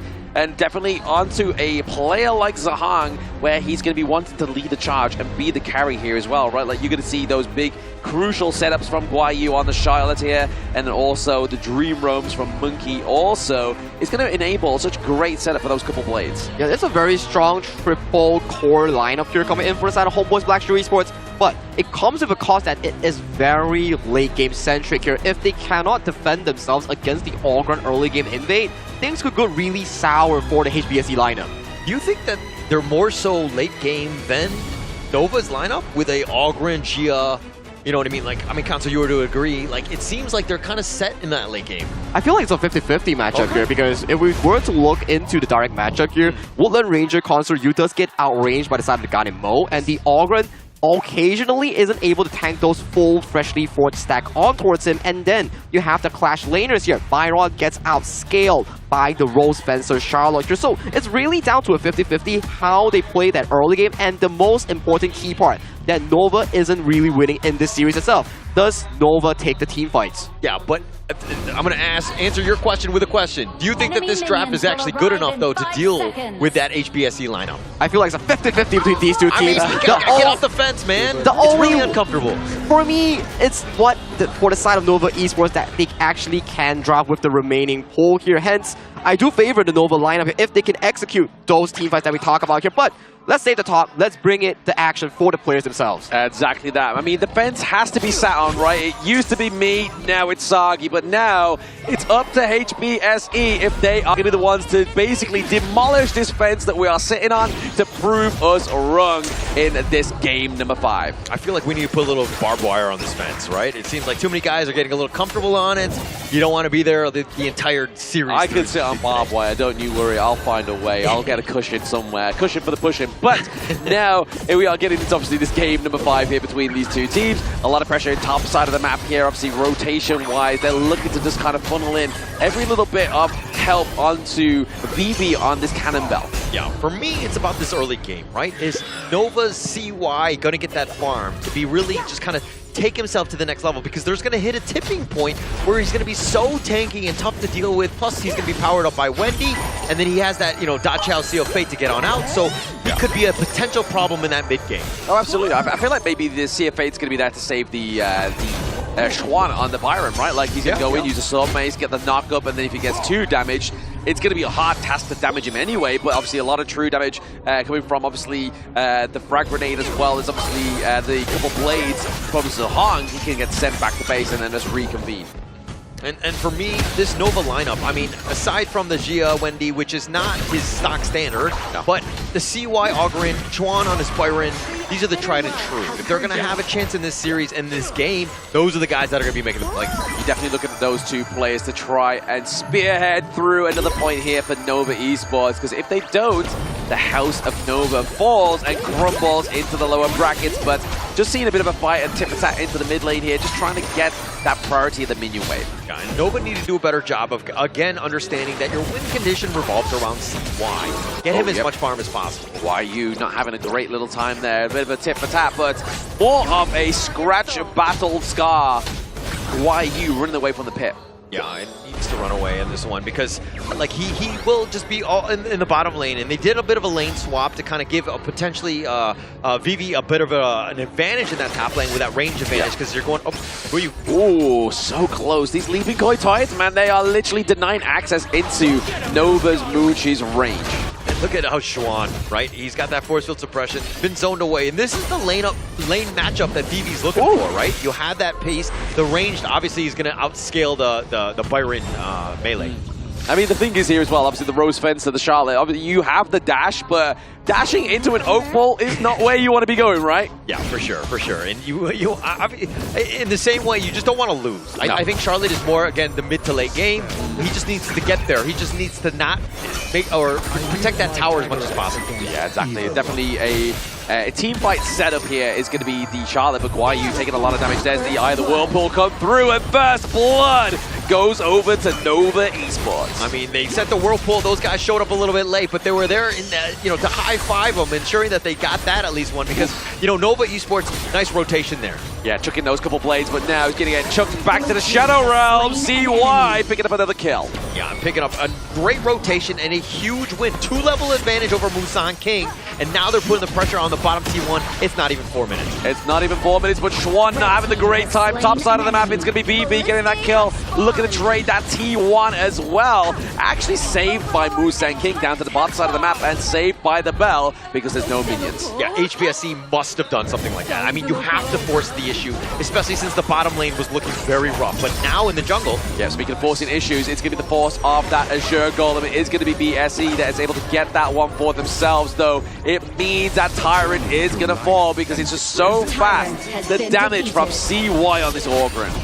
Oh! Steal away. I mean, easily done by HBSC right there. I mean, those free forage plays from Xihong ensuring that they have both of the blues on that side. That was precise. That was like quick scope, no scope 360 there by the side of Zahong. He gets the Azure Golem. Taking that away from CY is going to be at a detriment, especially the amount of mana this guy zaps away in a team fight. Yeah, I mean, CY was spotted in the bottom, more or less, so it's one of those things where it's like, okay, we have a little bit of a time to kind of take that out. HBSC with a nice rotation. It's the little wins, and now they have a 600 gold because of it. They do indeed, but it's going to be the other Whirlpool that's looking to put pressure on that T1 down to the bottom side of the map.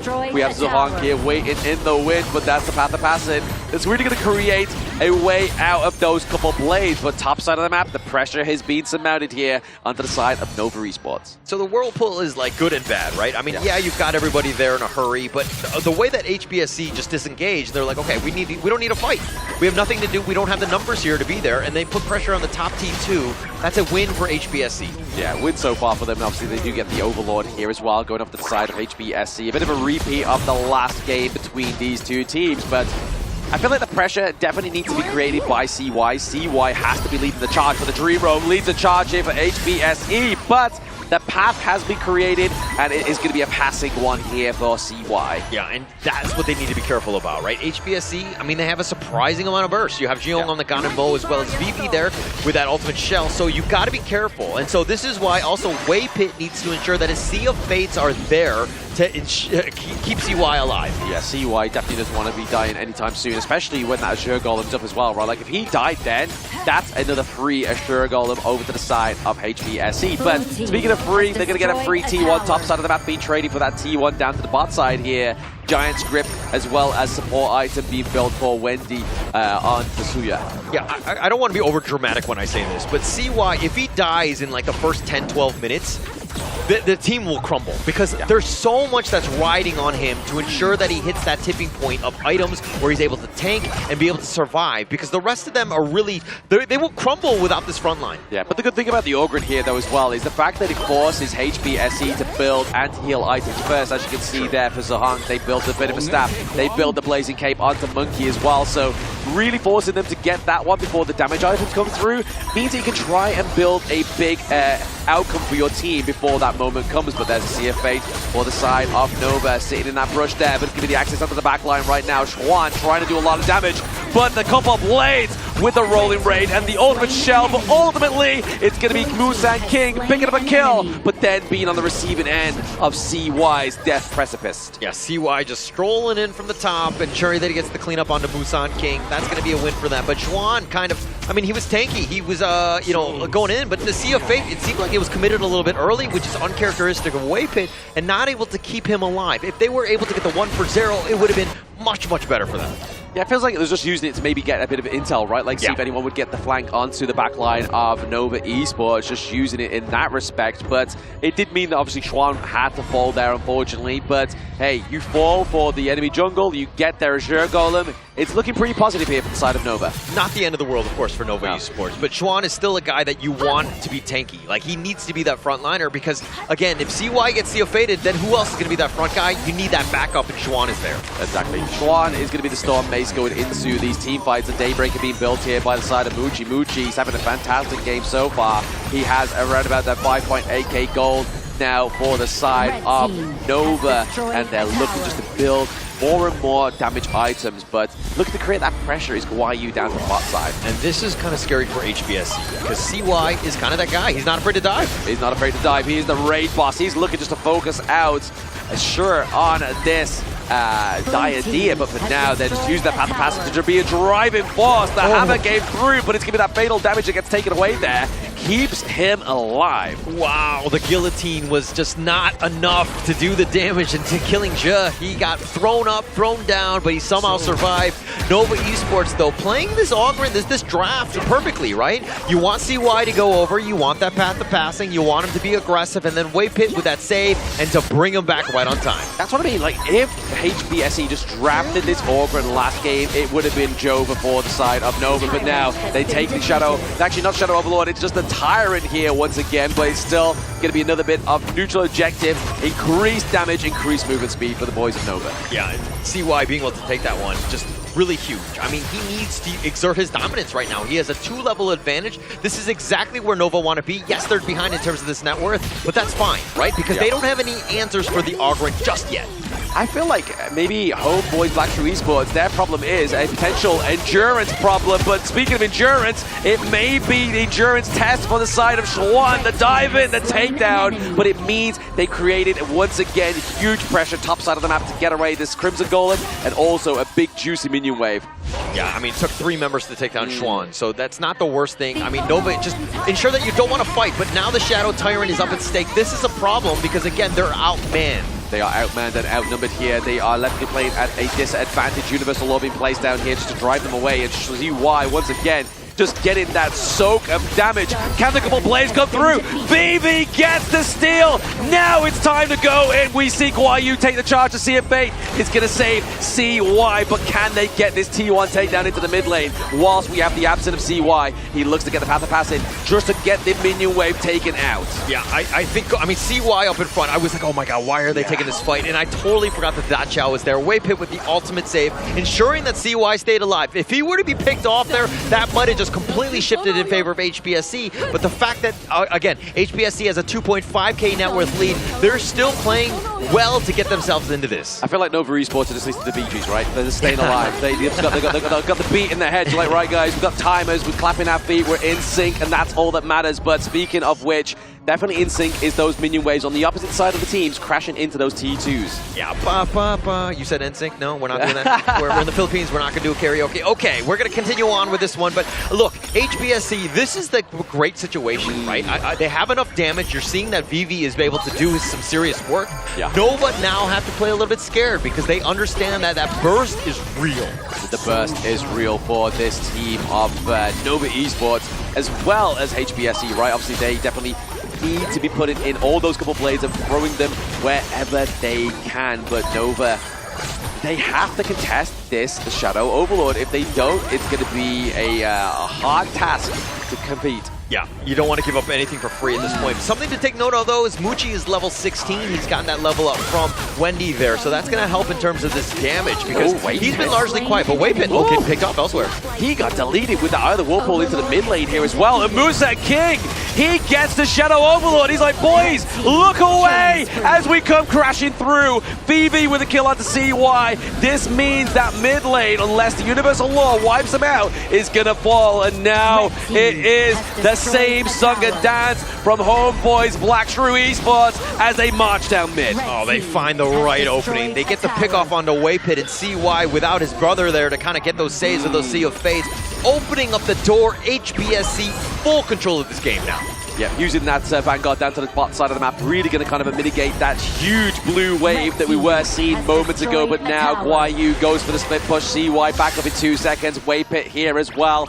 Maybe enough to drive away these Vanguards. Yeah, I mean, the push is real from HBSC. The damage that you're talking about, how do you even try to get onto VV, who's the guy that's been doing all the damage? You have so much pull from Shihong, Musan King is there as well. Yeah. It's going to be a tough one to crack. You've really got to kind of hope that Schwan gets that really big Storm Strike come through, but now you have Guayu just kind of constantly checking him, having that intel onto the team, right? He has the flash, he can use it, he's just looking for the right moment for VV, but VV's playing at the complete opposite side of where Schwan is. Yeah, they've played this one perfectly in terms of that comeback. Things were looking rough for CY, but when you don't have Waypit around, he's very vulnerable. And HBSC have made him pay. Yes, you have the level advantage in terms of Wendy and Muji, both level 17 at this stage, but the net worth is shifted. It's going to be tough because you're taking so much damage. You're taking a lot of damage here as well. Now, obviously, we see a Iron Dome version of Nova Esports, right? They are looking to make sure they keep that T3 alive into the mid lane because right now, HBSC, as they kind of push further and further into this late game, it's going to get harder to contest this damage, especially if they go for this Shadow Tyrant. Yeah, Nova Esports, though, haven't really been able to kind of, I mean, aside from the saves, but CY looking to go in. Oh, CY is definitely looking to try to go in and contest this one. He doesn't want to lose this at all, but they keep the Crimson Golem. It goes off the Waypit. Probably not the best hero to have this one, but it's still going to deny the side of HBSE that extra bit of damage for Guayu, as well as Schwan having a bit of a tip-tat into the mid lane, and definitely Wendy gets taken down by the Destined Encounter, and that's the name of this series, is a Destined Encounter by the two MKL teams once again, but it's going to be Schwan into the back line, tries to get the saving grace, he's swinging the mace, he's trying to stay alive, but BB into the back line, it's only Schwan alive, minion wave into the mid lane, Dream Roam comes through, keeps him from going back to base. I mean, that was an absolute masterclass of how to initiate. HBSC looking to end. Looking to end this one. The House of Nova is falling. HBSE do it once again. They are your first grand finalists.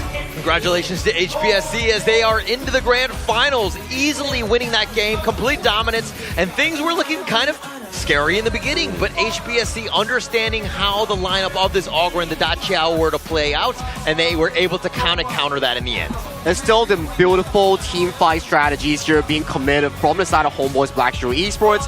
Every single game thus far that Nova Esports has lost, it was really the early game. They were doing decently well, but the mid-game team fights, HBSC finding a certain member in the side lane, converting that into a 10th-minute objective, which led to them to win this upper bracket finals, qualifying as the first seed to the grand finals itself. It's all about making the least amount of mistakes right there. And they, again, HBSC just understanding just how to take advantage of those gaps that were available to them.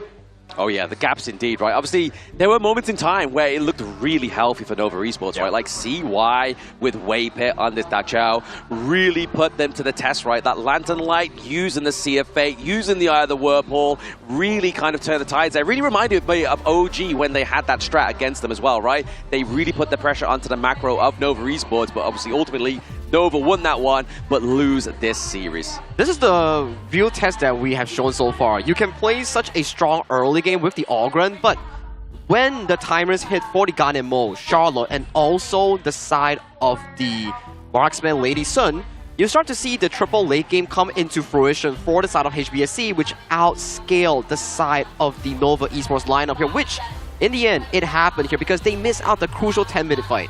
Yeah, just missed too many. I mean, like, the level advantage was a non-factor. It was all about the damage at the end of the day. And once VV hit that point, it was kind of like, it doesn't matter where you were at. You're not able to sustain that damage. He just does way too much in the end. A lot of damage came through for the side of HBSE. But I mean, look at VV, man. No death run here for both the boys down to the bot side of the map. It was Diadea, it was the Lady Sun, just sticking together. Sticking like glue meant that they could not be torn apart by the side of Nova. This specific setup coming in from the side of HomeBois Blackstreet Esports, the Bond Weaver and also the Cannon Bell, they really did super well in limiting Schwan with the early game lane swap, and in the mid game, they repeatedly captured Schwan in towards the side lane, deeming the 10th minute mark a 4v5 essentially for the side of HomeBois Blackstreet Esports. You can see the damage dealt coming in from VV on this Lady Sun. He's been phenomenal this series. Yeah, they had no way to get to that back line, right? I mean, you see the Ogren, it's very linear. You know where it's coming from, and they just kind of work around it. And this lineup that you're seeing, I mean, the gold grab is completely in favor of them because of the way that they were able to just take those fights on.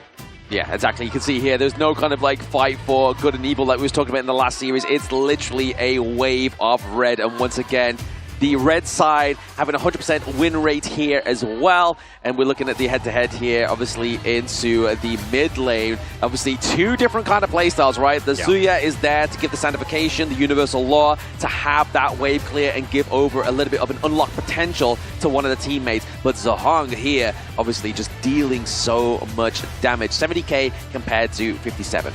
Yep, it's a knowledge gem mid-start that we talk about here, that you funnel all the single available resources in towards the hands of the Ogren here. But if CY falls in those fights, the gold lead immediately explodes with this Zihong Ganemo being the sole factor here. But of course, VV having a phenomenal game on that Lady Sun, well deserved of the MVP coming off this game number 5. Yeah, completely carried on that one. Just his farming efficiency was really, really great because that's what they needed. They needed that damage and with those items. And 31% of the team's damage, 402, was never really at any sort of risk because again, if you're looking at the draft, Nova Esports had no way to find him.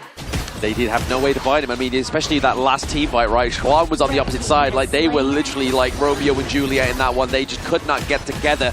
But now we see these highlights. Those couple blades really just put so much pressure onto Schwan here. Like, he was literally like deleted, or pretty much like at death's door before anything even else happened. And as of this point, CY already got outscaled by the triple damage dealers coming in for the side of HBSC, which in these team fights, it's very difficult for you to take on already here. CY with no real armor item here gets immediately taken down by the multitude of damages here, just landing on towards his Ogren. And look at how they got that single kill, Wendy dying early, and they just turned it on, right? HBSC just going for the flank.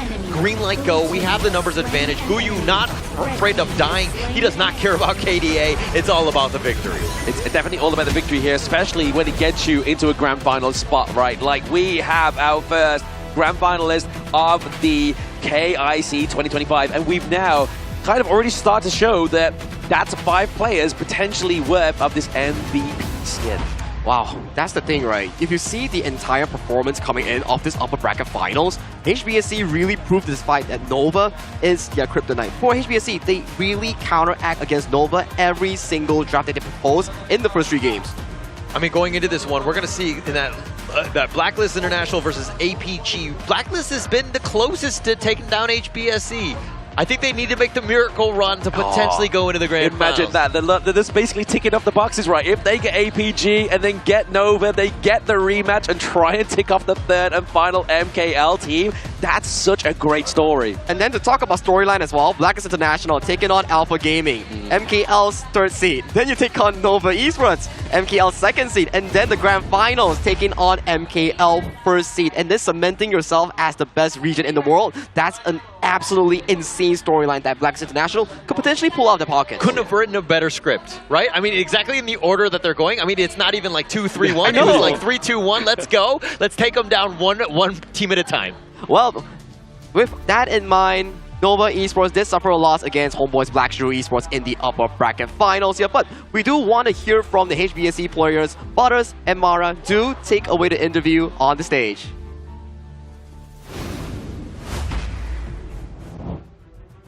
We now have our first grand finalist, HomeBois Black Shrew Esports.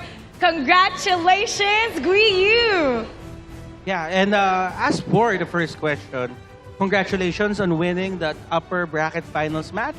And it's the same, it's almost the same as the MKL Grand Finals, but they won 1 match this time around. Now, my question is, were there any difference in the type of preparation that you did for this upper bracket finals? For this few days in our scrim, we prepare new draft like Sun Ping, but not that all. We still have secret weapon in final.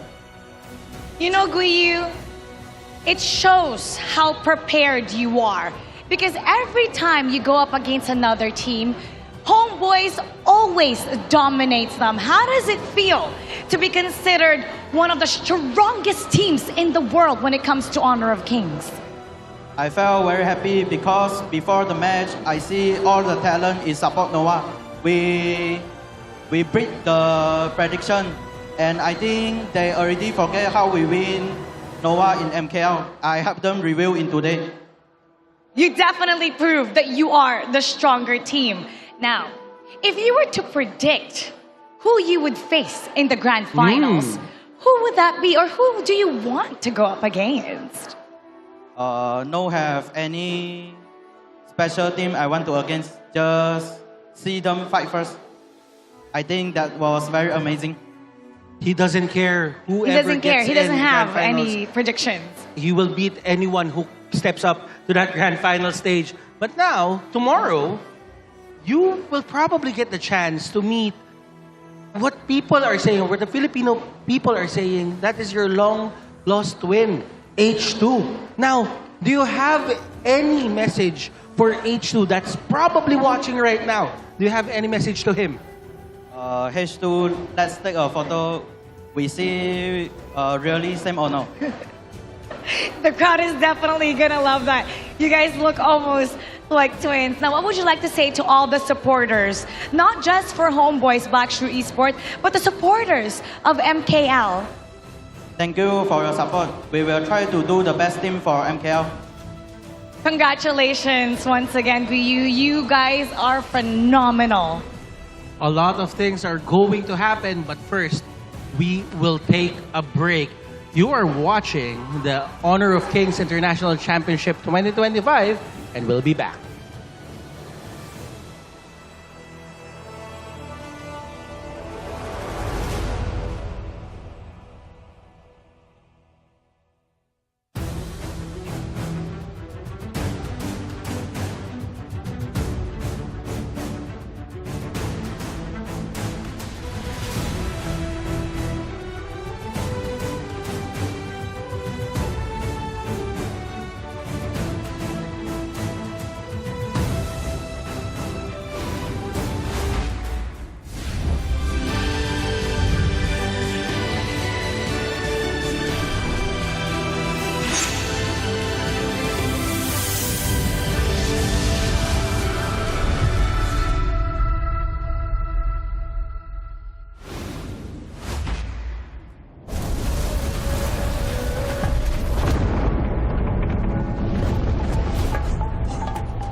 师们，大家好，我是解说02。Hey everyone, this is Jipu. Hello， 大家好，我是成都一超的 Cat。Hi everyone, I'm Bai. Hi guys, my name is Shafiq Aiman. 大家好，我是 No Fair。很开心再次能够回到 KIC 的舞台。很开心再次回到 KIC。I'm really happy to share that I will be attending the KIC2025. 这次我将以一个新的身份参与在菲律宾的 KIC 表演赛。And I'm very happy to join KIC 2025 this time. And I'm really happy to share that I'll be going to the Philippines for KIC 2025. And I'll be participating in the show match as well. And I will also be participating on a show match. 期待在表演赛的舞台上见到更多的国际朋友们。这一次在马尼拉要和大家打一场特别的表演赛，能和这么多海外的朋友们一起打比赛，是一件非常有趣的事情。And I will be making appearances for all 3 days as well as participating in the epic show match 5v5. Guys, kita-kits tayo sa 28, 29, 30 sa Ayala Mall, Manila Bay. Sa 30, kakantang SB19. So, abangan nyo yan. Tapos, syempre, supportahan natin ang Boom, pati Blacklist. Make sure to watch KIC 2025 and send your support. 我们马尼拉见。 See you there. 我们菲律宾见。不见不散。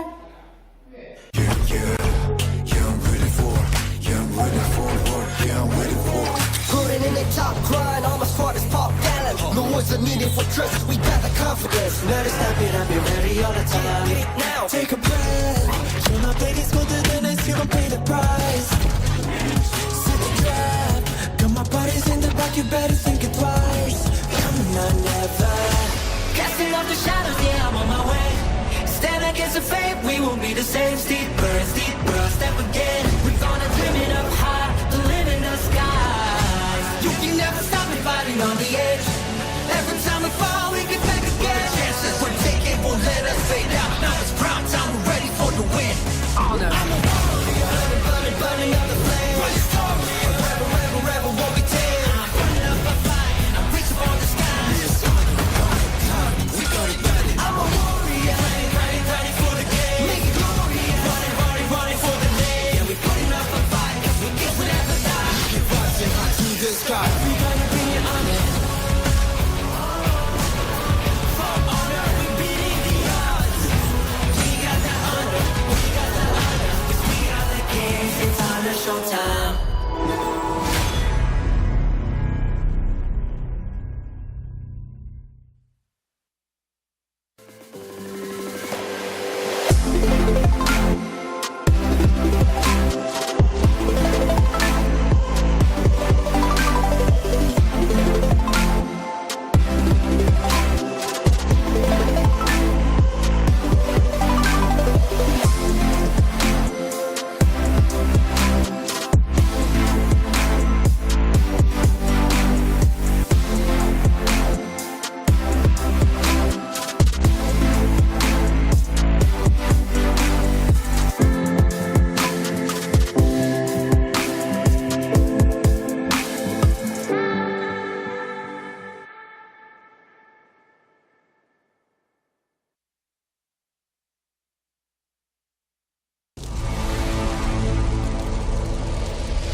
Tidak ada kata menyerah di kamus kami.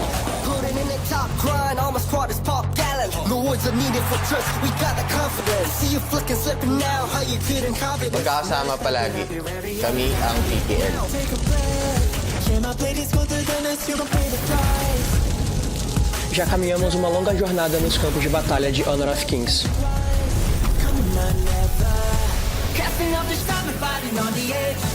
Every time we fall, we get back again. Semalam telah berlalu, hari ini kami buru kejuaraan. I'm a warrior, burning up the flame. Rebel, won't be tamed. Put it up a fight, and I reach for the sky. It's on the prime time, we gonna die. I'm a warrior, riding for the game. Make it glorious, running for the name. Putting up a fight, we keep we never die. We keep rising high to the sky. We gotta bring it on. Finding illusion as well. I gotta be strong.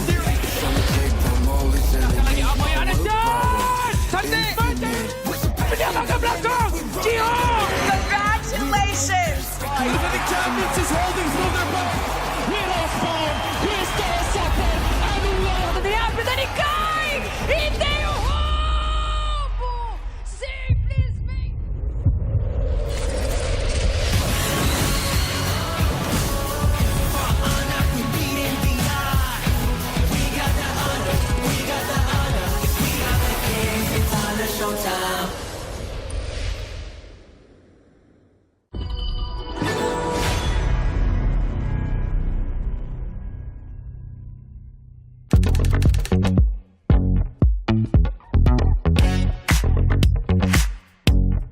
Hi guys, I'm Dusty Jungler from Blacklist International and welcome to my vlog. So, first of all guys, when I wake up, I drink water.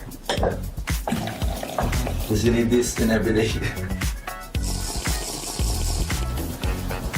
And then after that, like, I'm going to like wash my face and also to brush my teeth.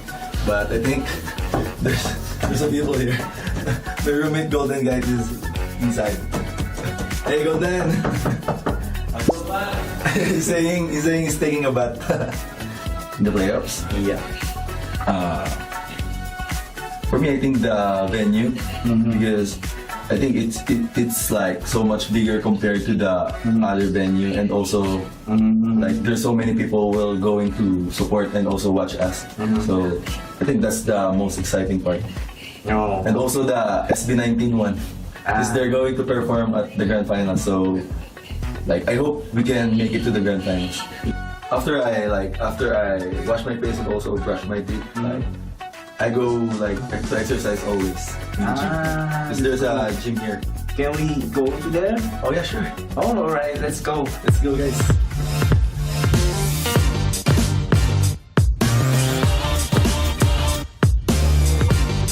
In this gym guys, you can connect to the speaker. I love like, you know, the speaker compared to the headphones or like AirPods.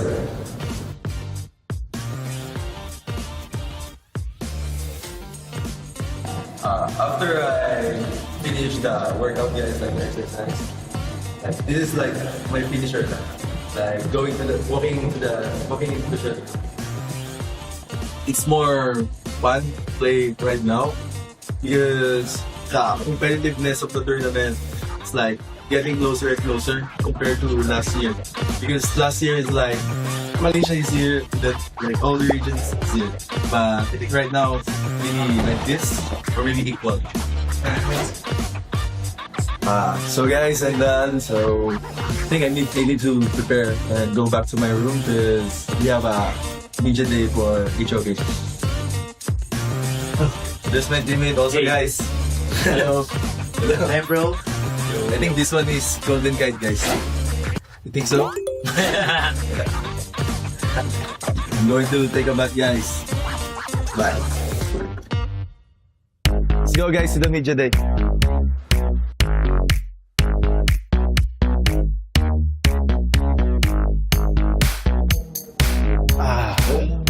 So now guys, we're here in Intramuros in Baluarte de San Diego. This one is like avocado and mango guys, flavor. So good. Should try.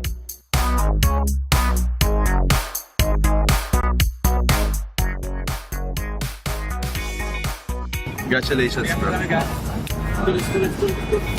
Bro, Chami. Next time, Chami be like that after 2 years. After 2 years? Like this. Hey.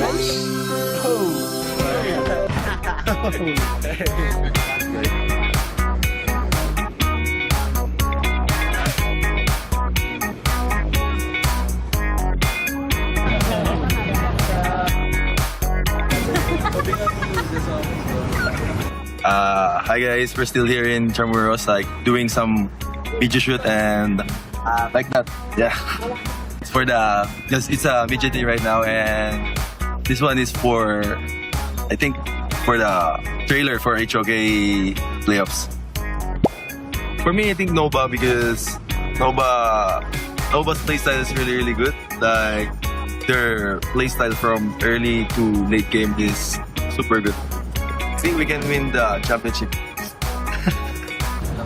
Our media day is done now, guys. Thank you guys for supporting us, and I hope that you will continue to support us, especially in this upcoming November 28 to 30 in Ayala Mall, Manila Bay. See you guys.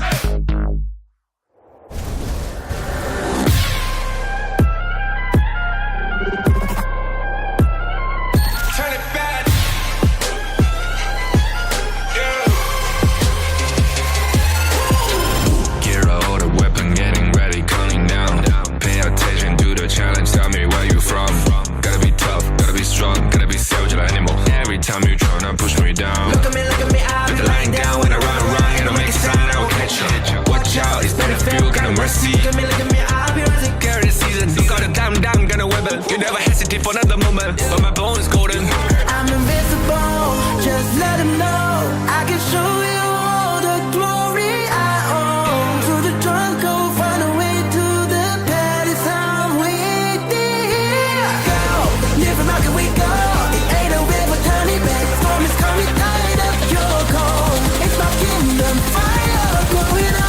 We the kings, it's our honor, showtime.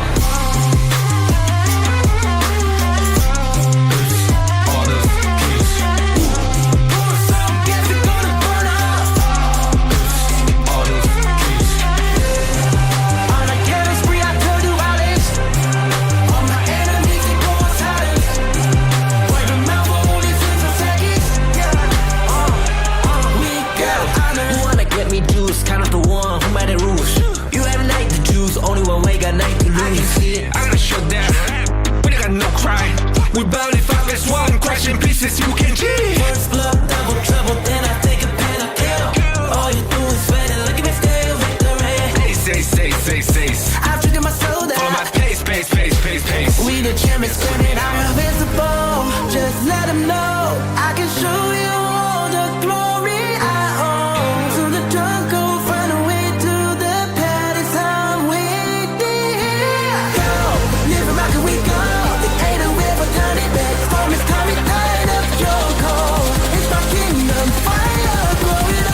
We the kings, it's our honor, showtime.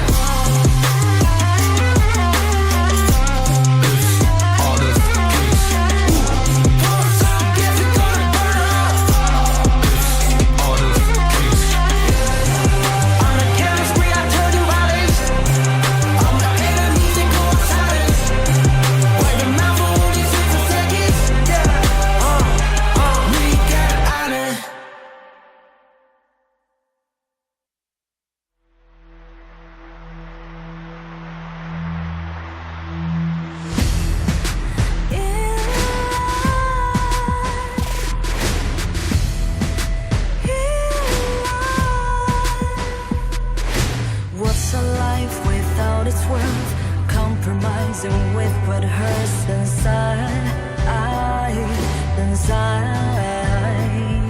When you let fear decide your fate, you don't choose which path to take in life.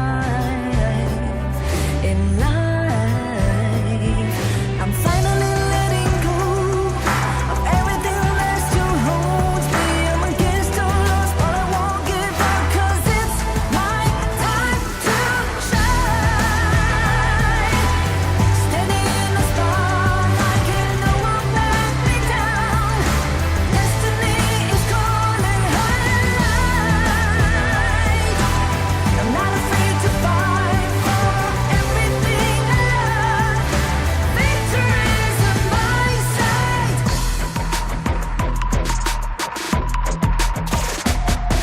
The more we lose, the more we gain. The more that nothing stays the same in time.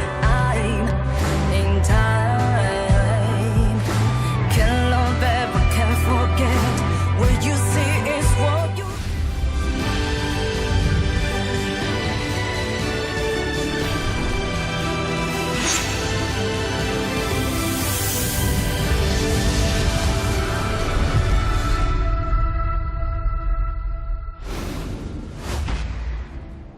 Hello and welcome back to the Honor of Kings International Championship 2025. This is day 6 of the knockout stage. We are here in Ayala Mall, Manila base, here in the center of Philippines here. And just now, we saw how HomeBois Blacklist Esports systematically deleted the side of Nova Esports and sent it right going into that lower bracket, which also awarded HBSC to qualify for that direct slot into the grand finals here. But it's not just me, it's also our fellow casters here. We have Kindofu and also Holla back onto the broadcast here. Yeah, and obviously happy to be here as well. I mean, Blacklist International going against APG, who's going to move on to play on Nova Esports. Everything at stake because this is, of course, an elimination game. Yes, and it's going to get very tiring because both these teams, they have to go through another BO7 again after this. So I feel like this game for APG as well as Blacklist, it's important that you try to end this fast so that fatigue doesn't get to you when you play against Nova in the last series of Best of 7 today. It's not only about fatigue as well, that's a primary thing, but also you don't want to go to the extent of 7 games, which shows you all your trump cards to Nova, who's just waiting to pounce on you in that lower bracket. They suffer a bitter defeat, so they are definitely angry and looking for someone to vent their anger towards it. But this is our featured matchup of the second one today. It will be Blacklist International taking on Alpha Gaming. Agents' first test of endurance against an MKL team. I mean, this is the first one. We were kind of talking about in the last series, right? Where they have to play essentially all 3 MKL teams. It seems like they've lined up from 3rd, 2nd, 1st, all the way to that grand finals going into this one. But can they break the code here? I mean, it's going to be difficult. This is like a taste test, right? Okay, so what kind of difficulty do you choose? 1 to max. I mean, there is no difference here. Every single team coming from the MKL region is very strong. And of course, the first challenge they have to face is going to be APG in this second half. And I mean, we're approaching towards the end of the KIC 2025, so you really have to perform your best. And it's also Philippines' final hope at stake here. If they can really make it towards that lower bracket finals and we do the numbers game, Blacklist International is the only team thus far in the playoffs that pushes HBSC into a 7 games, which Nova Esports couldn't have done just now in the upper bracket finals. They've looked impressive, right, in the KIC. This is a whole new Blacklist that we've never seen, right? The way that they've been able to step up and being able to find it out. Yeah, they did lose in that game 7 against HBSC, but that was the closest that team has gone to losing. Exactly, and I think this might prove the point for PKL because, look, they have been growing thus far. Every region has been growing, but the growth of Blacklist International specifically, this one works wonders, and perhaps they can dare to dream. I do believe that in this scenario itself, Blacklist International is no longer the underdog, but a fierce tournament contenders here. They are ready with whatever it takes to get this entire tournament in towards their back here. But to really allow them to do so will be to traverse the lower brackets here. In front of them is the MKL 3rd seed Alpha Gaming. And if they do make it past APG, they still have to face the 2025 Grand Achievers here, Nova Esports, in another BO7. Yeah, I mean, but I don't want to get ahead of ourselves because Nova, while is a formidable foe, but they still got to go through Alpha Gaming. This is a team that's right 3rd place. You're seeing why they're one of the toughest teams in the entire KIC. Yes, they're ready to go, but this is a situation now where can, again, Blacklist find a way to overcome the first MKL team in the KIC. Yeah, and it's only going to get more difficult, right? Because funnily enough, it is now ranked 3rd, 2nd, and 1st. So if you beat the 3rd, okay, welcome. You're going to go up against the 2nd team in MKL. And then the final challenge in the grand finals is going to be the #1 team, HomeBois Blacklist Esports. I want to know who the scriptwriters are because they set it up perfectly, right? I mean, this is going to be the first true test, as you're seeing here, in terms of endurance, because not only, again, 3rd, 2nd, a 2nd waiting in the wings, then you have 1st place potentially tomorrow. All of the MKL teams are like, Blacklist, come at me. But of course, we'll see if, of course, they can first overcome Alpha Gaming. And this is the head-to-head matchup between Blacklist International and also Alpha Gaming here. In terms of kill participation, they are neck and neck tied at that 71%. And all of these statistics, they are rather 50-50 between these two teams. Even the average deaths per match and also the goal, all these are very neck and neck. 50-50 between these two squads. Yes, very close. And we'll take a look at a very specific lineup here, head-to-head. we're talking about the farm laners, Golden Kite and Sun. Now, Golden Kite obviously has impressed us in the group stages, going to knockouts, and now in this final stage of KIC 2025. Sun didn't really show up until the later parts of this tournament, but still, the stats are pretty impressive on this guy. Well, Golden Kite is the only player so far in KIC 2025 to get that pentakill on that specific channel pick here. So it will be interesting to see. Son has been one of these high achievers in the 2024 year of HOK Esports. I want to see them battle out. And also, the rivalry between these two players was not day one, because back in 2024 KC, that was Blacklist International defeating Team Secret, and Son was on that roster. Yeah, I'm sure there's a little bit of bad blood. Son will want to show up. I mean, you talked about the fact that he showed up a little bit late here, but now he's here, and you're seeing Alpha Gaming kind of hit that point, right? They've been much better. I think they've been way more stable with Sun in the farm lane. This is something that they need to be worried about, Blacklist, that is, going into this series. I think it's always better late than never. This is not to excuse, me being late every time, but with that being said, every time. every time. Now is the time to show up, right?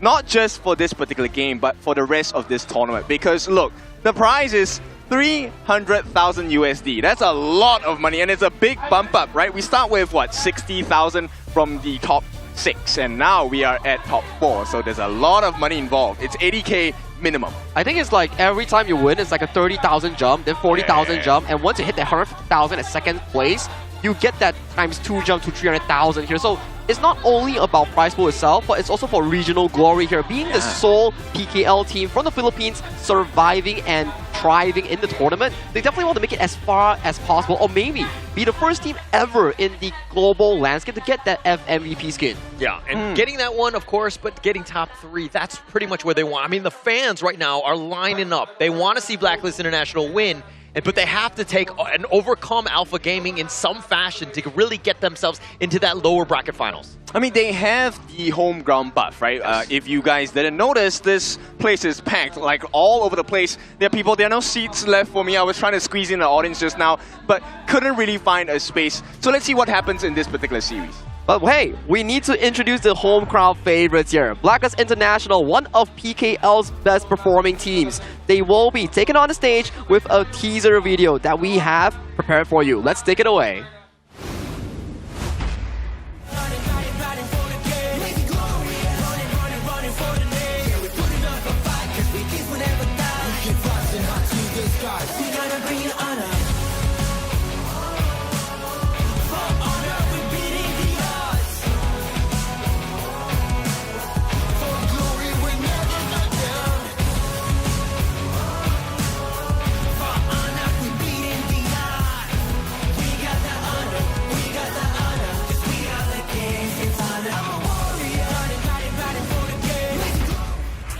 We start in the Clash lane. It will be the infamous, the #1, Chemi1!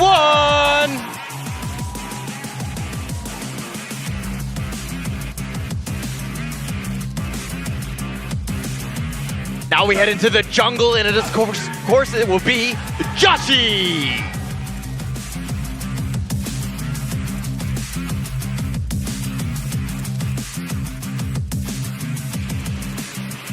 Into the mid lane, we now go with Dragon.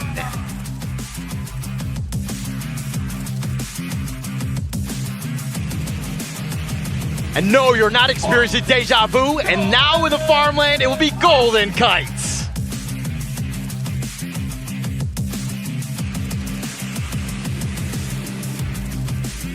And the roam, the man with the plan, it will be none other than Chaz.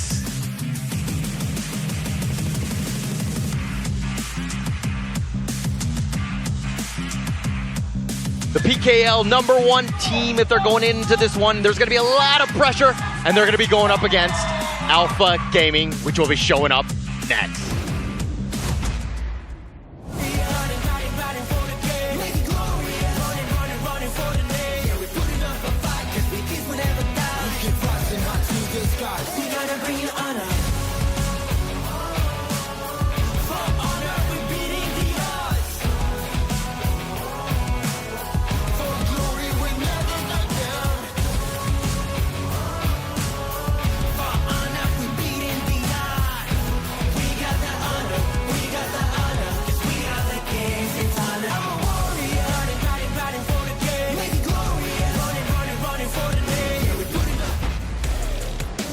Now let's take a look at the clash lane. It's going to be Alpha Gaming Xiang.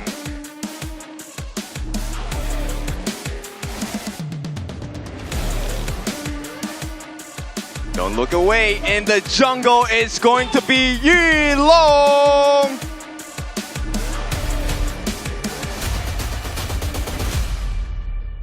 Let's go to mid now. It's going to be Shi Shan.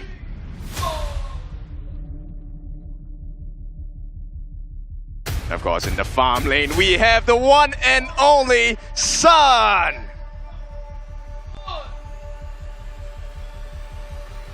And to complete everything, it is the sword himself, Saber.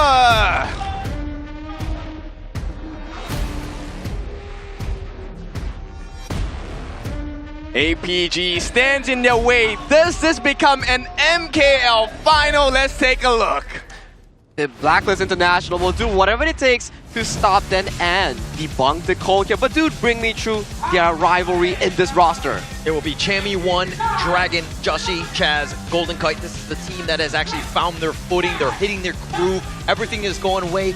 Yes, they stumble against HPSC, but this is a team that is still proving that they are one of the top teams here. The growth has been phenomenal so far coming in for the side of Blacklist International. Their KWC run was about first round exit, but right now, in front of you, in Manila Bay itself, they stand tall and they are right now in top 4 and hungry for more.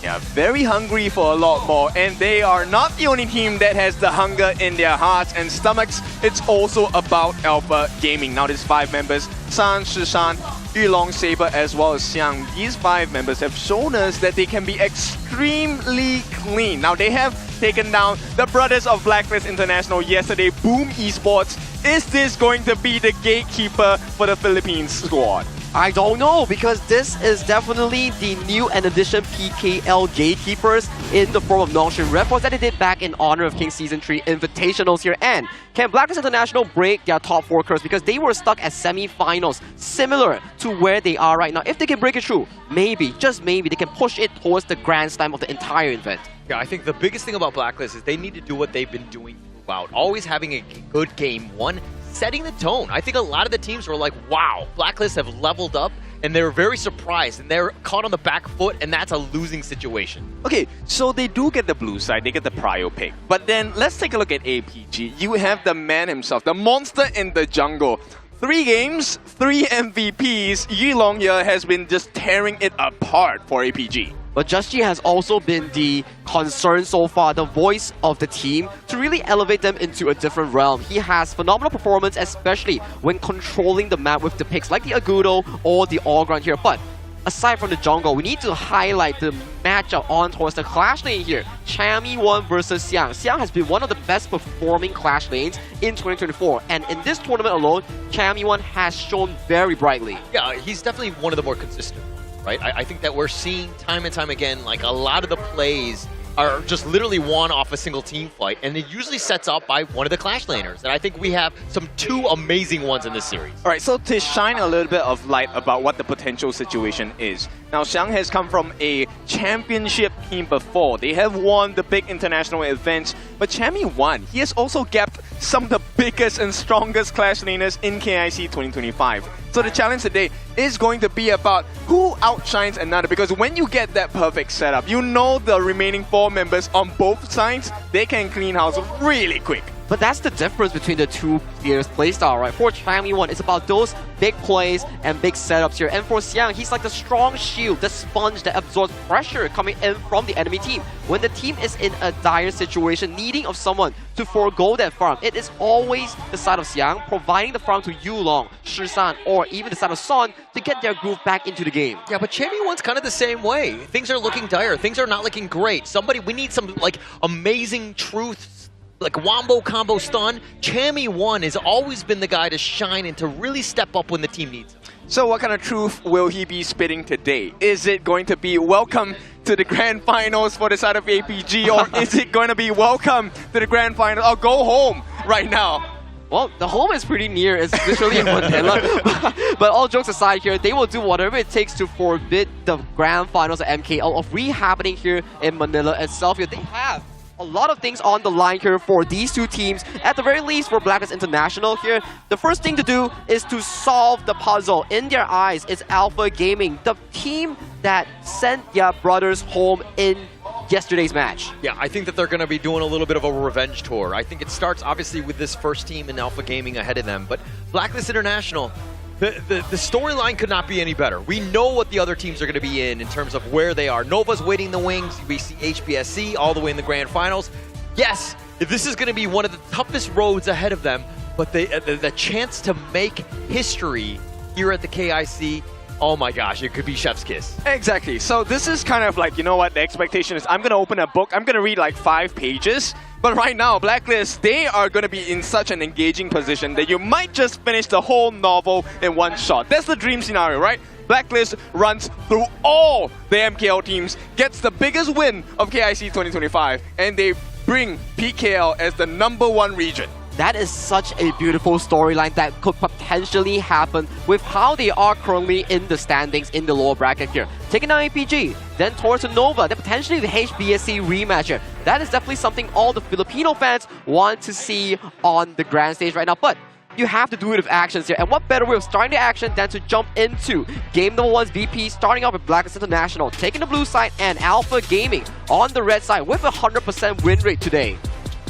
It's been very good. It's been very, I mean, it comes back to the draft. I mean, we know that both of these teams, I mean, the coaches are really going to be digging deep because it's all about that edge. You saw it in the first series about just having a slight edge in terms of the counter picks. It's super helpful and it really gets your team over the top. Yes, and one main difference you notice about this KIC 2025 in comparison to all the other events was that previously if you ban something, it's more of like, okay, this person cannot play any more heroes, it's going to be an easier game.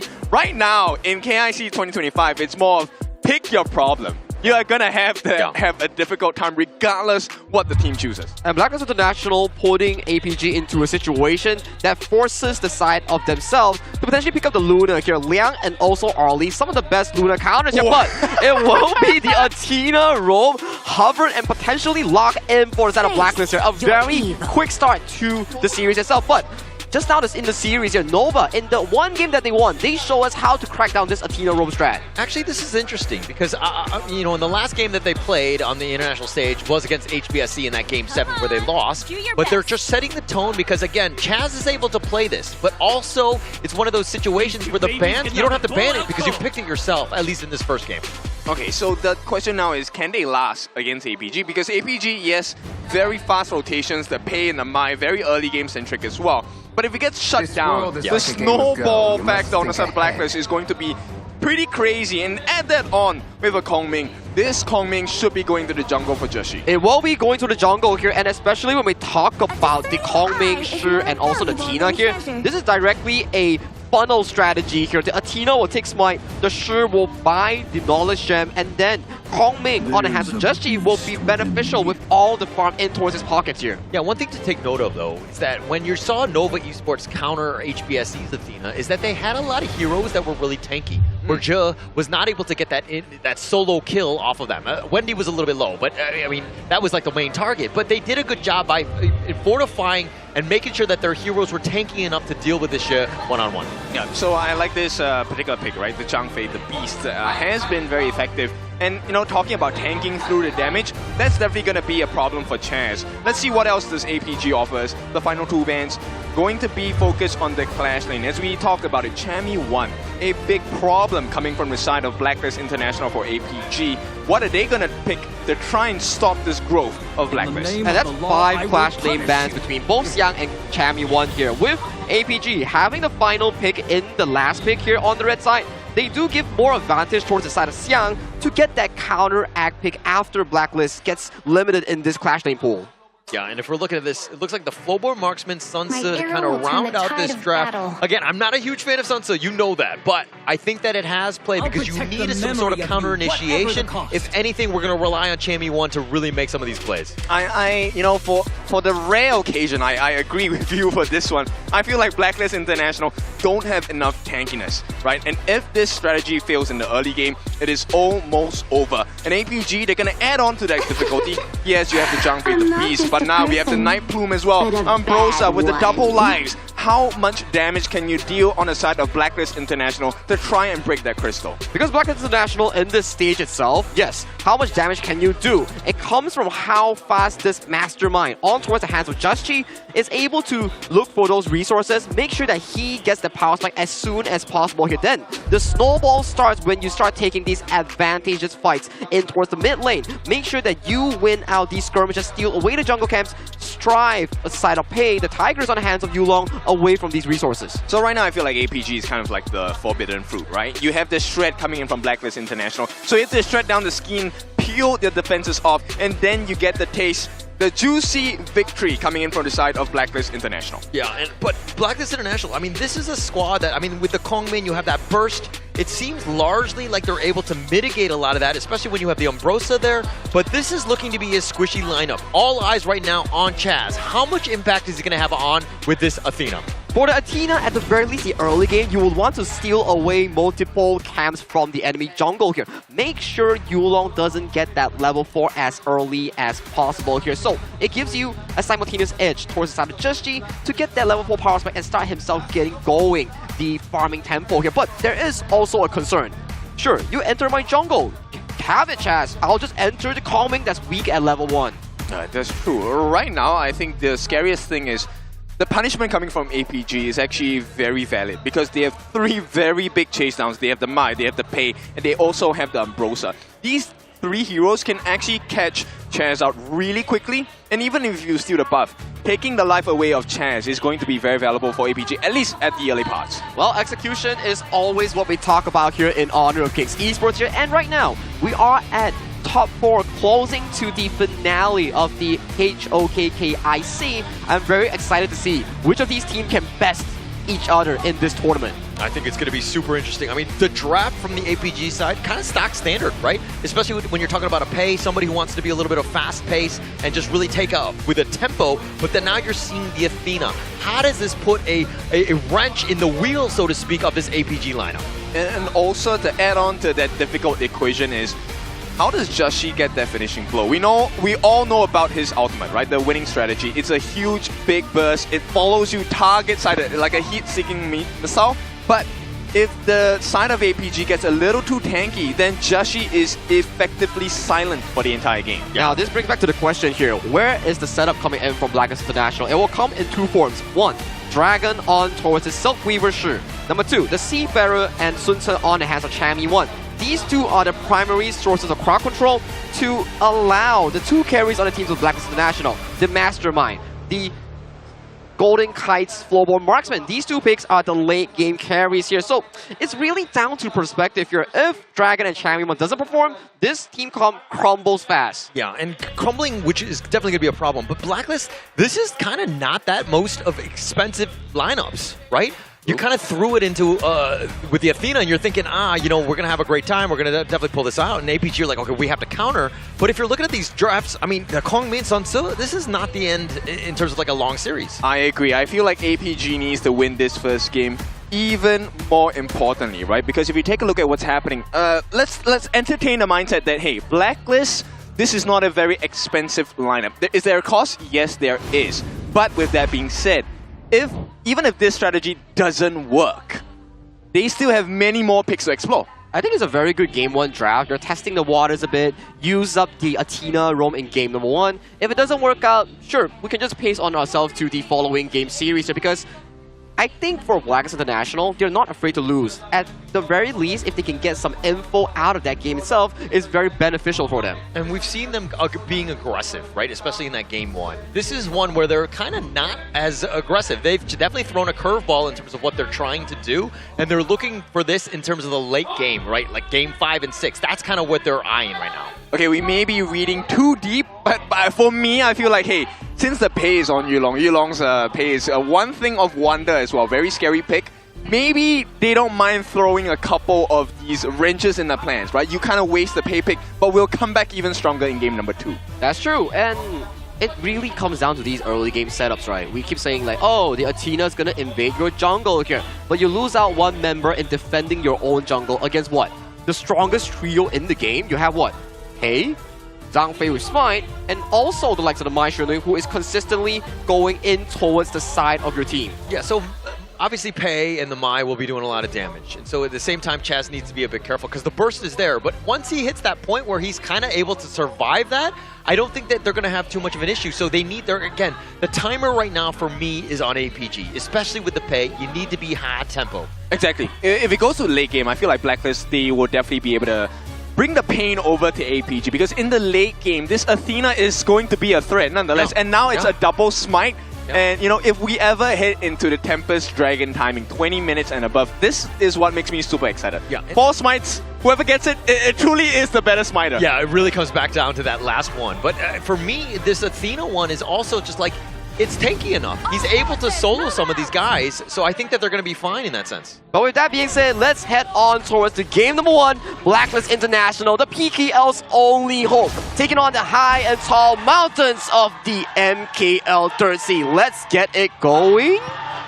Okay. There's a little bit of a false start. I think that some people were a little... We're just going to do a quick little pause to kind of see exactly what's going on with that one. But, you know, look, I think that we need to make sure everything's right going into the series. Everything needs to be crispy, smooth, and clean. Yeah, I like it. Everyone's right. Then we go into a pause. I mean, of course, we definitely want everyone to play on a fair battlefield, right? So we're going to have to work through some of these technical difficulties that, you know, some of the players may have. But in the meantime, this gives us more time to explore about the potential situations that may arise in this best of 7, because we might be in for a long one, we might be in for a short one. I think there is no in between. This is either going to be an absolute domination, or we're going to have to fight tooth and nail between these two teams to really get a result here. I feel like we need to do predictions in terms of the series. Like, you know, is it going to go game 6? Like, you know, 4-2, 4-3? Like, who are you going to give the edge to here? Okay, who wants you to go predict first? All right, so here is that very big take. I think one of the teams is going to hit lower into the lower brackets as well. What? Deeper into the lower bracket, sorry. So you essentially didn't answer the question. Wait, what? So no, which of the two teams is going to win? I think that's what we care about. And then we're going to talk about in how many games are they going to move on with. So the team on the left. Your left, my left, I don't know. Okay.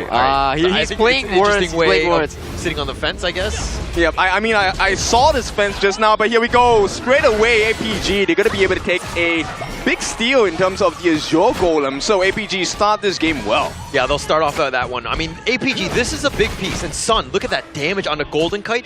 He's been scurried away at this point, and this is the stability that we're talking about with Sun joining APG here. Yeah, I think he has been a very stable player for the side of APG, which is exactly what they need, right? But at the same time, take a look at what Chaz has done. Chaz has already stolen away the Azure buff from the side of APG, and it feels like they're not looking to punish Chaz, but they're looking to look for a win elsewhere on the map. And Chami 1 seems to be the ideal target for the side of Alpha Gaming. I mean, the biggest thing also is that Chaz, yeah, he got the steal, but hasn't given up first blood here. So you're taking away buffs, plus the fact that you're staying alive, and that's got to be super annoying for APG. Yeah, it definitely has to be. But you know what? This first blood, I think, would then be so much more valuable, because APG, I don't think they want the first blood on Chaz. They want it on someone else. And imagine if it's going to be Joshi. Yeah, obviously that would be best case scenario. But you'll take what you can, because Chaz will be out of position. He'll be in the enemy jungle. He's still there now, man.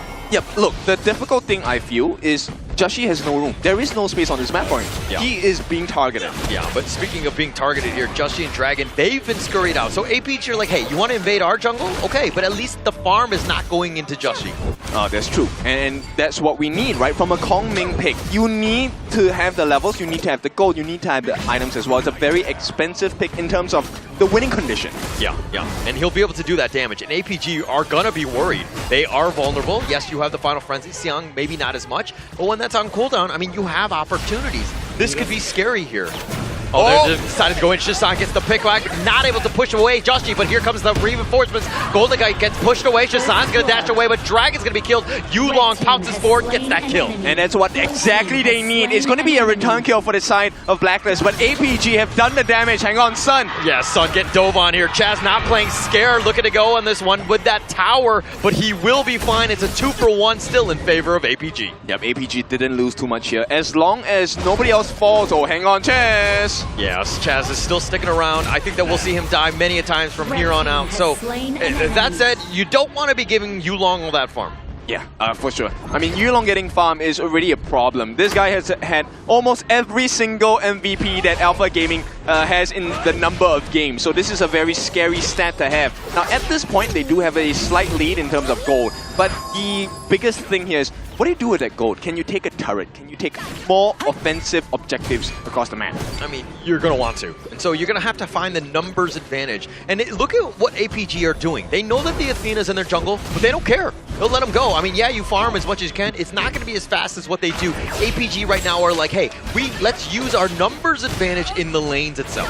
That's true. I mean, coaches have told us about this particular pick for Athena. I mean, it's either or. So if you leave her alone, she gets the free farm. But right now, looks like even though they're free farming on the side of Chance, that has very little value for Blacklist International. And look at another buff, that blue buff that's going to be taken away from Justy yet again. They know that timer is there, but at the same time, Blacklist are like, hey, you're going to take mine, I'm going to take yours. Yeah, biggest challenge here is going to be the 4-minute mark. This is where the first tyrant of the game. Although set sail actually connecting on. It looks like the shields are going to be there with Leaping Savior. The Silky Imprint not able to connect onto this one. They find Chazan with the winning strategy. That's going to be huge. And now Chaz is on the back line, finding 4 members there. Chaz with those shields, he will be there, but APG getting away. All right, so they actually get it. So APG trade that tyrant for the life of Susan in the mid here. Is it going to be worth it? I think at this point it still is. But take a look at the farm that Golden Kite has had access to. He is just melting Sun down at this point. Yeah, doing a great job. That Aerostorm is doing some work, and Golden Kite with a slightly 200 gold over Sun.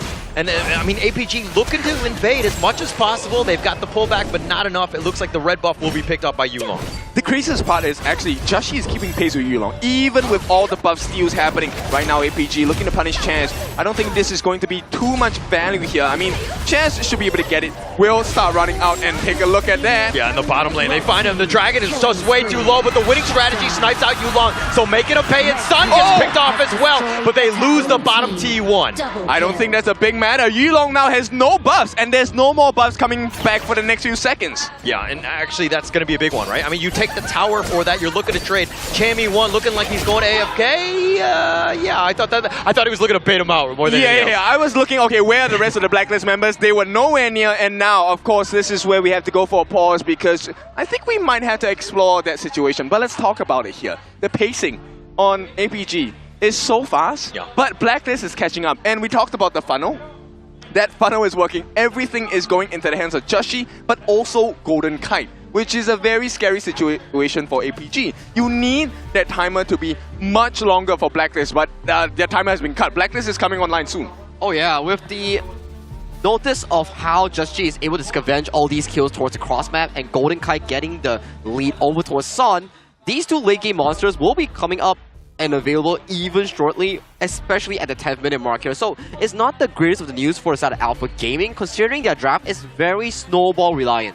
Okay, I'm gonna make a dad joke here. You know, it's looking like they're taking the escalator. They were expecting the escalator, but right now it's Escasuna. Okay, all right.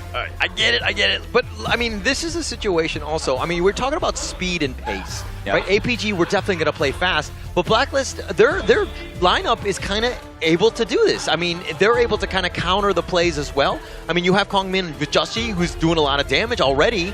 This is a squad that's able to kind of counter that fast pace. But how long can you do it for? Because if you take a look at what has happened so far, it's kind of weird, but on the side of APG, they haven't really made full use of the Unbridled Outburst yet, right? True. We haven't really seen the saves come in from the side of the roam for APG. In the meantime, Blacklist, because of the composition they have, they're able to be so mobile, they're able to change angles as and when they need, and that's a very scary situation for them.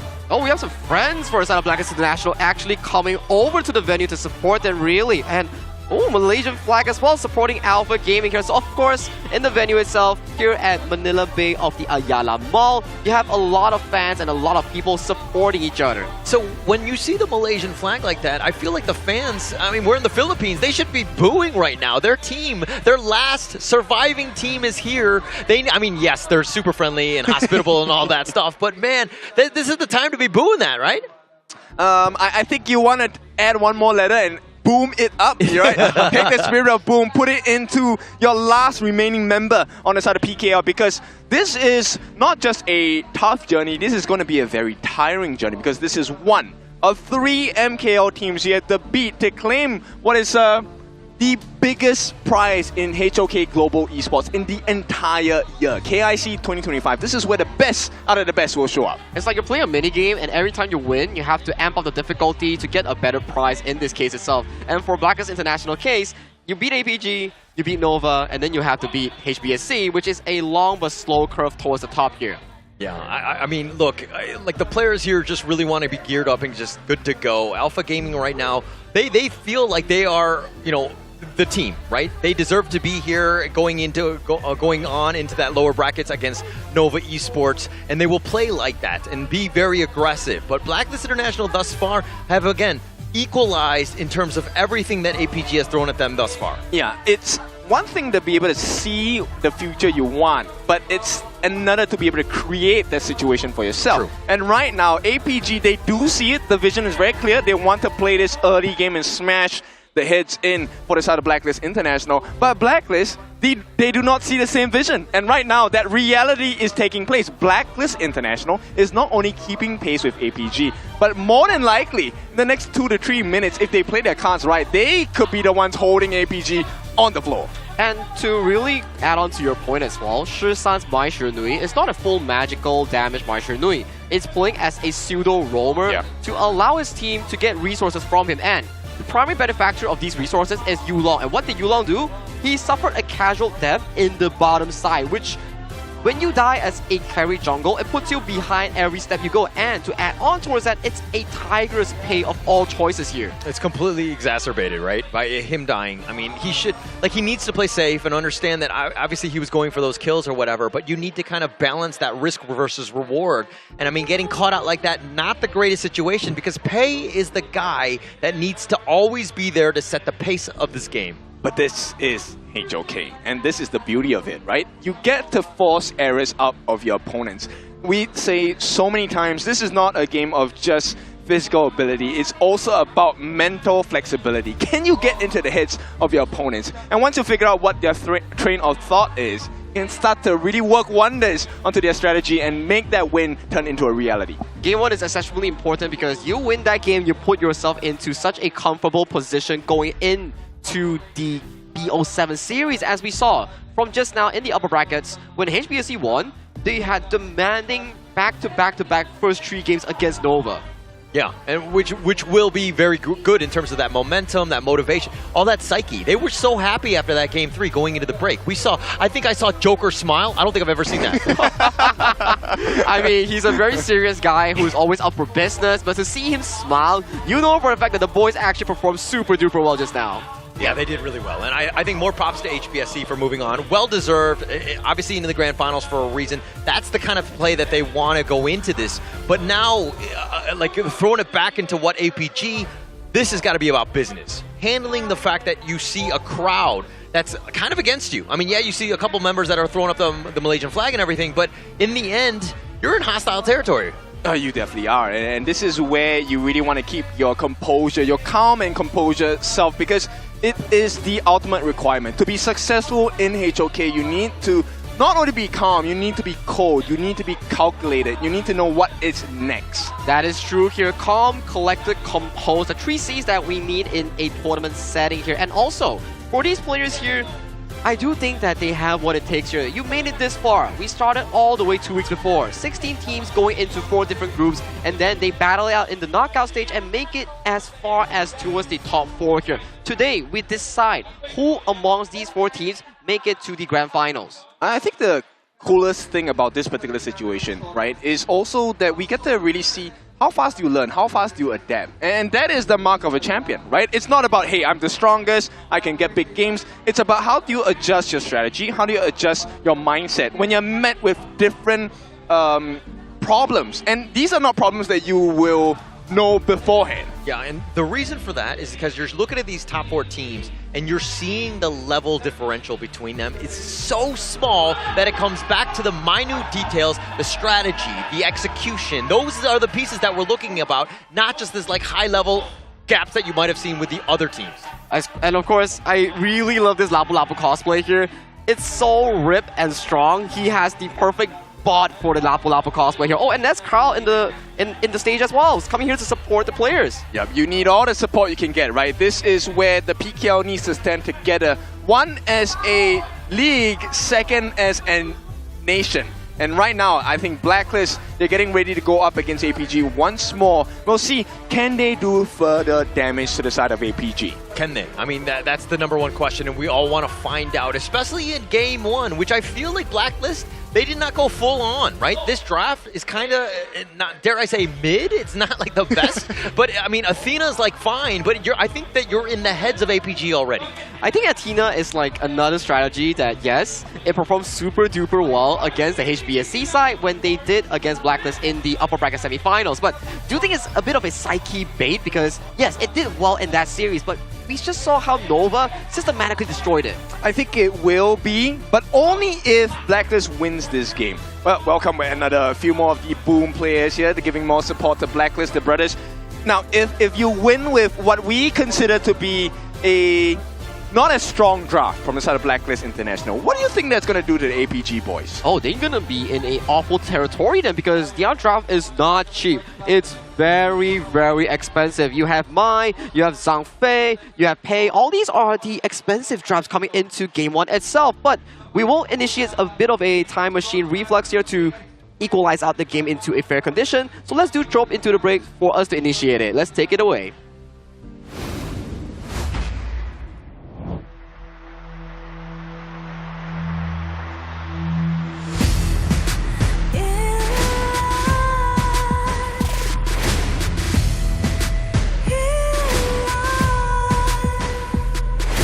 What's a life without its worth?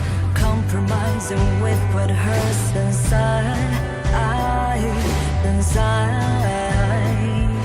When you let fear decide your fate, you don't choose which path to take in life. In life, I'm finally letting go of everything that still holds me. I'm against all odds, but I won't give up, 'cause it's my time to shine.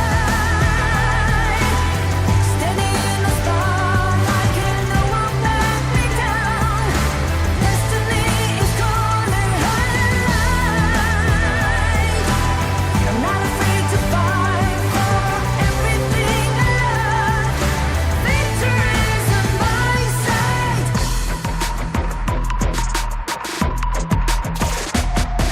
The more we lose, the more we gain. The more that nothing stays the same. In time, can love ever, can forget. What you see is what you get. Sometimes,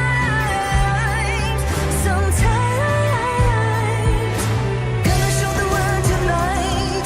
The light that shines inside us. We're against the odds, but we won't give up, 'cause it's our time to shine. Standing in the spotlight, can no one back us down. Destiny is calling high in life. We're not afraid to fight for everything we love. Victory's on our side. Takiki takiki takitao. Takiki takiki takitao. Takiki takiki takitao. Takiki takiki takitao.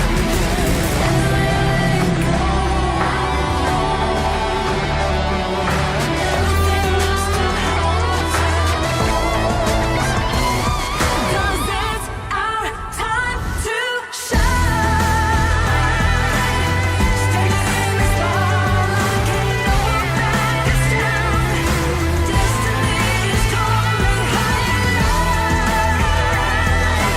We're not afraid to fight for everything we love. Victory's on our side. It's our time to shine high in life.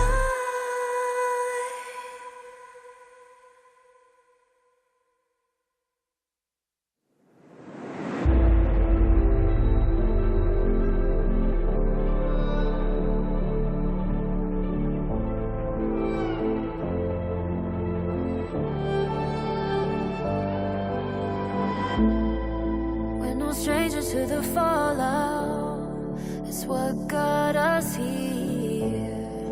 Ever changing, some chameleon. Blood, sweat, and tears. We'll never make it if we fall to everything that brings us down. With a comeback is now. Blood, sweat, and tears. Fight for what we want. Doesn't matter the cost. Every day, put in work. Blood, sweat, and tears. Nothing comes overnight. Strength in numbers, start to line. We don't bow to fear. Blood, sweat, and tears.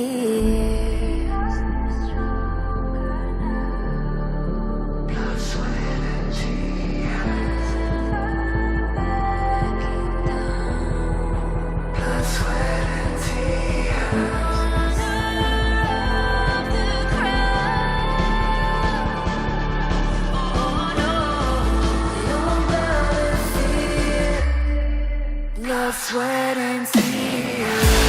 Fight for what we want. Doesn't matter the cost. Every day, put in work.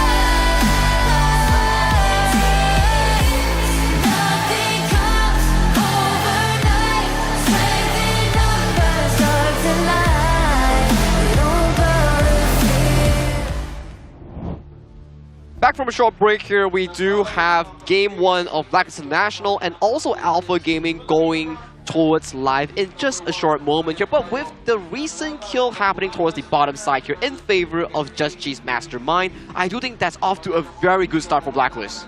A great start indeed. I mean, that's kind of what you wanted. They got that kill, really setting themselves up for that success, right? Because again, every single time you kill Yu Long, which is the guy that really needs to stay alive and just be farming, you're doing your team a great service. You're buying a lot of time, right? You're delaying the game and you're fulfilling your win condition, which is for Blacklist International. Let's go to the late game. Let's make this Athena a true problem, right? There's two stages to this problem. First one being, okay, I'm going to steal everything from your side of the map. Now, once that happens, in the late game, he's going to be in a situation where he can abuse that anti-CC ability. He's going to die on your backlines as well. Yeah, at what minute mark, though, do you think that if Blacklist just survive or go even, they're going to be fine in this game?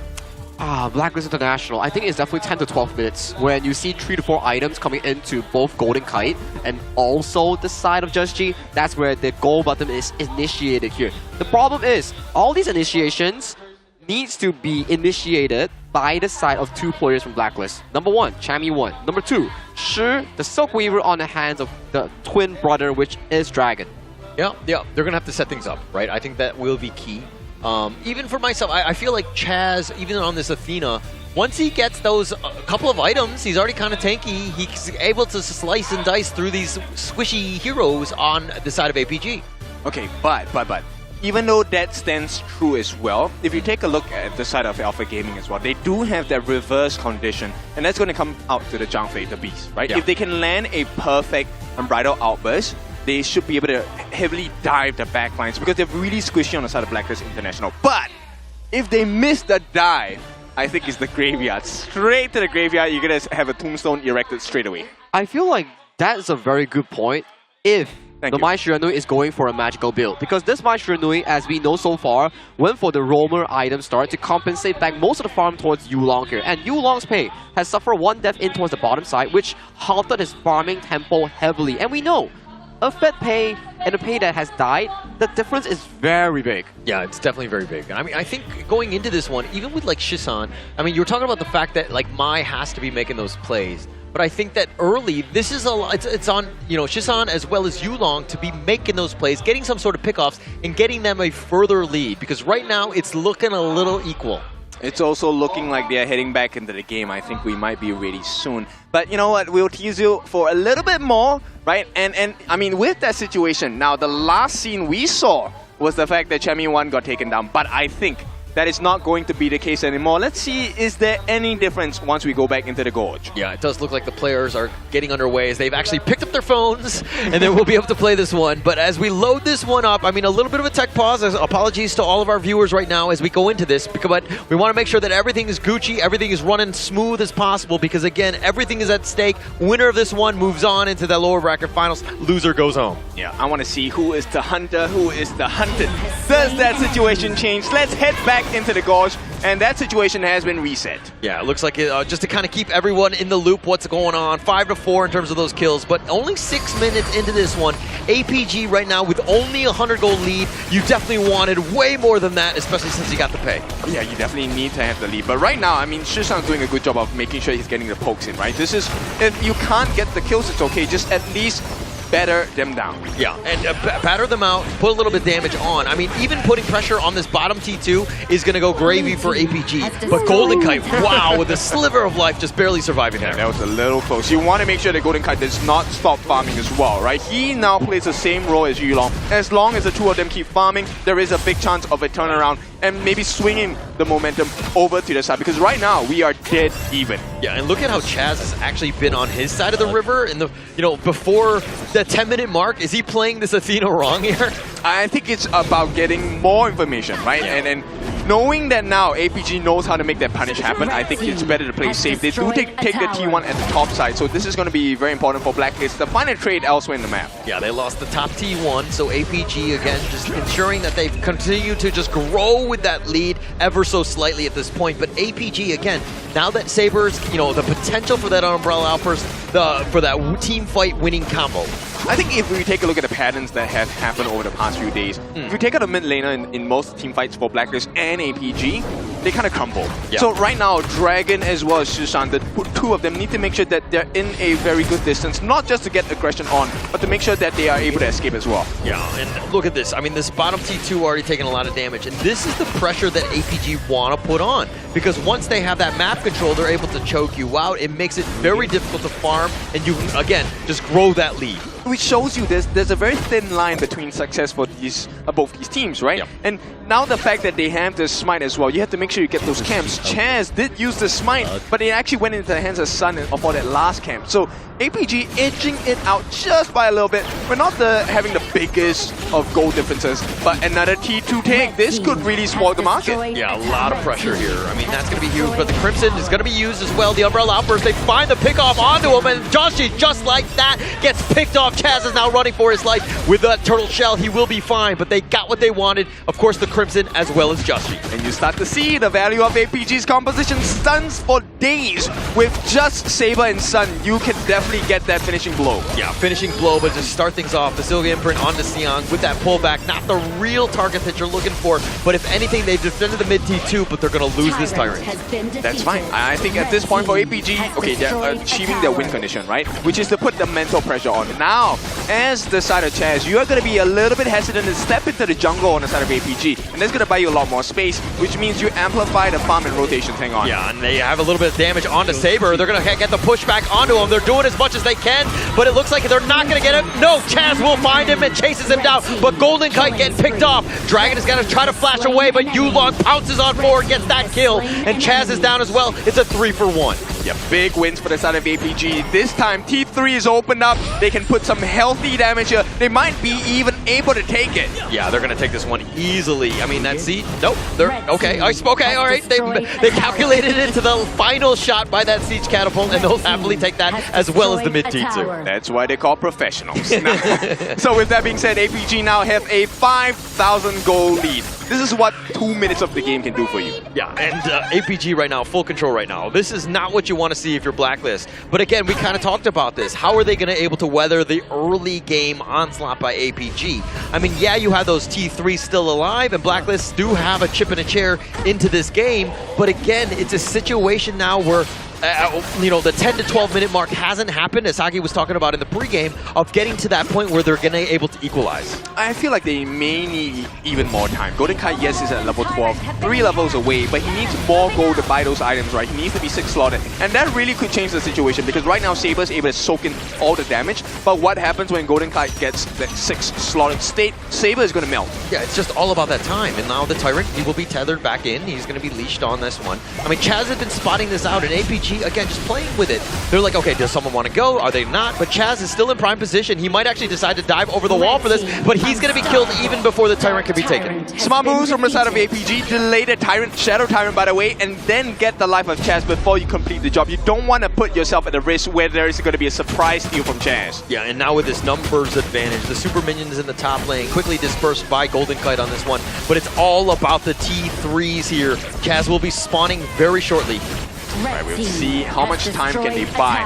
T3 is taken in the mid, in the top. This is not a lot of time left for the side of Blacklist. A big push could really seriously end the hopes of Blacklist International in this first game number 1. Yeah, and actually APG doing a great job of understanding how to finish this game out. They've got a 6k net worth lead, doing the perfect siege, nobody dying, and then getting away and then taking over your own jungle again for that one last route around, and just ensuring that you have that net worth to really take them over the hump. Which is why I feel Saber is a huge issue for the side of Blacklist International, right? Ominous Premonition with the Succubus cloak as well, so he has both physical and magical defense. Now this is not enough time for Blacklist International, because right now APG have gotten their hands on the Shadow Overlord, and I believe this is with the Primal Bond as well, so add on that difficulty, your base is in trouble. Yeah, definitely in trouble here. I mean, with this the Vanguard in the bottom lane, this is going to be a tough one, right? I mean, APG will just slow siege this bottom T3, wait for that Shadow Vanguard to actually make an appearance, but Blacklist International right now looking to kind of initiate at some point. It's going to be difficult to get it done. The turtle shell, Chaz is going to be fine. Yeah, he's totally fine at this point, but the tower is not. T3 looking to be taken, and this is going to be an open base for the side of Blacklist International. Things are going to get more difficult from this point because the Shadow Vanguards and Overlord are here. Yeah, it's going to be quite difficult indeed. I mean, the stuns, they have all of their ults if they want to go for this one. Silkenprint is really not going to do too much on that one, but the Umbrella Outburst is going to be used, but the nice 3-man stun with the Rue Engine, pushing them back. They've gotten Justy, they got the first, the Jamie one is going to be killed as well as Chaz. They've got a 3-for-1 so far, but they're going to take the Crystal, and just like that, APG take game number 1. With an ace as well, with the cherry on top. So this is going to be a difficult situation for the side of Blacklist International. But what a performance by APG. They knew what the win conditions on Blacklist International was, and that was just time. The time really meant a lot. When I talk about the 10 to 12 minute marks coming in for the side of Blacklist, that is under the consideration if they can make the game into an even state or a 1 to 2,000 deficit here. But with the superior macro decisions and team fighting coming in from the side of Alpha Gaming, especially Shisan and also Saber, that was just beautiful plays here coming in from that 2 setup. Beautiful, right? And I mean, you were talking about the good macro plays, but it's very easy when you have a lead to kind of close things out. And APG understanding just how to play those heroes. They were able to do that damage, and just like in a flurry, you could just see them going in and taking out everybody. That's right, and to add that on, the difficulty is that Saber is very tanky as well, right? Really quick Ominous Premonition for the physical defense. It also has that really quick Succubus Cloak, so he has the magical armor as well. Now, if you can't get past Saber, that's already one problem you have to solve. But what happens when the guy you can't break jumps at you instead? And with the Unbridled Outburst, that was like the icing on the cake for the side of APG to take the game. I think that was also a very important point that we really missed out in that game alone. Yes, Just Chi and also Golden Kite, they were really fed on those hyper late game carries here, but if you're always on the reactive end and the enemies don't miss their engage like how Shisan and Saber was doing on those crazy picks, then you are always in a position where you are the fish on a chopping block waiting to be decimated. Yeah, it was just a matter of time, right? I think APG, once you had that lead, it was pretty much all she wrote on that sense, because they were just too squishy. Blacklist International is like, yeah, you might get some of those items, and we're looking at Golden Kite with like 9k, I mean 10k from Justy, but the other end, you're talking about Yulong with 12k, Xiang with 10k, and then Sun with 9,000. So just like the complete net worth was just way too much damage. And I don't think the side of Blacklist International, they played the Athena roam to a full potential, because this is the first time I've seen Athena only having 5 deaths. Usually we'll see like what, 14, 15, and then you continuously steal away the jungle monsters, and then send yourself in towards the enemy's mouths with a 20 gold bounty. That's the usual playstyle. I like the way that APG viewed this game because it's a very different game set and the mindset they have, right? So instead of going for the kills, they were very bent on making sure that we'll take the towers instead. We'll play the macro game, right? Because your towers don't come back. My buffs will. And even as long as we hold a similar or even a small gold advantage, we can turn this whole situation around. And once you see P3s drop, there is no more game to be had. Yeah, and going back to Athena here, it's kind of like the perfect strategy against it. It's like, don't give the bully any sort of power. Don't give him any sort of attention. Just completely ignore him. And you saw Chaz was like, hey, guys. And he's trying to bully everybody, but nobody wants to play with him. And he was just like, oh, I'm so lonely. I'm just going to go back to my side of the river. I'm very glad that the Athena roam has been having specific countermeasures here, which also elevates the competition to a different level. It means that teams are actively searching for a code breaking, how to really boil down this Athena strat itself. But this is the jungle head-to-head matchup here between both Blacklist Just Chi and also Yulong. I see what you did there with the code breaking. Now with that, this code has been broken in game number 1. APG, of course, Yulong doing really well. 9-1 and 12. I mean, you expect this guy to be rich, but we also have to give props to Joshi here. 3-3-2, but he was close by 10.6k. Yeah, I mean, he was trying to keep on pace, but he's vulnerable, right? Once Yulong found him, he would pounce forward. The amount of damage that he had, and he's, again, one of the better pays in terms of the KIC here. So very impressive there. Yeah, very impressive 9-1 and 2 performance here, and also a very strong invasion rate here. And also, what better way to run off than another MVP title coming in from Yulong on the signature Tigress here in this game 1. This guy's not looking for wins. He's just farming the MVPs at this point. 9-1 and 2. I mean, the way that he played this game, the game plan he had for APG was really clear, right? We're going to ignore every problem that they give us, but we're going to give them more problems to solve. And once we have that comparison, Yulong with this pay really just feasted on the entirety of the jungle. Too fast, too furious, just in the hearts of the Blacklist lineup, just constantly. And he was forcing it down. This is the one where we talked about where like, Yulong, he died a little bit early. This is going to be a travesty. And he's just like, no, actually, that's my only death of the entire game. And this is the perfect setup that we talk about here. Yes, Just Chi has a lot of gold, but how do you use the gold if you're under the ground?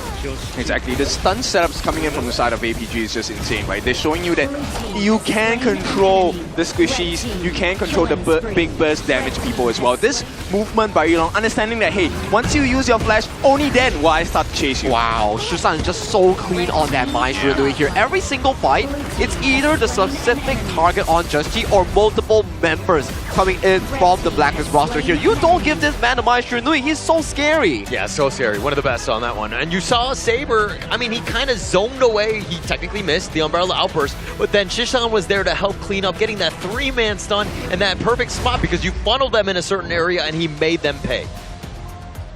He indeed make them pay here, and we do see this side of the bottom here. Blacklist International lose out game number 1 against Alpha Gaming here. The 3rd seed coming in from MKL, the tall mountain that they have to climb one at a time. Yeah, just one game though. All right, I think that going back to this one, you tried the Athena, you tried to throw a spanner in the works, so to speak, but hero-wise, you're fine, right? Continue to just bounce back in game 2. Obviously, you need to expend a little bit more to equalize in the series, but I think you're okay in the long term.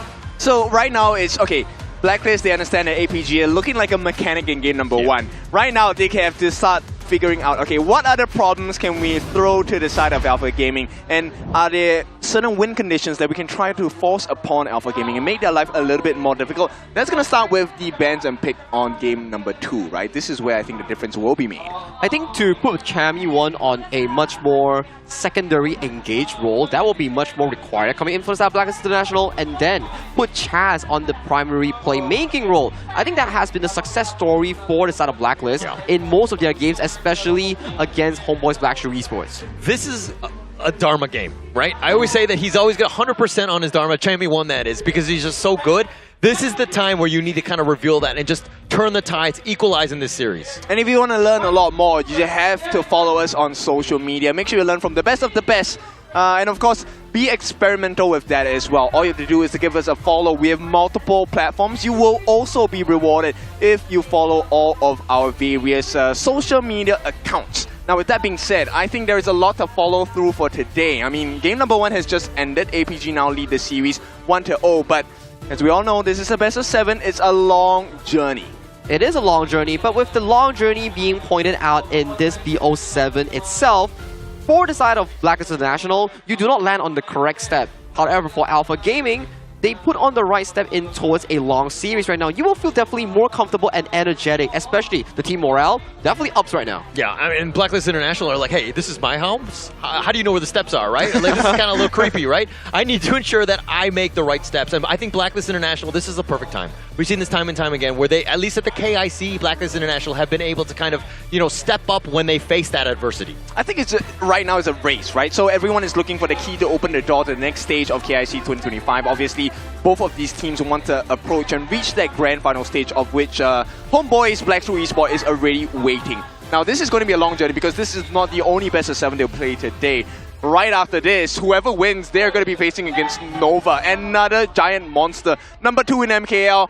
Let's see. I mean, I have some big expectations of Blacklist International today, but APG proving to be the stronger foe for this particular moment. Now, two perspectives here, Kin. In the Blacklist International versus HomeBois Blacklist Esports upper bracket semi-final series, the same thing happened. They dropped game 1. It's more of an experimental, try the waters. That's the stuff that we're talking about. Now, point number 2. If you're Alpha Gaming and you are in this situation, you think about, okay, I have to fight Nova next. So let's smash it and go for 4-0. I think that would be like, that's something that they're thinking about, right? Because the easier, they don't have to go through like a game 7 and be mentally taxed and kind of go through these emotions. Obviously, that's what they want, right? Just to end the series and just kind of move on with their lives. But you know, at the same time, Blacklist are like, no, we are far from there. Don't even think about the door. You need to deal with me. Yeah, I think you really need to take one step at a time. As a team, as a player as well, everything needs to have a process, right? You need to go through the process to be able to understand why certain things work, why certain things don't. At the same time, this is also a risk because both Nova and HBSC, they're watching. You know for a fact they're watching, and they're kind of learning as the game goes on. Nova, now they get to have a rest. They will only get a very short rest for whoever wins this particular series, but yeah. I don't know if you saw, but there were some of the Nova players here that were just right in front of us, and they were having ice cream. Oh. And I always look at that as like, hey, when you have a team, you only get ice cream when you win. Right? So I'm a little confused with this situation because they lost this one. They have to play another series, but they're having ice cream a little early. Now, that's the perspective issue here. What if the ice cream is to heal their broken hearts from the upper bracket series? You can only have so much ice cream. Okay. Yeah, that's true. But hey, I do think that if we bring it back to the game itself, in game 1, you already expended Athena that has been largely banned out throughout the entire course of the tournament here. Didn't find a win itself. So right now, do you take the Athena ban moving down the line as Blacklist International? I don't think you need to, right? Not to say the APG doesn't don't know how to play it, but you know, as APG, they have shown you their quality. They don't need to play it. Yeah, I think that it's the same way, as long as you're playing fast and furious, kind of like the way APG did to counter the Blacklist Athena, I think that they should be okay, because it's one of those things where if you play it, you know the counter as well. Exactly. So I do want to see whether Blacklist International can do the same exact thing that APG has put up against them. With Blacklist International picking on towards the blue side, the priority picks are still very vastly available. You have the Luna, you have the Arlie, you have the Lung, you have all these different picks that are strong enough to bring you the game win. Yeah, and you know what? Going back into the same sides again proves that they have a game plan on the side of Blacklist International, right? They know exactly what they're supposed to be doing. They have a game plan. And I expect this to be a very strong draft coming out from the side of Blacklist International. But APG, you never count them out. Never count them out. I mean, you never really, like, everyone has been able to kind of just continue to fight. And we're seeing just why the MKL teams are so good is because when they face any sort of, like, you know, adversity, they've been able to step up and they have the counter for it. There's nothing that really catches them off. I think that's the thing that we talk about, right? The adaptation that they do in the tournament itself. Can Blacklist International evolve as fast as these MKL teams? If they can really go as far as towards the grand finals or winning the entire thing. But first things first, Alpha Gaming is before you and they are one-up you in this BO7. Okay, I want to see how that's going to happen, right? Because one-upping another person sounds easy, but to have to go through at least, I mean, this is like a 15-minute core workout. It's not as easy as it seems or it looks. Okay. That was very specific. I feel like you're really struggling with these 15-minute workouts. I truly am. But I think you need to build a little bit of the core for her, so like 5 minutes at a time, and then you slowly build up to it. So 15 minutes is not going to be a problem. We'll talk about that one later. But going into this one, I think that APG right now, you put the pedal to the metal, right? You want to go home, you want to move on. Today could potentially be a long day. You want to shorten it as much as possible.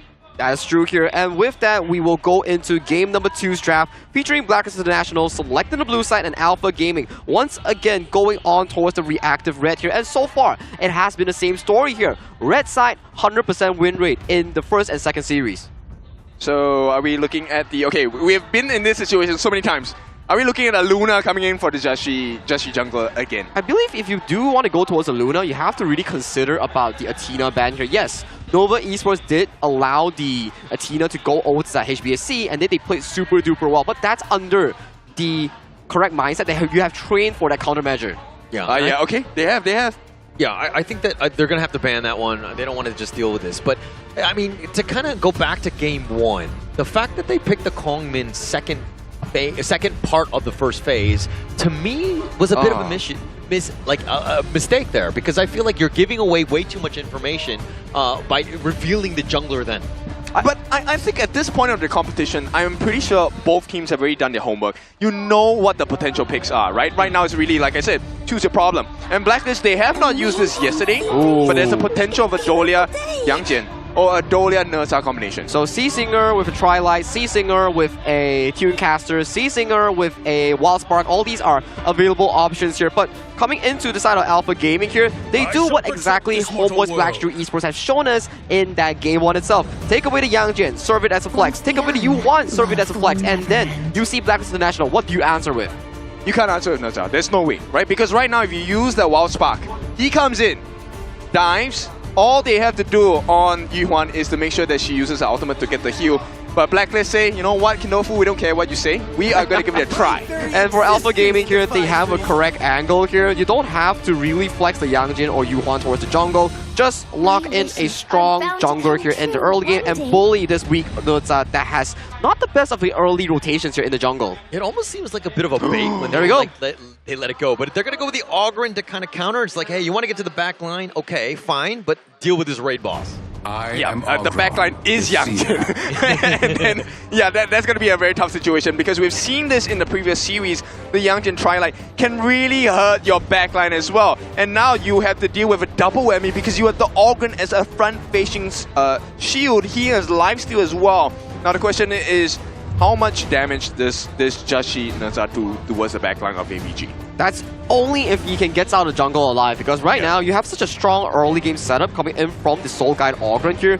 Your main thing about the Nersa is to get out of the early game with a smooth level 4, get that 2-3 item power spike, and then you start jumping on towards the enemy backline without taking too much of a risk for yourself here. But if your early game falters here, that's going to be a big issue for Just G on this Wild Spark. Yeah, it's going to have a hard time. I mean, APG, if they have an early... if they come out even or slightly behind, I even think they're going to be fine, right? This is a lineup that will scale. Even the Yangjian in the top lane can do a lot of damage. This is a scary lineup thus far. Okay, but I feel like they need to reinforce this entire lineup because they don't, number one, they don't really have stuns. Number two, they don't really have much tank. Yes, Nersa are tanky, but it's one potential 1v5 here. They potentially can still look for the likes of the Elaine if they really want to round up with a secondary Dolia hero here. And to the side of Alpha Gaming here, they once again take away another Dolia combination here. The Nua, the Celestial, will be removed from the pool from the side of Blacklist. I mean, it's smart, right? It's another thing that, again, taking away that Annihilation and, as you rightly pointed out, the Celestial Melody, it's going to be huge for them. And this Dolia, it doesn't seem like we've gotten a whole lot of value. I mean, the Skyfall, yeah. The Autumn Storm, maybe. But, no, I mean, it doesn't seem like the typical classic Dolia lineups. And I'm not the biggest fan of this Scorche Angela here that's being drafted by Blacklist International here. Usually, when we say this, it's paired up with like a Liang or a potential Diadea to have that primary lockdown for you to dish out all your full damage spell here. This will really test Dragon in that mid lane on how accurate he is on those skill shots. That's true. I mean, at this point, you need the tank shredder. And this is the same situation that Blacklist faced. Meaning, if Dragon takes a fall as the Angela, you have no more tank spread. That's a very difficult situation to fight your way out of. And Blacklist International right now, they have, I mean, this is the cards they've chosen. This is the difficult they've chosen. APG on the other hand, I mean, this is not a perfect draft, but it's looking pretty solid. For me, the execution coming in for the side of Alpha Gaming is definitely much more simple compared to the side of Blacklist International, which requires so much mechanical prowess, especially on these three members. The Charlotte on towards Chami, Angela on towards Dragon, and finally Arlie on towards Golden Kite. This is an insanely difficult draft to execute. Yeah, very good point there, Misaki. I mean, the biggest thing, I mean, if we're looking at like player skill, all things being equal, it really comes back to just who can play a simpler lineup and to really take advantage of it. And this APG draft, it looks simple and it's very easy of what they're trying to do, and they might pull out the victory because of it.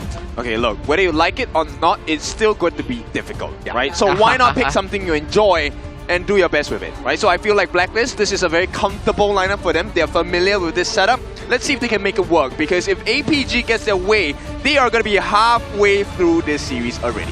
Well, in esports itself, if your comfort is able to win you games, then you define the meta in your own terms here. That is the pinnacle of how strong a team could actually be, but they need to prove it in this game to itself. This is going to be it. I mean, Blacklist International, I don't think that this draft is really... I mean, if they're able to execute, they're going to be fine. But I do have some reservations on this one. I think that it's a much harder one. Dealing with this Yulong Ogren is not something that you really want to be doing in a game 2. You sound like a disappointed dad when you sigh just now. That sigh was real, man. That sigh was real. But it's okay. I do believe with how much Blacklist International has evolved towards this tournament, they might have some cards up their sleeve, especially in terms of the execution. They have shown signs of improvement, especially if you were to compare Blacklist in KWC and Blacklist in KIC, that gap has been enormous so far. Yeah, we'll see. I mean, if Blacklist wins this game, I'm pretty sure they're going to come up here and ask you, are you proud now, Hauler? We're going to have to find out, of course, as we go into this one. I mean, we know the teams, well, the players, the heroes, and everything they're going into this one. Game 2, Blacklist International down 0-1. Can they bounce back? Well, it's all about the code 0-1. That is part of a coding process as well. Let's see if Blacklist can figure out what to do in this game number 2. I hope that, you know, Coach TG is like next level and understands what this draft is going to look at me do, because I'm looking at this one just straight up in a vacuum. This is going to be a tough one. The Ogren, the Nua, all of these things, they make a lot of sense. The synergy is real as they do some damage on the Golden Kite. Yeah, this is not ideal, all right? You want to be able to funnel the farm into the hands of this Arlie, the Parasola, of course. Golden Kite facing an unsurmountable difficulty at this point, and Yulong straight away goes in for the jungle steal. Yeah, might as well. You have that aggression. You were able to do it. You have the body, you know, the bodyguard, so to speak, just walking around, ensuring that you secure as much as possible, taking things away, and now Siang is on, running for his life. Okay, but this is exactly what they need to do. Come up with the response, right? They do have the smite onto Joshi, so this should be a straightforward one. As long as he doesn't get stopped, it will go in the hands of Joshi. So this is going to be a trade 1-for-1. Yeah, but Golden Kite in a bad spot. Yulong on the chase. Gets the Seer State. That's going to be first blood. Now Chaz is about half-life. Yulong continuing on with that death precipice. Chaz is in a bad spot, been pushed away, but he will continue to chase under the top T1. No, he's not going to go. He makes it out, and there is a potential. Chami 1 did get the return kill, so that's going to be a 1-for-1 trade in terms of kills across the board. Now the big question here is, okay, now that APG have garnered for themselves a very, very small lead, what else can they do with it? Because if there's no more answers, Blacklist, if they can take the space right, they have the upper hand in terms of jungle rotation. Yeah, if we're looking at timers though, Blacklist International, I mean, when you have that Arlie and Golden Kite doing some work, Sun actually flashing away, and he will recall right under the tower. Yeah, this is exactly what you need to see. Playing to the absolute limits. We are at the final trenches of KIC2025. You have to be at your best. You have to push every single limit. It's all about the centimeters, the inches, whatever metric system you're using at this point, because again, it's the small things, right? If he was able to do just a little bit more, finding Sun, that would have been huge, but still, Blacklist International in this game, I mean, really taking the fight to IPG. Which is what we want to see, right? Blacklist is not the easiest lane for the side of Chami 1 as well, right? The healing factor of the ultimate on the side of Xiang is definitely going to be a little bit hard to handle for this Charlotte on Chami 1. In the meantime, you can see there is a lot of long-range poke coming in from Sushan. That may be the game changer here. Yeah, if he's able to catch you out. Now Siang here, the potentially looking to go. They have the numbers. He goes with the Hound, and he finds Justy with that Annihilation. They have a lot of the damage, and Dragon is just going to be flashing back, but Blacklist coming out worse for wear. And you can start to see the game plan here. It's really just shredding you down, right? We want to make sure that we peel your health bars down. And Yulong, he doesn't have to be put in a risky situation. He just comes in, gets the cleanup with his Shear State, and then it's all about the gold advantage for the side of APG. And you're seeing the power of the synergy of this draft by APG. Well, most times, it's kind of like the Ogryn is the be-all, end-all. But this one, Yang Jian, the Nuwa, Concert, you have a lot of guys that can do damage. This is a good lineup. Now you've added an Ogryn, which takes it to another level. Yep, they can close the gap. I think that's the scariest thing. They can close the gap really quickly. Once the Hound lands on you, Xiang jumps straight in your face. And if you're out of range, it doesn't matter. Shishan can touch you from almost anywhere on the map. Yeah, nobody wants to be touched from that far, right? So I think that going into this one, it will be key, right? Like, we need to look at Golden Kite, because this is the guy that come late game, Justy, yeah, he can be diving in, but they're too tanky. You don't really want to be diving the back line unless you know that the fight is going to happen, and Golden Kite is in there with that damage. That's true, and the other person is going to be his twin brother. Dragon needs to be the trader. He needs to find ways to get past the defenses of APG. Yeah, the Hart brothers need to really step up this game. I say they need to kind of ensure that they blow in, but now the Tyrant has been stolen away by Justy. They've looked to turn this around. Justy is so low, he's going to be picked, but Yulong has been traded away, and now Blacklist International will be very happy with that one. Yep. Jungle with jungle, this is what they want, this is what they need. Blacklist International, they did fall in game 1, but game 2, looking like there is a little bit more strength coming in from the PKL number 1. Yeah, this is the fight back. This is the everything that Blacklist are looking to bring, right? They wanted to take the fight to APG and say, hey, you're on our turf, let's go. Yeah, and you know what the curious thing is? Golden Kite and Sun, they are neck and neck in terms of the XP. They're just like, what, a quarter of a level difference right now. Very close indeed. But I mean, like again, we're going to have to be eyeing in on Golden Kite, because this is the Arlie. If he's able to make those plays, because if you're able to take down Xiang and Yulong, I mean, it's pretty much a one-team fight at that stage. Yeah, and they need to be really careful, because at the end of the day, you can kind of use the Maple Dance to negate the Annihilation coming out from Shishan as well. So if you time your skills wrongly, Blacklist are going to punish you. Yeah, I'm not gonna lie, but I've never done that, right? I've never been able to time it properly, but my old man skills just not cool enough on that sense. But APG, on the other hand, like if they're able to kind of like stack their skills, the burst is essentially very real.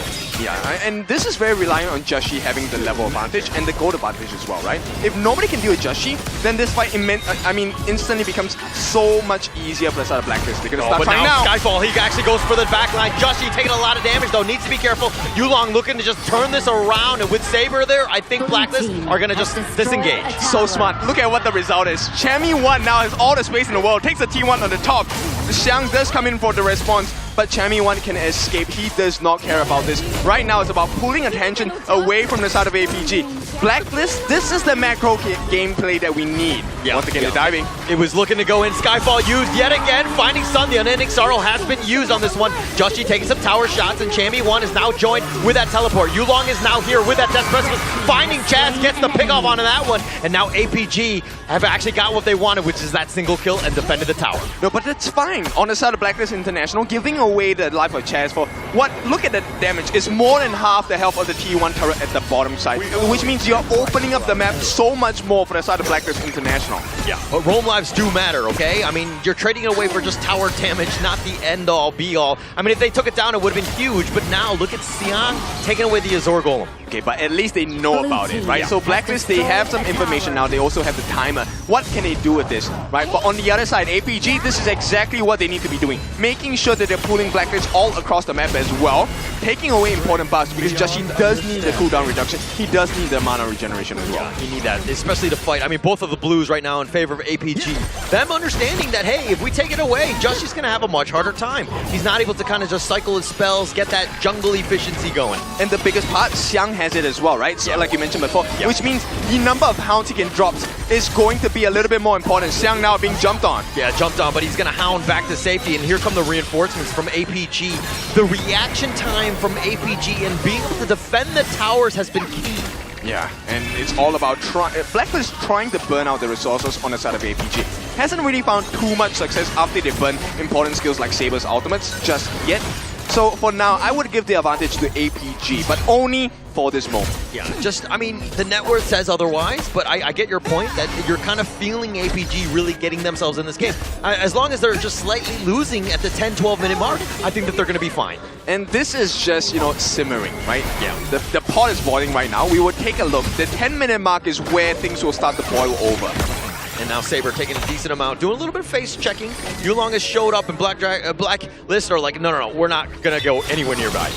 Yeah, it's not going to be an easy one. The Black Dragon might come in and bite them from the back, if you know what I mean. But on this side, Blacklist holding off and staving off the aggression of APG for now, and they're keeping close to a 1,000 goal lead for now. Yeah, they're doing well. I mean, they're growing the lead, which is finding the micro plays. And Chammy1 finding Yulong with that Skyfall, decides to go right on top of him with that power gradation. The push back onto him with the Conductor of Souls is not going to be enough, and Yulong has been slain. There's going to be a big kill right now at the 8-minute and 40-second mark. May not have been the best timer for the side of Blacklist, but still, a kill's a kill. You got down the biggest tank. They find him and look like they want to go for this one, but Xiang with the Heaven and Earth, he's going to just be backing off on this one, but he's going to be chased by Justy, forcing it down, and Justy's done a great job of targeting people. Yep. If he gets this one, it's going to be even more painful because he needs that blue buff. Unfortunately, will not get it. Not going to get this one on this one. But Chammy. Son taking this one, but Chammy1, this is his split push is real, using all of that space, taking that out. Now they've been thrown to the top lane. They're going to take the Tyrant for free. They're so smart. You can see their eyes, but you don't see their vision. And this is exactly why Blacklist has improved so much. The evolution is not done yet.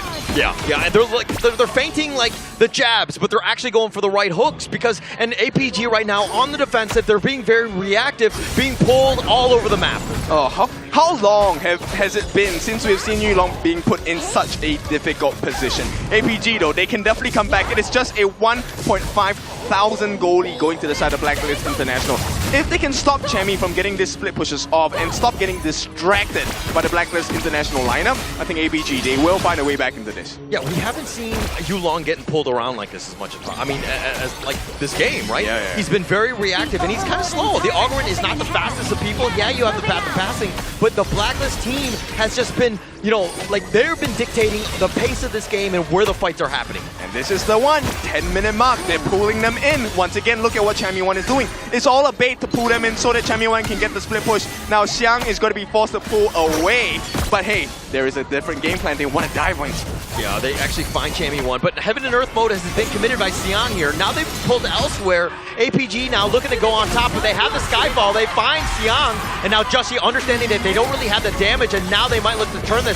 It looks like the emergence from Chishan has shown up, but they backside. Yulong is a little bit on the lower end, and now Blacklist will disengage. Yeah, look, this pulling game, right? It's so intense. APG, they know they have to respond. At the same time, this also puts Blacklist in a position they can kind of force the Shadow Overlord. They don't know about it on the side of APG. Yeah, they don't really know. I mean, Chaz is there, but they picked that one up, the Overlord, and now they start the Tyrant, but this might be a little too late. Here comes the Skyfall. No, he's going to abort mission and not go for that full mode. It's all about making sure that they don't start this Tyrant, and right now, APG are falling prey. They are getting hunted. Yeah, they're getting hunted. And again, this is the thing where you can use the Skyfall, abort mission, not actually commit for that, and use the Celestial Melody. Now you got it again. Okay, so we answer the question. How much has Blacklist improved?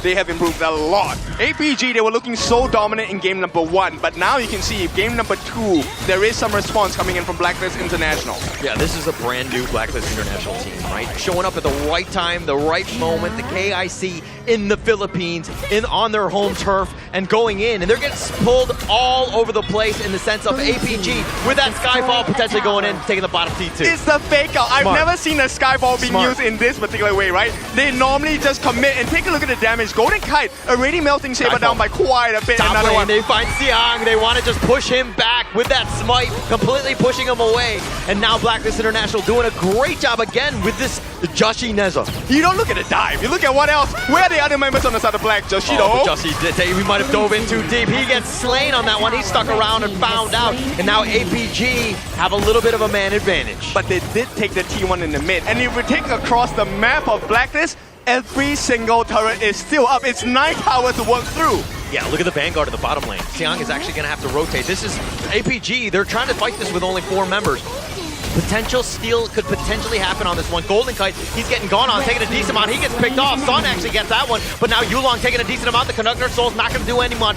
And Heaven and Earth mode, he actually goes out forward, finding 3 members. The Annihilation only on the Chammy, but Xiang taking a decent amount. He's being bounced around, and Chammy1 gets that pick. And now he flashes away, and 4 members of APG not able to chase him down. How are they doing it? This is so crazy. They're still maintaining the goal lead. They gave away the Tyrant buff to the side of APG, but still they're making the map work against against APG. They make a pseudo dive once again. Blacklist International. Every attempt by APG to regain control of the game has been nulled. Yeah, it's been nullified in that sense, but Blacklist, the biggest thing is that Golden Kite died, right? He's the guy that will get you over the edge. Blacklist, the rest of them are all about just doing that damage, and you'll get to a state where you're able to close the game out, but Golden Kite must be there to get them over that eventual hump. We'll see how that is, because at the late game portion, for this side for APG, you have to pay attention to Shishan as well. Shishan is going to be the game changer, right? With his catch potential on the Matrix, he will be able to set up situations where the jungler Yulong, as well as APG clashing Xiang, should be able to find those openings on the side of Blacklist. But that's only if Just She doesn't catch them first. Yeah. Easier said than done, because he can go anywhere, right? I mean, he has that Skyfall. He can get to wherever you need to go.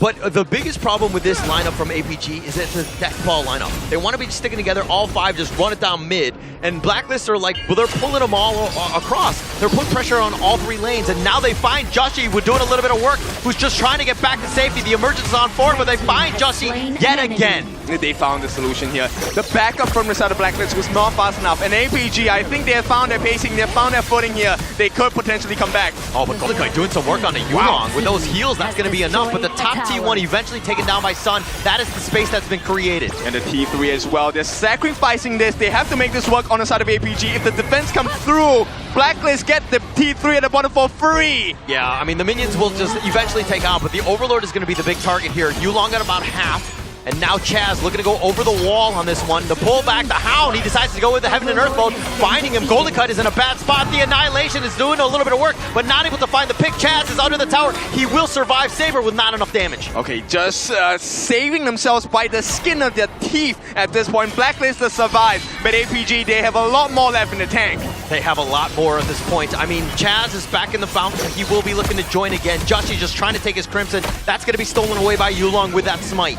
This puts a lot of pressure on Dragon. Dragon needs to make sure he gets those stuns as well as the ultimate Blazing Brilliance down. If he cannot find that move, APG are going to walk all over them. Yeah, I mean, you haven't seen too many of those Chaos Cinders, the Blazing Brilliance, the damage, the kills. I mean, he's 002 Dragon, that is, but his net worth is higher than Shisan. When those team fights happen and they group up, that's when you're going to see the impact. Yeah, and then look at the goal right now. APG have completely recovered. It is now back in their advantage. I mean, it's not the biggest goal lead, but it's closing into 1,000.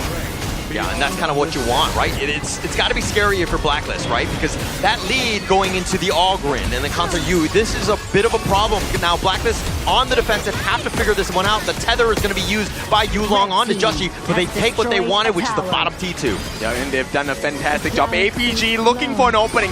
With the help of the Shadow Vanguards, they have managed to take down the T2s at the bottom. The Shadow Overlord now is making his way down.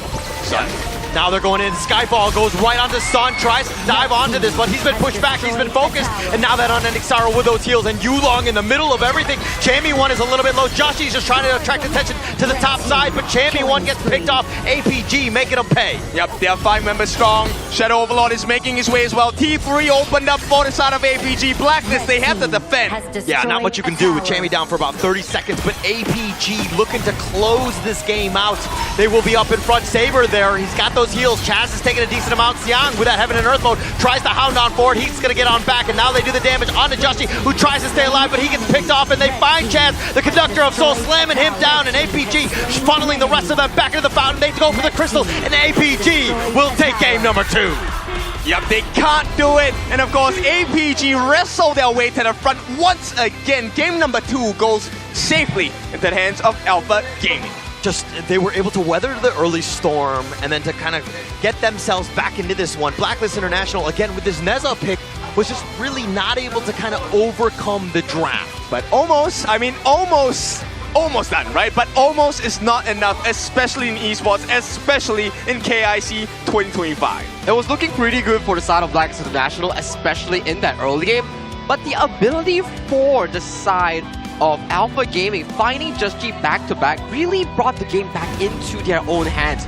we saw a 2-3,000 goal lead thanks to the fact that Chammy 1 on that Charlotte was finding multiple engage angles and getting the neutralizing kills. But the key one, really, not to condemn Just-G, but the side lane losing out 2 times off the Wild Spark kills, not the best one. Yeah, and it kind of goes back to, I mean, we're talking about how they were playing the macro game so well, they were pulling everybody, but at the end of the day, you do need some kills to get those towers in the mid lane, because once they grouped, that's where they all were. APG were just waiting. It was like a trap for them, and Blacklist eventually faltered. No, but that's where it's a double-edged sword as well. 2 possible situations as well, because the Nerta with his first skill is able to get the anti-heal down, and when you are in the middle of 5, that's the perfect position to get anti-heal on every single person, but you need to survive after you use that skill. But let's check out the end game screen here coming in from Blacklist International and Alpha Gaming's game 2 here.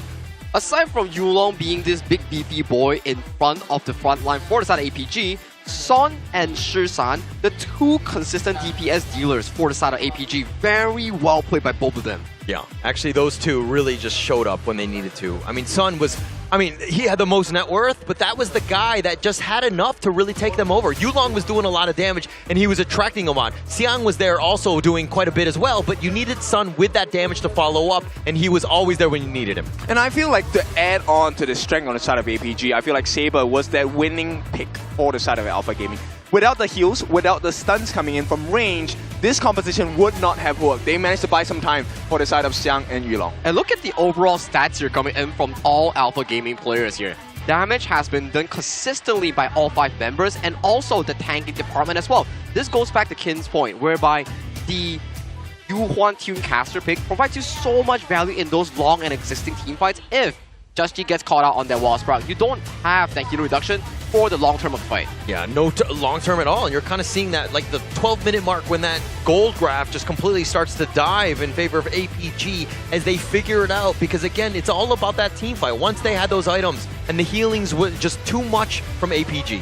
Yeah, but we'll take a look at the 1v1 situation here, and this is the lane that I'm super curious about, the Clash lane. Because we saw how effective both Clash laners were, but they came at different times. Xiang was waiting for that super late game where he could recover back into the lane, but also in the teamfight department. That's true, where Xiang in all these team fights, his role and Chammy 1's role is very different. Chammy is looking for those backline flanks, but Xiang is actively looking for the engage on towards the Arlie or on towards the likes of C Singer Dolia, and he was always in the eyes of the everyone in that game itself, where he provided a lot of value in damaging those backline targets. All right, but the MVP of this one has got to be none other than Son, as he was just had an amazing game. He was like 3-0 and 5. That's what I was going to say. But 23% of the team's damage.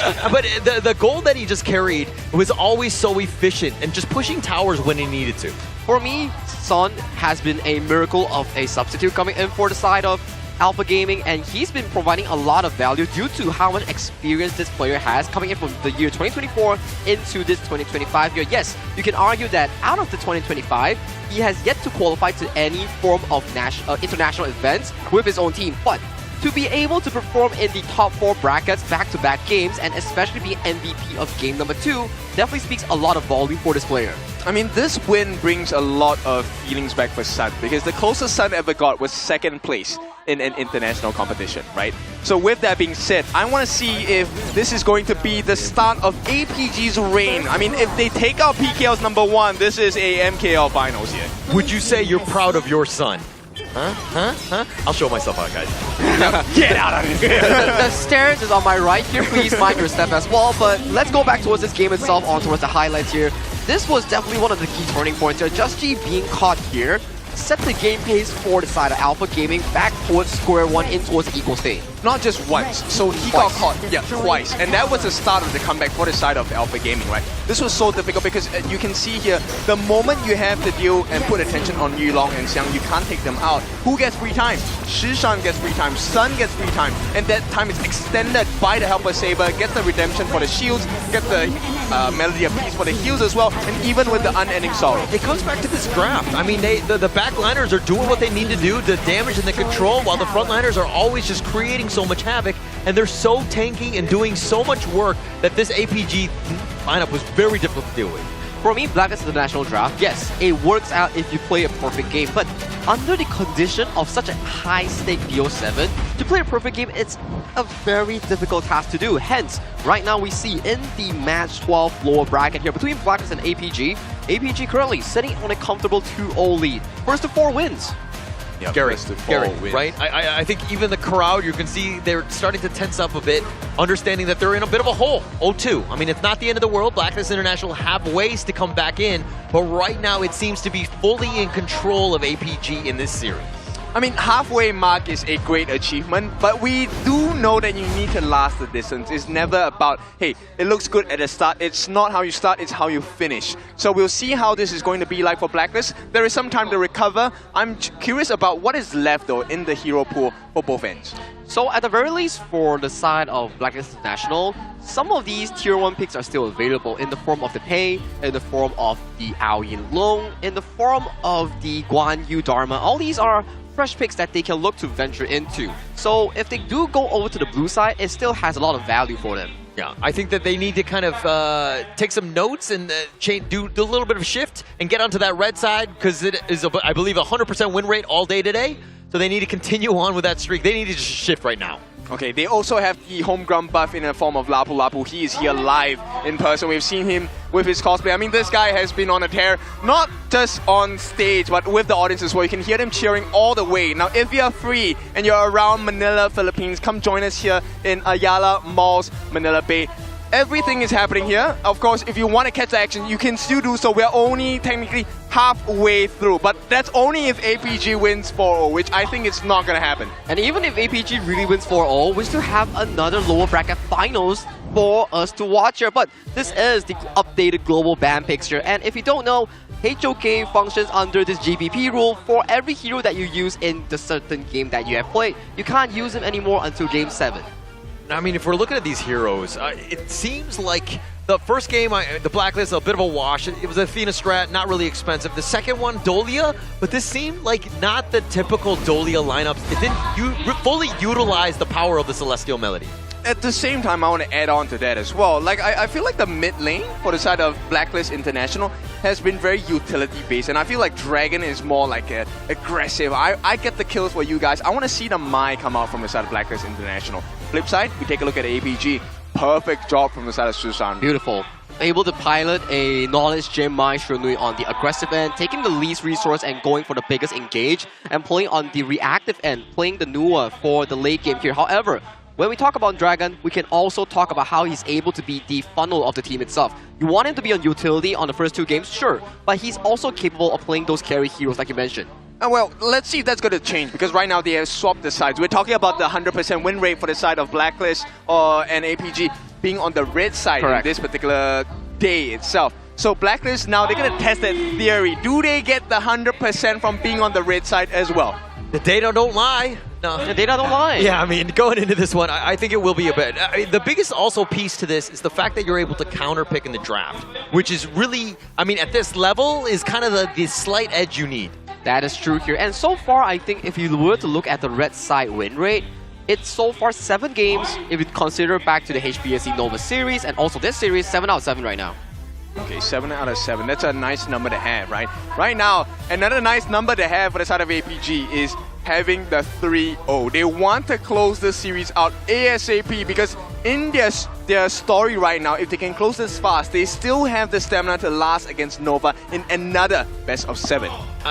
Like we were talking about this before, if APG were able to 4-0 and just kind of move on, that would be best case scenario for them, because again, Nova are well rested. You know, they had their ice cream. They're going to be very good to go in that last series of the day. But I think going into the same point, Blacklist right now, this is a must-win game. You go down 0-3, you're pretty much out. That's true here. So for the side of Blacklist International, Game 1, Game 2 draft, not the most well seen thus far. If we can really put into a consideration in Game 3, they draft the standard Agudo Dirinjie, maybe that will put them back on towards the board in this series itself before going into the Game 3 break.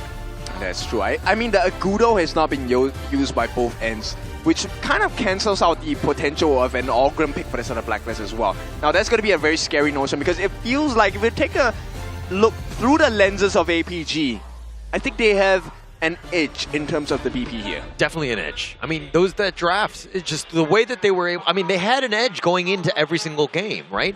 It seemed like the picks, they got a little cute, right? They tried to go with the Dolia, Neza, and they were trying to catch you off, but they had answers. And APG have gotten the one-up every single time thus far. I think throughout the entire tournament thus far, the Dolia Neza has been systematically researched on how to exactly win against this team-up. Yes, it's really strong only if the matchup itself, the duo itself, doesn't get bothered in the early game. But what did Blacklist International suffer from? It was Yulong getting that first blood on towards the Parasolar on the hands of Golden Kite, and then converting that lead into a lot of jungle pressure, which puts Just G into a more peculiar and difficult situation.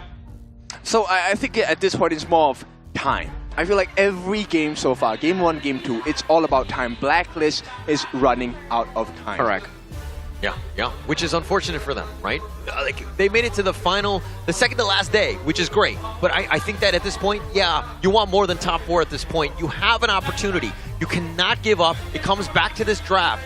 What does TG have in terms of like the tricks in his hat? Because he needs to use it right now to really one-up them into this series. Yeah, we need to dive into the minds of the coaches, because right now I think both teams, coaches have been pouring their all into the drafts. You can see the difference. Even the slightest difference now has made the world's change. I mean, the reality has been completely different from what they expected, at least for Blacklist International. Now, if we revisit back to the success story coming in from Blacklist International in the lower bracket run against Twisted Minds, in the upper bracket run versus HBSC, the way that they win games is really through strong river control and that 3v3 brawl around the mid lane here. If they can go back to that draft that they always play around, potentially the Agudo, potentially the good setup coming in from Chaz, maybe that's their keyway into the series itself. Yeah, it's a good idea. Or, I mean, the other way is to kind of just go with tempo, maybe like a pay style, just really kind of just go with tempo and just like take the fight to them, because you need a fight back right now. I think that APG right now are super happy and they just want to close the series out as quickly as possible. I like the idea of the pay, but let's see what Blacklist does, because right now they do have the option to pick up the pay, and they know about this, right? They are not going to allow the Athena to come through for the side of APG as well. APG, do you take out the pay? Now, APG has the option, okay, you take out the pay, you take out the other picks here, fine. But my concern over here for the side of Blacklist International, do you ban the Luna or the Arlie here? Both are deadly heroes that could be used for the side of Alpha Gaming. Yeah, I agree. I mean, especially after the Yulong performance in Game 1, Game 2, giving him a Luna now or even giving him a Jing is going to be a big problem. But they feel like Sun is a bigger problem. Yeah, definitely something that you want to target. I mean, because at the same time, you might ban out some of the junglers, but you're kind of hurting yourself as well. Okay, so if we were to dive deep into Blacklist International's history, when they see a Luna, they will oftentimes pick up the likes of a Daji, full damage Ogrun, and potentially even a Diadea. Okay. I like the answers for that, right? But we have seen how players can use that strategy against you, right? The Luna never shows himself or herself in front of the Daji. And Blacklist, you wanted to brawl, we'll give the brawler to the best brawler in this space, and that's going to be Chammy 1. All right, I don't know why we're drafting or even playing this game. You know, Chammy 1 has gotten his Dharma. This game is over, right? They just won. This is done. Now, to break over your belief on the 100% Chammy 1 victory, in Game 7 itself, Chammy 1 did get the Dharma, but he has lost in that game against HBSC. Look at you throwing facts at me, okay? Like, look, buddy. I mean, it came down to the ultimate battle, and Athena trumps the Dharma Chammy 1, okay? That is true. Well, okay, let's see if Blacklist International is able to continue that Dharma for Chammy 1 in a game. 7-4 series here, and for the pickup here coming in from Alpha Gaming, that's a lot of setup. Both the Revive Datu and also the Warsane. Yes, a very effective setup as well. Like if no Xiang does not find success, Saber will. Someone on the side of APG with this draft will be able to find a chink in the armor, a gap that Blacklist International cannot cover. And right now, that window is getting a little tighter. I mean, look at this lineup. Ogryn, Lung, Dharma. This is as heavy as it gets. Blacklist International, extremely expensive. If they lose this one, they kind of deserve to, because these are definitely the heroes that they're super comfortable on. They're very strong. They're meta. This is a all-in lineup by Blacklist thus far. I would say it's a very well-comprised lineup compared to Game 1 and Game 2 itself. So they are finally coming into their normal senses to really draft around these strong skirmish teamfight compositions that really benefit them against TM and also HBSC in the upper and lower here. And you can start to see the priority that we talk about here. Diadia being locked away, and for the side of Blacklist International, all the strong heroes that are good against Ogren removed from the pool. So if you're APG, why don't you just go for the split push strat, right? We know Luna is very good at doing the split push as well. They could potentially pick up Marco. There's so much setup for the side of APG to save or set. So the split push is a good idea. You kind of saw that in the last game. That was what Blacklist were trying to do, but at some point you get caught. So you need more mobility, maybe like a Da Chao or somebody who can get you on out of there to get you safely in, out of the way. But to this specific point, the split push game, right? But how do you split push if the side of Blacklist International is looking to box and fight you for every single resources here? You can see the combination here, Yixing and also Dharma here. Laid on the board and everywhere, all 4 squares, those are walls for you to play if you're champion 1. Dance with the wolves. Did Blacklist use the Beast already? Not yet. So the Beast is the answer here, right, Blacklist? This is the final pick? Potentially available pickup here if they do want to look for even more of engaged tools here for the side of Blacklist International here. It really comes down to what Chaz wants to play. Does he want to go for the Beast for the double engage and also the board laying down for the multi-wombo combo? It will be lock-in and this will be Blacklist International super combo draft. Look, this is the best possible draft, synergizing, bringing out the strengths of each individual pick on the side of Blacklist International. If they still lose this, I mean, it just means the APG, Shushan is playing really well because the Princess Frost is going to do so much damage with the Frigid Prison as well. But, I mean, APG, this is also a very strong draft. How many stuns do you need? Yes. Yes, everything, right? And, I mean, to your point, this is like typical, the best case scenario Blacklist International lineup. If they were ever looking like, hey, this is what I want to do, even in maybe like the ultimate battle, this is the style that they want to go because they're so comfortable on these heroes. That is true. And also, if you were to look at the two teams' playstyle, it's very similar in its own respective cases here. For the side of Blacklist International, you want to play around Boardmaster's ultimate here. Lay down the board, allow Chami on the Martial Monk come in with those fancy big engages and also the Beast Chaz of Vital Outburst. On the flip side, towards the side of the APG lineup, you have the Guan Yu, you have Lapu Lapu. Also, big setups capable of changing the tides here. It really comes down to the point, who gets the better setup for that team? I think this might be the most normal game between the two teams, right? This is the most stock standard draft. The amount of setups available for both teams is insane. And if you get the setup, you should not miss. There's no way to miss with this competition, right? Yeah, I mean, someone will find a way. I think that someone will. I mean, there will be mistakes that ever happen, but it comes back to who makes the least number of mistakes as we go into the draft. I really like Blacklist. I think that this is their strength going into this, but APG definitely. If they're able to out-execute, if you have Yulong with this Luna, it could be a huge problem. It definitely is going to be a huge problem because the stuns coming in, they will stun you for at least 1.5 seconds. So right now, Blacklist, APG, who's cleaner and who's more calm? Yeah, I think it really comes back to that execution when they're able to get it. But at the same time, if Yulong is able to fly free, just get his farm, it's going to be a huge issue for Blacklist International because Golden Kite, Dragon, both very vulnerable. Yeah, this one, I think it depends, right? If Dragon catches him on the board, there is a chance that Yulong does not make it out. But then there's the safe condition from the side of Xiang as well, right? Xiang can actually set as well as help escape from the clutches of Blacklist International. Yeah, and Blacklist International here, I mean, there's got to be so much pressure on them. Down 0-2. You lose this, you're down 0-3 from the home crowd.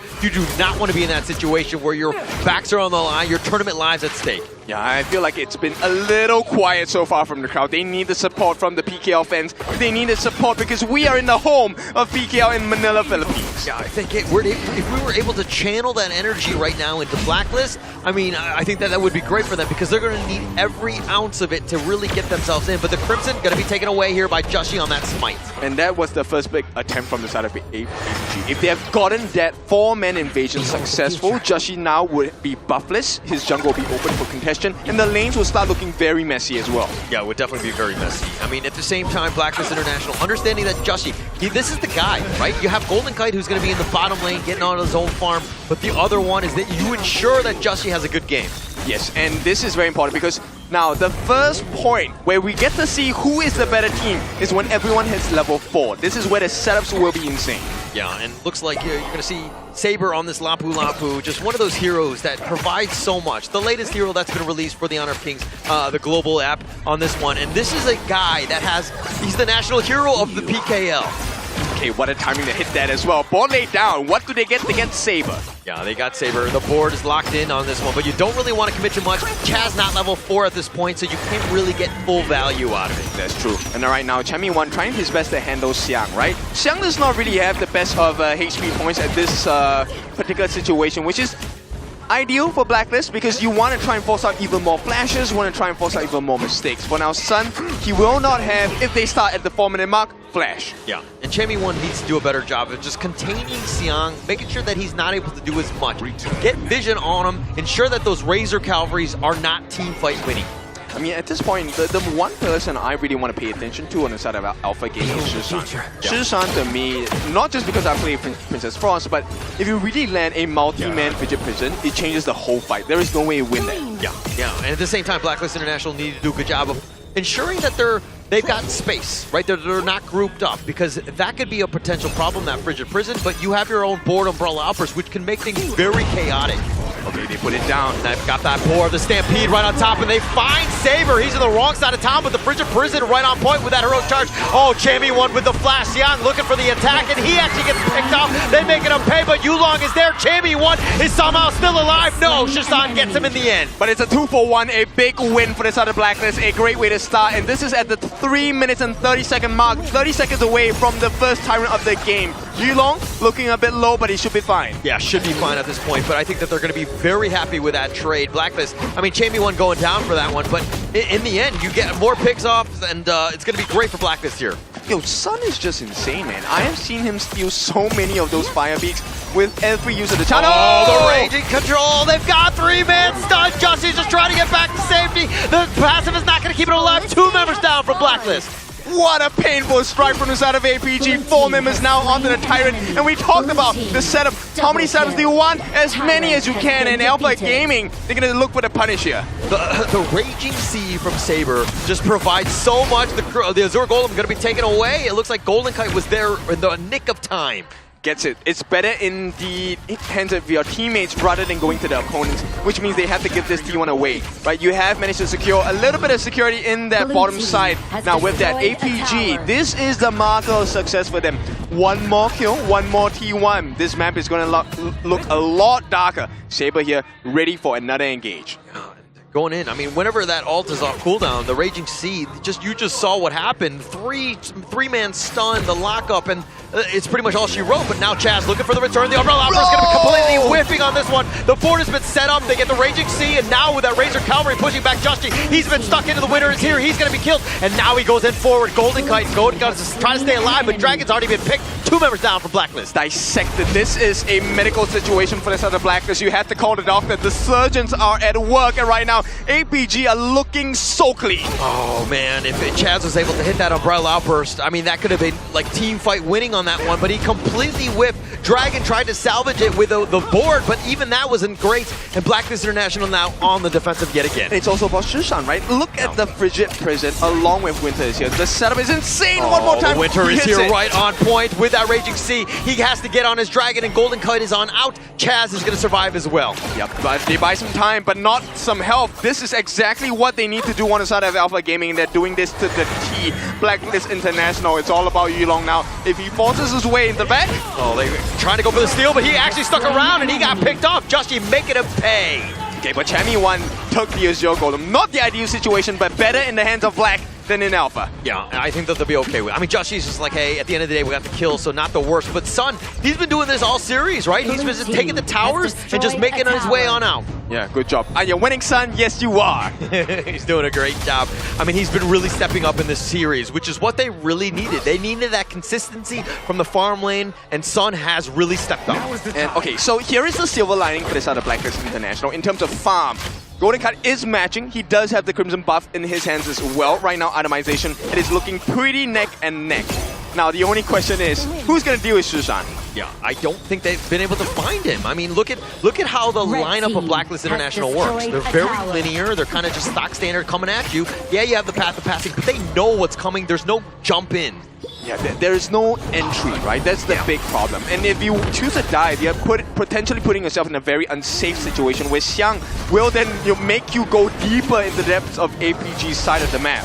Yeah, look at Saber, all that vision, he's just so tanky, and this Crimson is going to be a potentially under siege. The Umbrella Outburst only onto one, and Chammy1 looking to go with that true. The 3-man stunned with that board, but they're turning this around. The winner is here, zoning them away. Chammy1 is going the wrong way with that formlessness, but he's going to be picked off. Xiang is so low, Chaz is low as well, and Dragon just barely, no, he's going to be picked off. Sun with that damage. They can't do it, they can't do it, they have to run now. Right now it's just Chaz as well as Golden Kite. If the two of them fall, this is a guaranteed win for the side of APG. But what a setup. Shishan, how many times will you break the heart of PKL? Yeah, this Princess Frost pick has been just so much value. He's always been able to stay alive, and actually with those Winter is here, the Frigid Prison, but DJ can break it down. So look, it was looking so great for them for that setup, but look at that Frigid Prison along with the combination with Xiang on that Razor Cavalry, pushing them right into the smaller circle available. I mean, that circle looked too big for Blacklist. Yeah, just way too much at that point. I mean, this has been an APG game, and you're seeing exactly why. How they've been able to just dismantle you through the skills, and that team fight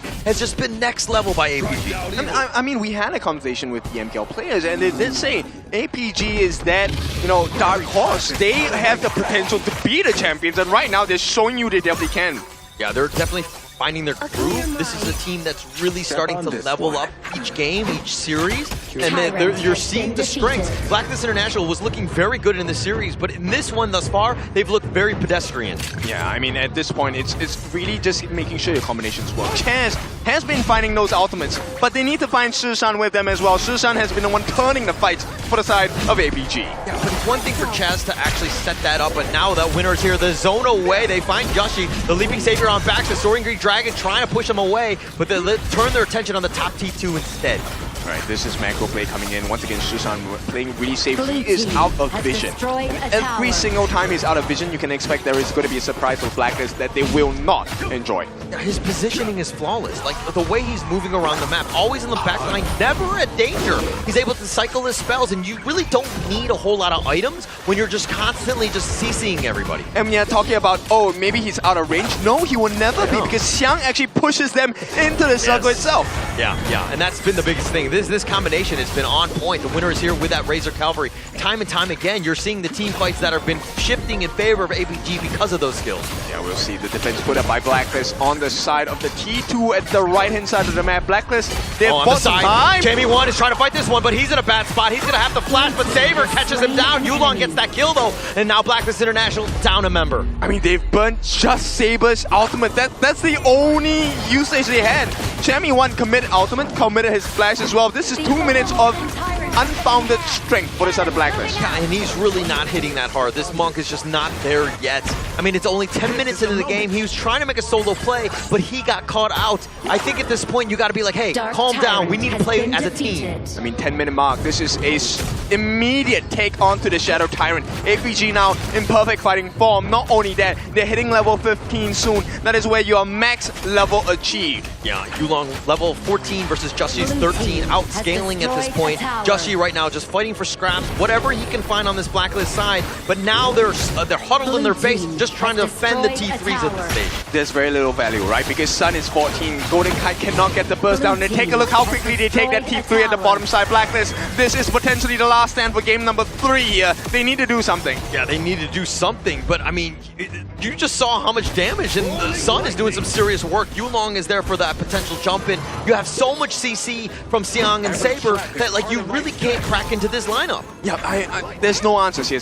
If you deal with Xiang, you have to make sure that you watch out for Yulong. And then once you deal with the two of them, there's Shishan as well as Saber. So many problems, and Blacklist can't solve one of them. Yeah, cannot at all. I mean, the winner is here, just the zone. They did a little chip damage on that top T3. They'll chip off some of that paint. They will walk on out. We'll see at this point.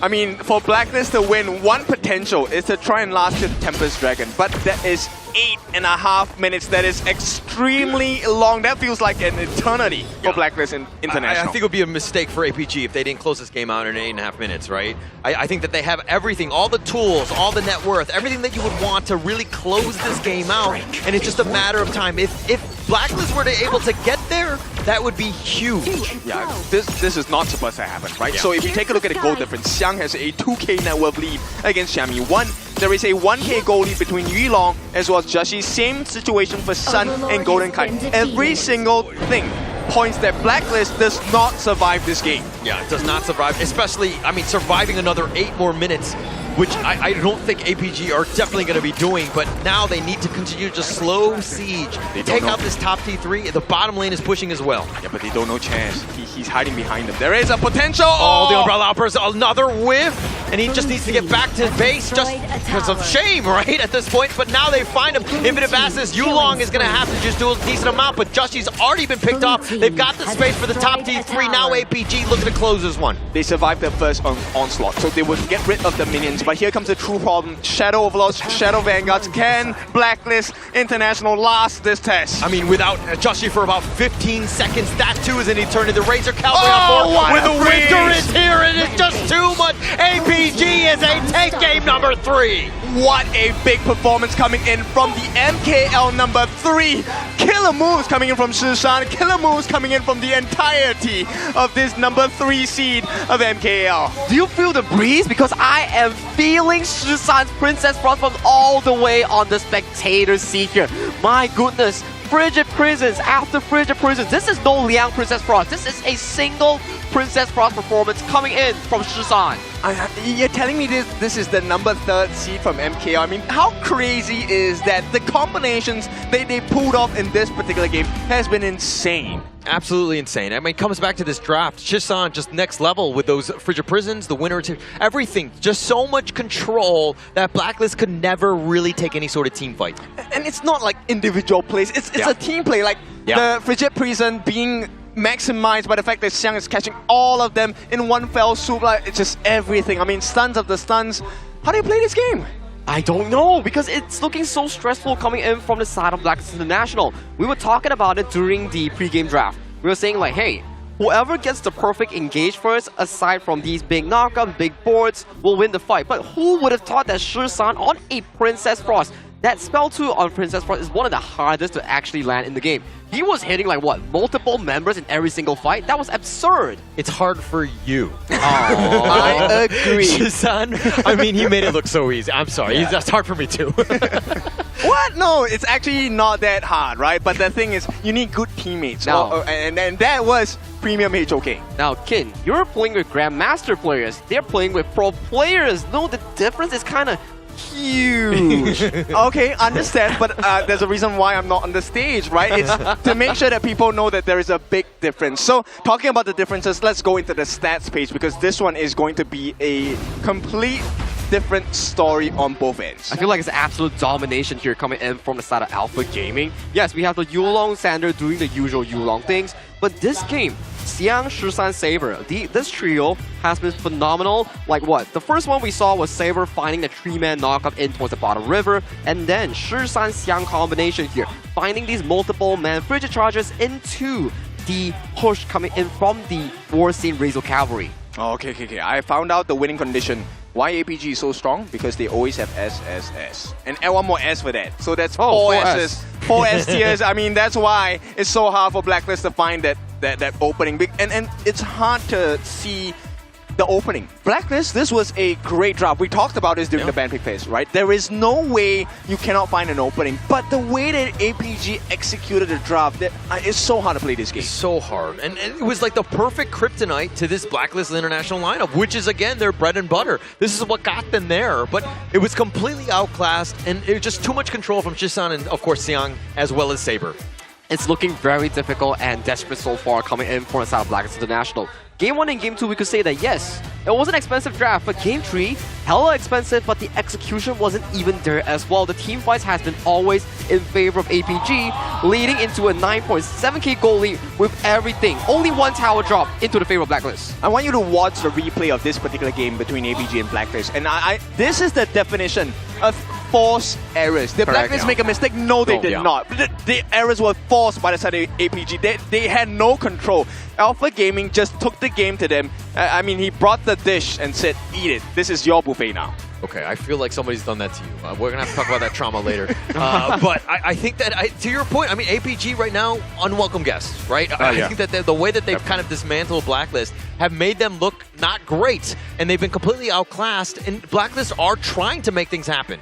And yeah, talk about outclass here, Kin, and also Holler. Shi-san definitely outclassed whatever Dragon brought to the table here, because this is his one-man show in this game. If you feel like this graph is scary, wait till they add control time. That is the scariest part for Shi-san. But of course, we will take a look at the MVP, because the one that in full control of this game, it has to be Saber. He was the setup, right? So yes, we have the perfect plays coming in from the Princess Frost, from the Guan Yu as well. But Saber, he opened up the game for the side of Alpha Gaming. He was the one that started the ball rolling. That's true. We're in the bottom side of the river after the side of Blacklist International got a decent win in those exchanges.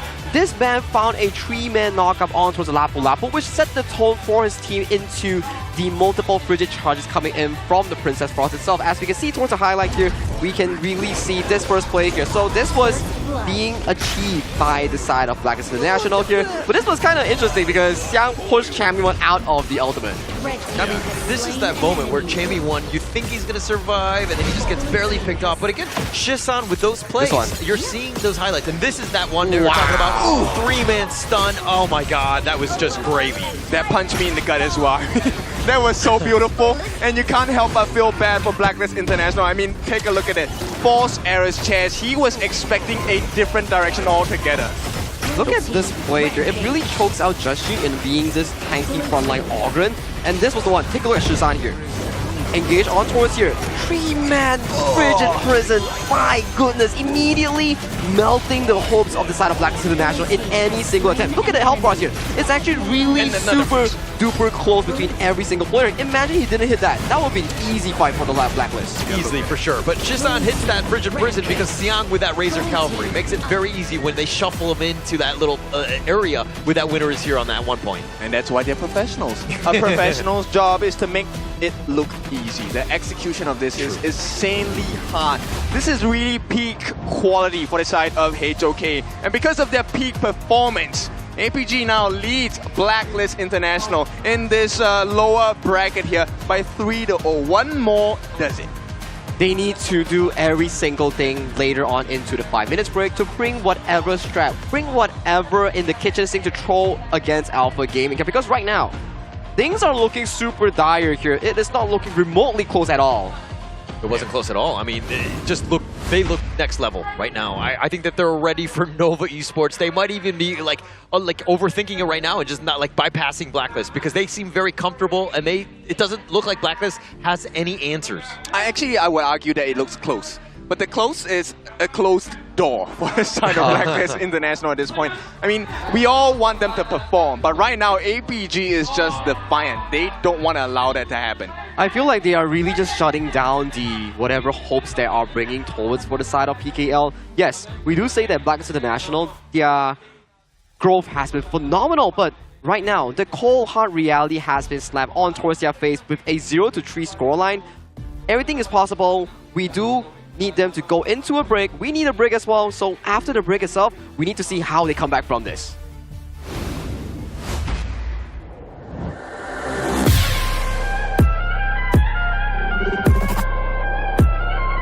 Turn it back.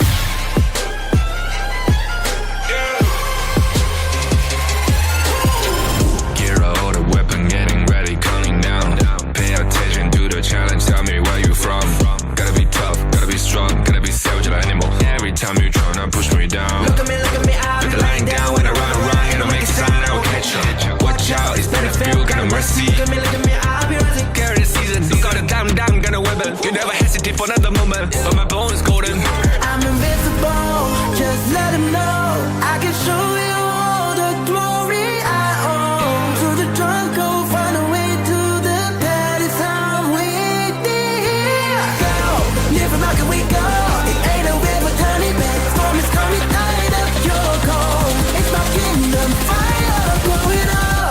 the kings, it's our honor showtime.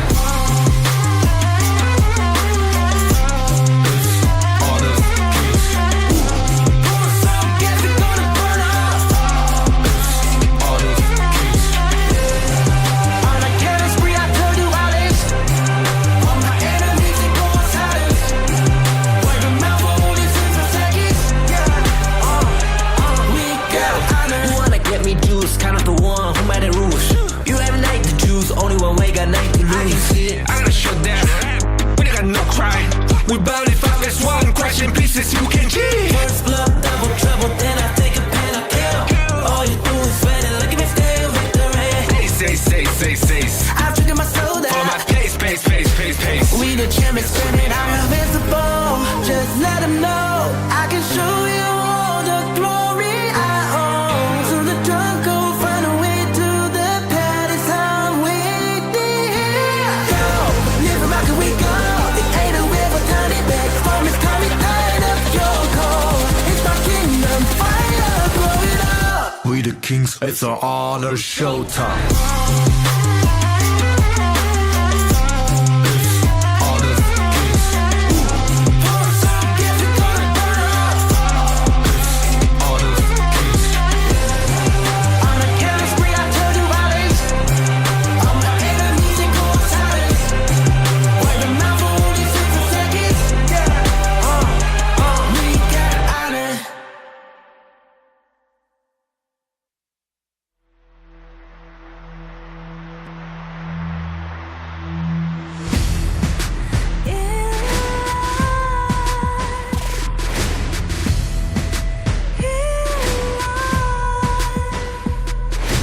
What's a life without its worth?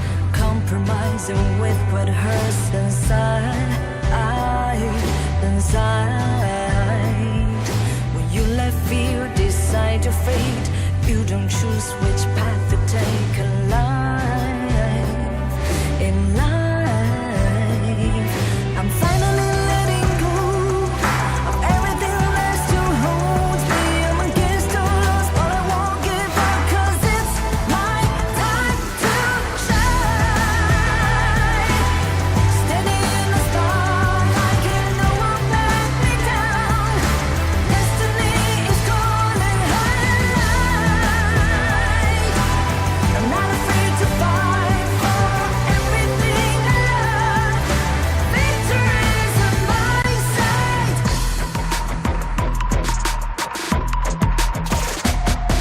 The more we lose, the more we gain. The more that nothing stays the same in time. Can't love ever, can't forget. What you see is what you get sometimes.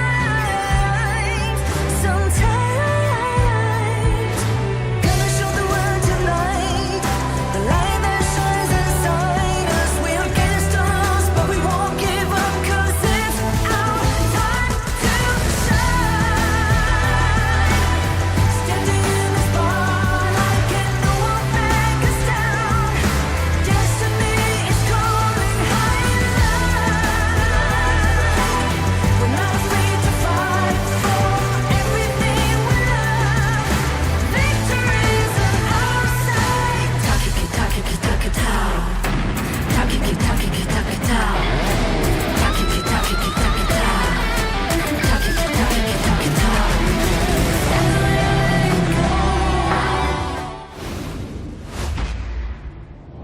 Hello, welcome back to the Honor of Kings International Championship 2025 here in Manila, Philippines. And right now, we are at the Ayala Mall here at Manila Bay. And so far, bad news for the side of Filipino fans, because Blacklist International 0-3 down against Alpha Gaming in an elimination match for the lower bracket finals. Well, it is not over until you win. So let's see how it is, because 3-0, we have seen this situation before, but there are rare occasions, and if there's any team to do it, it has to be Blacklist International. They can come back with a 4-win streak. Oh, reverse sweep, that's the dream, right? I think that for all of the Filipinos out here in terms of the stadium and this venue, just they need that, right? To be able to pull it off, I think the break could not have been better timed. And they need to just kind of just chill out, because right now it doesn't seem like Blacklist are playing the game that they like to play. Exactly, and so far in the history of KIC 2025 itself, there was only one reverse sweep in the lower bracket itself. If I'm not mistaken, it was done by Alpha 7 or Loops, either one of these teams. And for the playoffs, we have yet to have any of that happening right now. I mean, it's only going to get more difficult, right? The opponents are much stronger, they're much cleaner as well. We'll take a look at this Blacklist. They choose the red side again. Now, they have broken this red side 100% win rate today.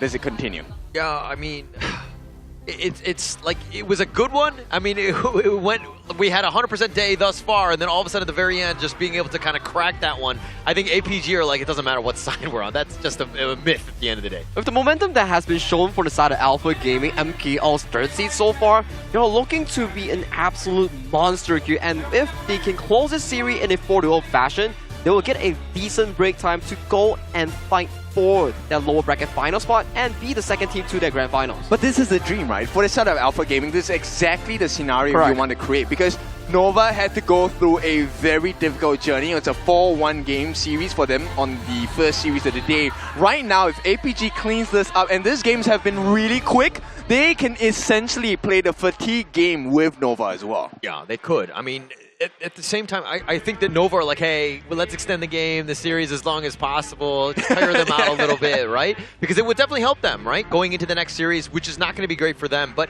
at the same time, Blacklist, they need to just get that one game, get a little momentum. It's difficult, right? Because right now there's so much pressure on towards their shoulders. And with back-to-back 3 losses against one of the, I would say, their comfort compositions, things are not looking good for them. I am looking to see what kind of draft that they can bring up to the table to really reel themselves into this best of 7. Okay, so the non-meta does not work. The meta did not work because APG knows exactly what needs to be done. So why not just revert back to the super weird, super off meta? Well, you got to kind of get a little bit of a balance. I think that more so for the draft to kind of outdraft them, right? To counter pick properly. Because right now, some of the games that you saw, and we saw that with the global ban pick, like the Nizza pick was like completely random. It didn't really have a whole lot of synergy going up against the lineup of APG, and they've been penalized with these kinds of weird drafts already. The weird drafts really didn't make a lot of sense in that Game 1 perspective itself, but we do categorize that as the test the water sort of draft. But coming to Game 2, the Nizza Dolia was systematically debunked by the side of Alpha Gaming here. And game number 3, it was really, they lost the big team fights, they lost in terms of execution here. So game number 4, how do they formulate a decent enough draft to really control the map, take the advantage away from Alpha Gaming? Because we saw signs of life as well for the side of Blacklist International. When they drafted the Nizza Dolia, they didn't lose because of execution. They lost because of the fact that they were careless in the side lane approach. Yeah, definitely careless. I mean, they got caught out a couple too many times. Like, you saw Saber with those massive stuns. Like, you can't just face check brushes and then just, like, group up, right? Because you know that you could be vulnerable. So these are the kinds of things where they're losing the vision game. They're not playing smart. They're actually just kind of instinctively moving around, which is not great for this squad. All right, so APG, they're going to start off the picks and bans here. The picks obviously going into the Aoi and the Dragon Boy here low. Now, normally we'll be taking a look at the Hoi, the DRNG. I go for a tank build, right? And then you try to pad it up. So we're looking at DRNG as a direct response. Now, what are you going to be left with? I feel like if you're Blacklist International, go for the DRNG Agudo, play the 10-4 game. Choke out Alpha Gaming and don't let them think. This is the PKL playstyle. If they can really force out and make you fight them and then reel you into the river for a brawl, that's the ideal situation here. Reference back to how Alpha Gaming lost to Boom yesterday. Yeah, they're going to be smart with this one in terms of that Mai, but APG are like, okay, you want to go fast, furious, gank and potential, we're going to go tanky, right? We're going to go with this Dune and let Yulong kind of just be this tanky dude that's going to be so annoying to deal with. Yeah, like, can you punch a wall? Can you break the wall? That's the big question now, because there truly is a big hurdle for Blacklist International to try and triumph and go past, because at this point, 3-0 already. This is series point. And APG, they're going for the double D's combination. One of our favorites, Dun and Dolia. Dun and Dolia being secured for the side of Alpha Gaming here. A very consistent, I would say, jungle roam synergy. You go for the unruly blade in and then you bail it out again. A very in and out sort of composition here. And to test the waters here once again in a 3-0 fashion, Blacklist International going back to the regional specific hero, the national hero, Lapu Lapu, locked in for them. Yeah, and he's here in person as well. I mean, there are many different versions, but I feel like this guy is the best version out there. He is live here at Ayala Mall's Manila Bay. And let's see what other setups can they do. Blacklist, they know about this. The big burst composition in the mid, not allowed. No Shangguan, no Kongming, no double ults. Yeah, no double ults, but they have a decent amount of CC already, but they need some way to go to deal with the Dune, who will be diving potentially for that back line onto the Mai and the D-Renjie. To kind of scale things up. I think that for the Clash laners, you're probably looking for like a Mayin, something of that sort, or maybe like a Byron. Oh, that could sound really nice here for the side of Blacklist International here, but they do save the final pick for the side of their Clash nature, meaning Changmin1 gets the direct access into that 1v1 matchup. With the lock of the Musashi here, it does give you a lot of comfort because it simultaneously counters out the Flaming Palm coming in from the Lone and also reduces the healing coming in from the Dune. I think ABG now are in a very nice position, right? All they have to do is to get a secondary dive, and I think their competition is complete, right? The mid lane, doesn't matter who they pick at this point.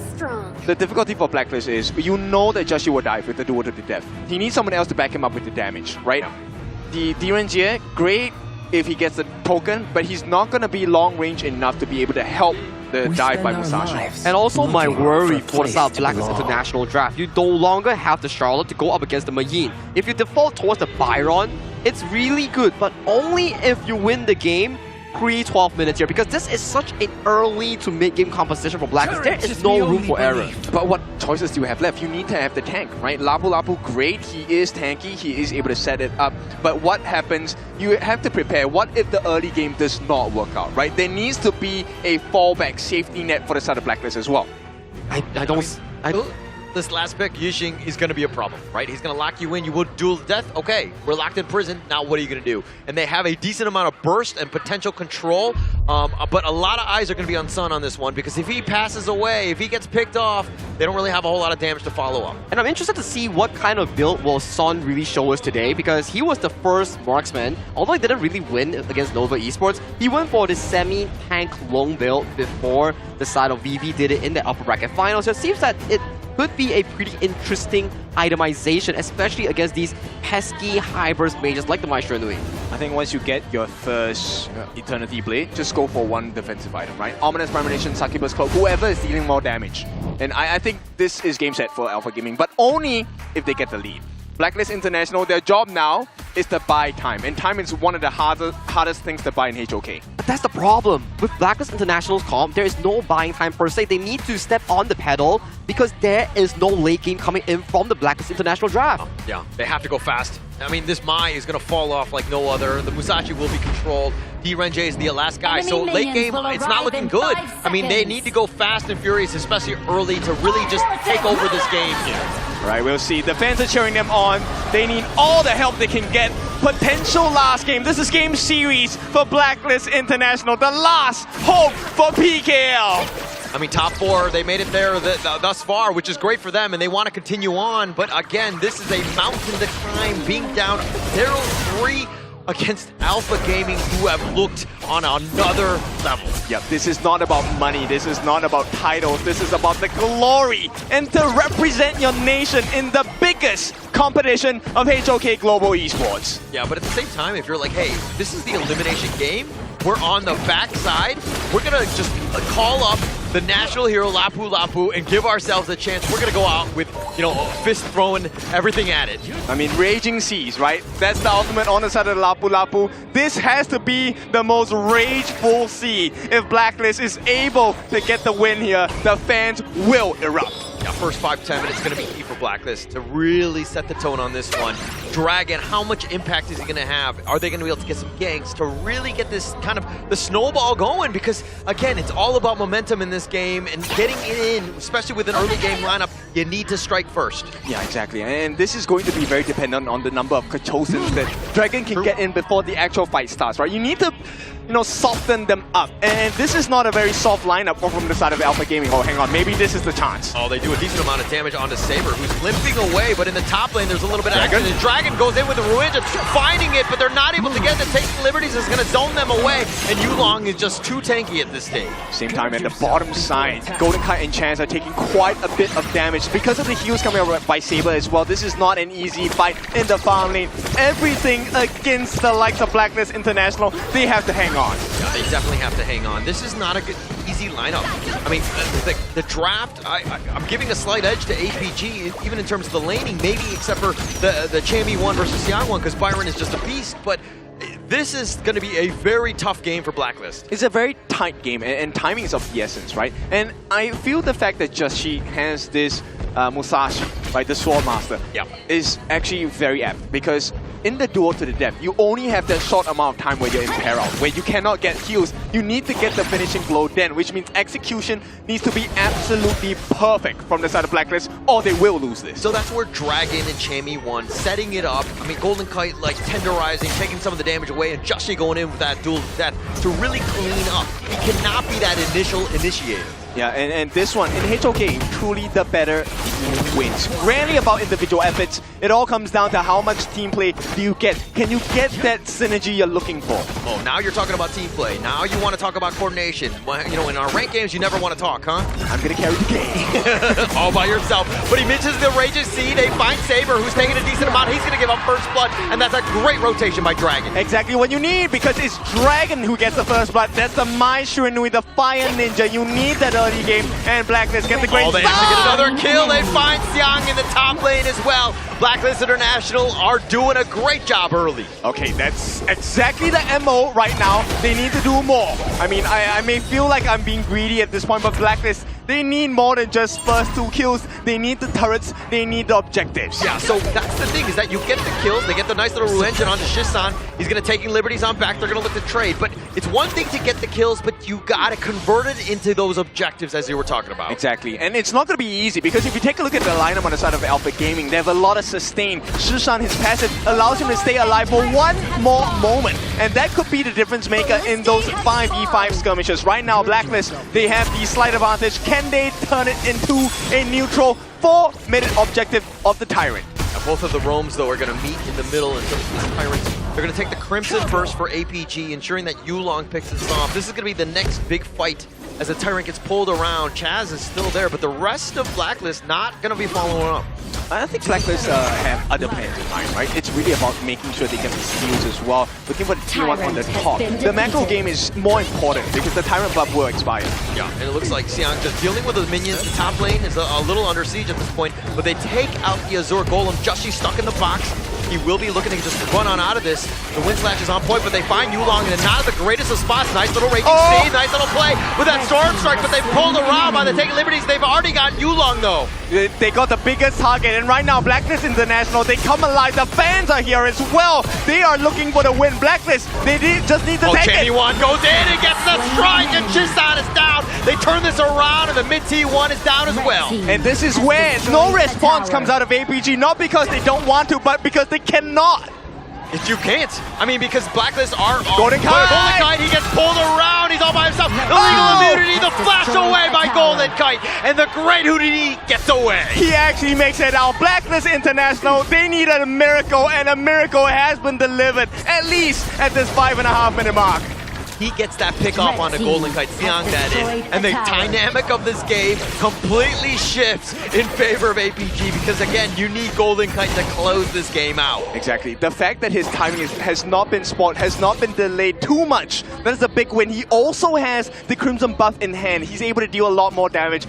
And I mean, is Lapu just the answer? Yeah, I think so. I mean, they've got a 4K net worth lead. When in doubt, call in the national hero, right? Like, we need help. It's like Superman, right? In that sense of just being able to go in. And they've done such a great job. They've built this lead. We have not seen this type of lead from Blacklist in this entire series. Yep, bear in mind, this is 4,000 gold in the space of 6 minutes. Right now, Blacklist International, they're looking for the T2s. If they can break a T2 before the 10-minute mark, this is going to aid them massively in that 10-minute shadow variants. Yeah, that will definitely help them out. But APG funneling from back to the top lane to the mid lane, just dealing. Again, they know that they're behind. They need to stem the bleeding in some fashion. They have, right? Because the goal lead in between and goal differential between Dragon. Oh, wait, hang on.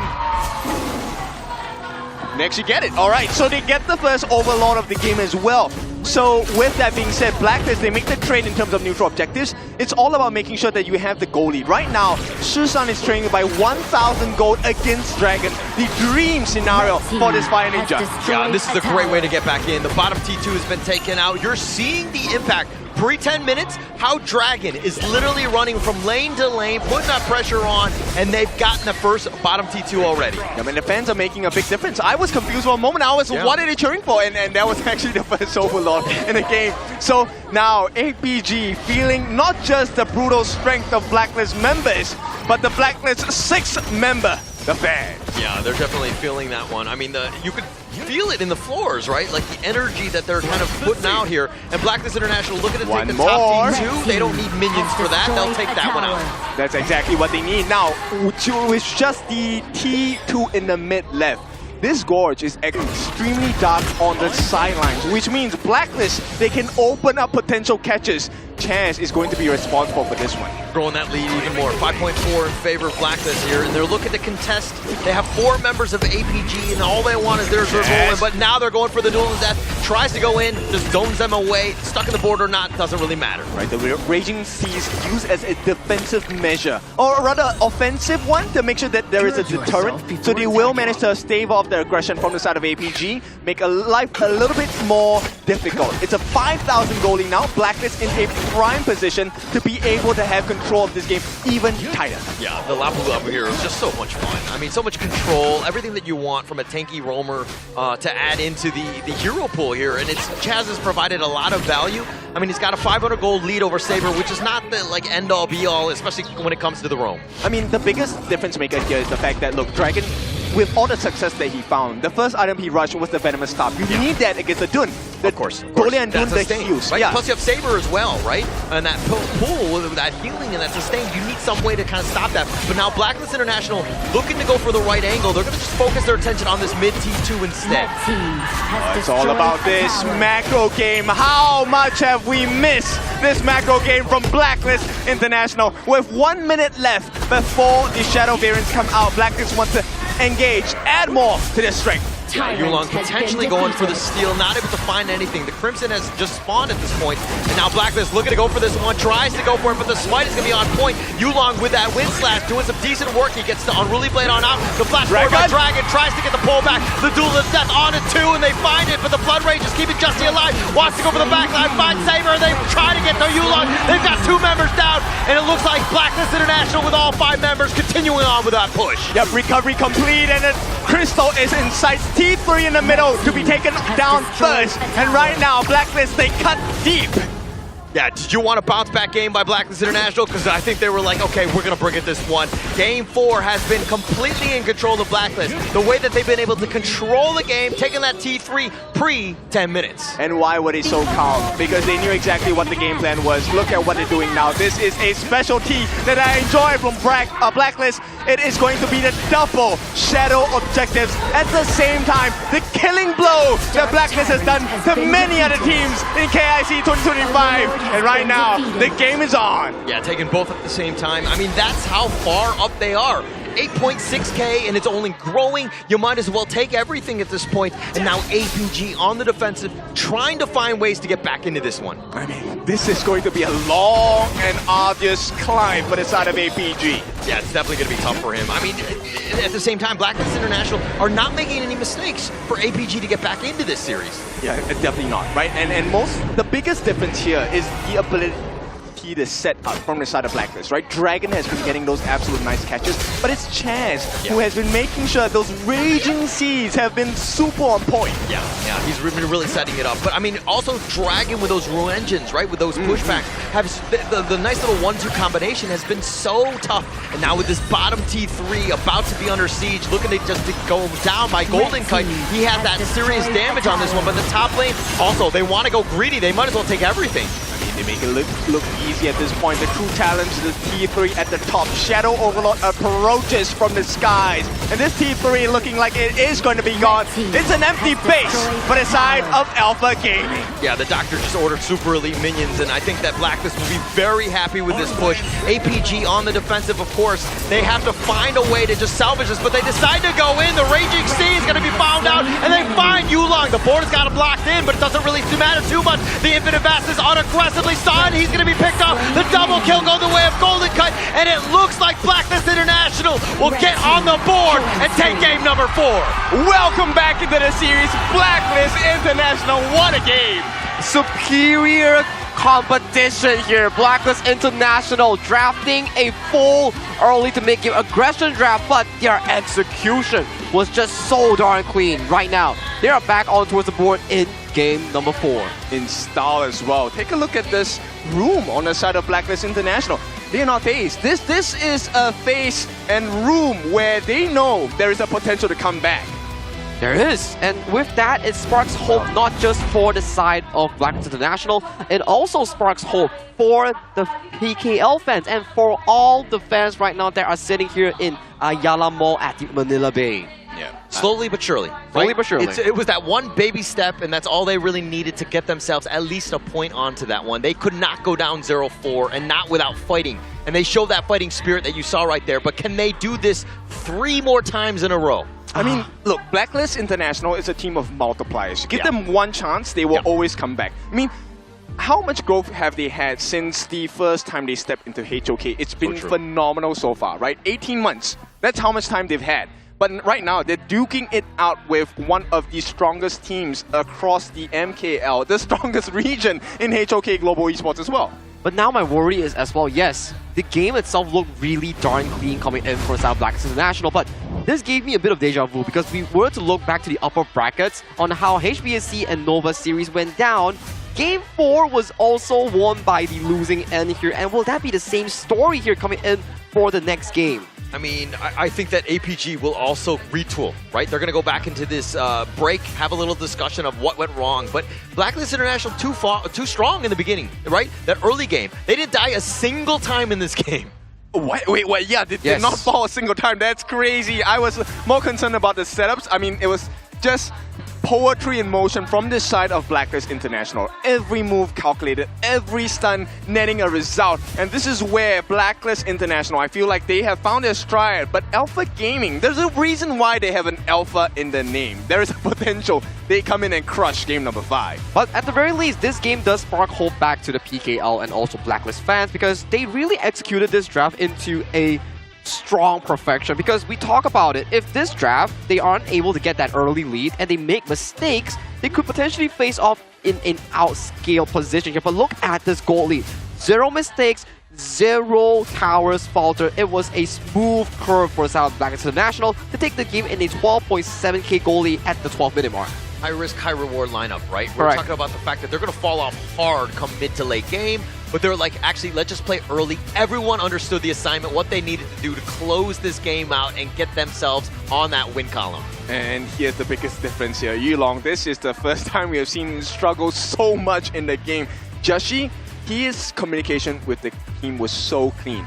Every single time the board laid down by the side of Shushan in the mid, the question really then turned into, wait, hang on, who's the one being caught here? It felt like APG was the one being caught, even though they threw the net. And Dundolia today didn't have much of a great win rate so far. In the first series that we saw, they lost. In the second series that we see today, it lost as well. So this combination of the double Ds, not the greatest so far in this tournament. Yeah, it just hasn't, I mean, teams have been able to solve it. It's been, that combination's been around for so long, and yes, it has value, but this is a situation where you know that, like Chaz, on this Lapu, when your tournament lives at stake, he needs to show up, and he's got it with his 008, but the amount of control, not a stat that's being shown, was really the game changer. I'll borrow a line from PKL casters here. It's Chaz with the jazz. I really like that whenever they brought that up, because he really put the music, put the symphony, put the flow into the side of Blacklist International. It brings a lot of vibe towards it as well, and we were looking like, hey, Game 4 Lapu when you're at the brink of elimination here in Philippines, and with a Lapu cosplayer here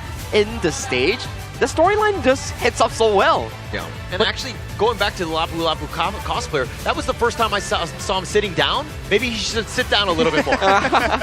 But now, because of that particular situation, let us revisit this dream game for the side of Blacklist International. They just need to do it 4 more times. Are there any 3 more early game-centric drafts available for Blacklist? And this was the early gameplay coming in for the side of Blacklist that really caught Yulong off guard, segregating him away from the Dundolia competition, not allowing any form of refresh in mind here. Take a look at how Dragon played this. So we see a disengagement, immediately Dragon flashes over the walls, gets a 2-man re-engine, and then Just Chi comes in with the follow-up here, making sure that no single member escapes from this massacre. This fight was so precarious in the bottom. I thought Just Chi was going to be killed, but the blood rage was just enough, and then they turned this. And you were talking about the boards, like whose board is it? It looks like it's Blacklist at this point. Yes, it is, and this is where the value of Just Chi's ultimate was so big, right? Because once you get to the Imperial state, it's so hard to be able to sustain the fight. That was the win condition for the double D combination. You needed to be able to get more health, you needed to be able to get more shields, but with the Imperial states, you can't get more shields, you don't get more life, you don't get the heals. Yeah, you don't get much at all. I mean, that's why Blacklist were able to take that game, get themselves into the win column. Yes, it's still a bit of a mountain to climb, but that one is definitely going to help them as they're only down 2 games at this stage. It puts them back onto the board at the very least in this series, and you gotta give them props because at the stressful environment of being down 0-3, you still pull up a insanely higher tier 1 composition and brought yourself back into an equal footing with a dominant win here. That definitely feels good. Yeah, and another piece is that if you didn't win a single game, like it seems impossible, right? But now that you've done it, you can see that the gods can bleed, and now this could potentially lead up to more. Yeah, literally a glimmer of hope. Now, you can take a bow, but do not bow out just yet. Blacklist International, there is still a chance for them to come back into this game. Now, it's up to APG. Hero pools have been cut, but I think we know that APG still have it in them. They have the grit, they have the perseverance, and it's also up to Blacklist. Can they make life more difficult? For Blacklist, at the very least, if we were to see back the original draft in Game 3 and Game 4, those are the exact win conditions that they want to be executing. Getting the proactiveness in their own hands. In Game 3, wasn't the best execution, but you can see the proactiveness was always in their hands. You have the board, you have Chami 1. In Game 4 itself, similar, you have Dragon on the Maestro Nui. You have Just Chi on the Musashi here. That's why, if Blacklist International has the initiative, that's where they can get the game going for themselves. So I'm looking forward for Blacklist to come back into the series with those picks itself. Yeah, and getting themselves back in, obviously an early game lineup helped. Ken, you were talking about the fact that how many more early game lineups can they find? We're going to have to see in this another game, this draft here, because it's going to be key. But of course, if you happen to be at home, please do give us a follow on the Honor of Kings global esports sites. You're going to get some freebies, some digital goods and all that. And it's just a great time because you see the lives of the players as well as getting some stats in terms of just getting becoming a better player. Yes, and of course we're going to answer all of your questions online as well, right? So what are they cooking, what kind of compositions will we have available for both ends to try and wrap up this series? Of course, the wrapping up is going to be a little quicker for the side of Alpha Gaming. All they need is just one more game. Blacklist, they have to do this 3 times, but 3 times in a row. So let's see if they're going to be able to do that. And let's deep dive into the global ban picks here, ladies and gentlemen. These are the 20 heroes defaultly banned away from these teams. So for Blacklist International here, I think the most expensive so far in terms of the role has to be the Marksman and also the Clash Lane. Yeah, for sure. And right now, I think based on the available picks, actually there is quite a lot of early game centric. The pay is still available for the side of Blacklist. Yeah, still have options. I mean, even I would say the jungle side for APG was kind of committed quite a bit. So it seems like there are definitely options in terms of what they want to go. You want early? Pay is like the best answer, but you know APG are looking to ban that. You know what? Actually, I would go against it. I would say APG are okay with giving that pick to Blacklist. And in fact, counter pick with the Ukyo Tachibana. Yeah, yeah, that could be the potential as well. That is definitely something Alpha Gaming actually thrives in doing here. So potentially the case here, but after such a demanding game coming in from Just Chi, I do want to remove the side of Just Chi getting his hands on such a strong early game tempo jungle here. Maybe that's some of the consideration that they are going with coming into this game 5. So far, we have been seeing like what? Just Chi being locked away from the Luna, Just Chi being locked away from the likes of the Pain. Let's do the Jing, let's do the Fade. Have you seen Jing, Just Chi play Jing before in this tournament? who knows what better time to whip it out and now if you have the potential to perform on it, right? Best time to surprise your opponents is when they don't expect it. Well, for now, all these are just speculations that we can really bring out on the pick and bans itself. With 1 minute on towards the timer here, and this time, Alpha Gaming is going over to the red side here. When we talk about red side, blue side, in the first few games of the BO7, blue side has a lot of advantages, but as we dwindle down into the BO7 series, that's where the value of red side starts to show because there's no longer priority picks. It comes down to more of these reactive red counters. Yeah, it's all about the counters at this point. And I think that going into this one, let's see exactly how they're going to play this because, you know, TG has done an interesting job in this series thus far. I think that he's done a better job throughout the KIC, but this one, it just seems like he's getting a little too cute, especially early. Yes, they're not out of this one, and they have a lot of heroes available, but let's see how deep they want to go. I think this is also a test of their mental strength, right? Yeah. Look, nobody likes to lose. Right. I hate to lose. But it's also important to understand why you lose. And we will see which team learns faster. For now, based on the stats, APG have learned this game, or this series, a little quicker than Blacklist. But it looks like Blacklist International is wisening up. Well, they are slowly decoding the MKL teams. If they can repeat the same success that they have against the side of Alpha Gaming from the past game, potentially we might see an ultimate battle, but that is still so far away. They need, what 2 more back-to-back victories? I mean, at this point, I'm not a hacker, but it takes some time to decode a lot of, passwords here. So let's see if Blacklist gets the password into the hearts of APG. The crystal is what they're looking for, and we'll start with them being on the blue side. Yeah, this is the game, right? I mean, just how you got that first one in terms of that win, right?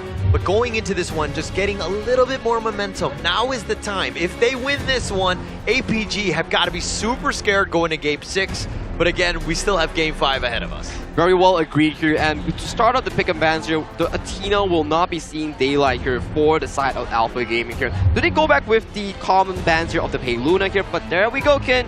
You are onto something here. Yeah, I mean, you don't want Champion 1 to shine, okay? So we have a problem that you want to fix on the side of Blacklist International for Alpha Gaming.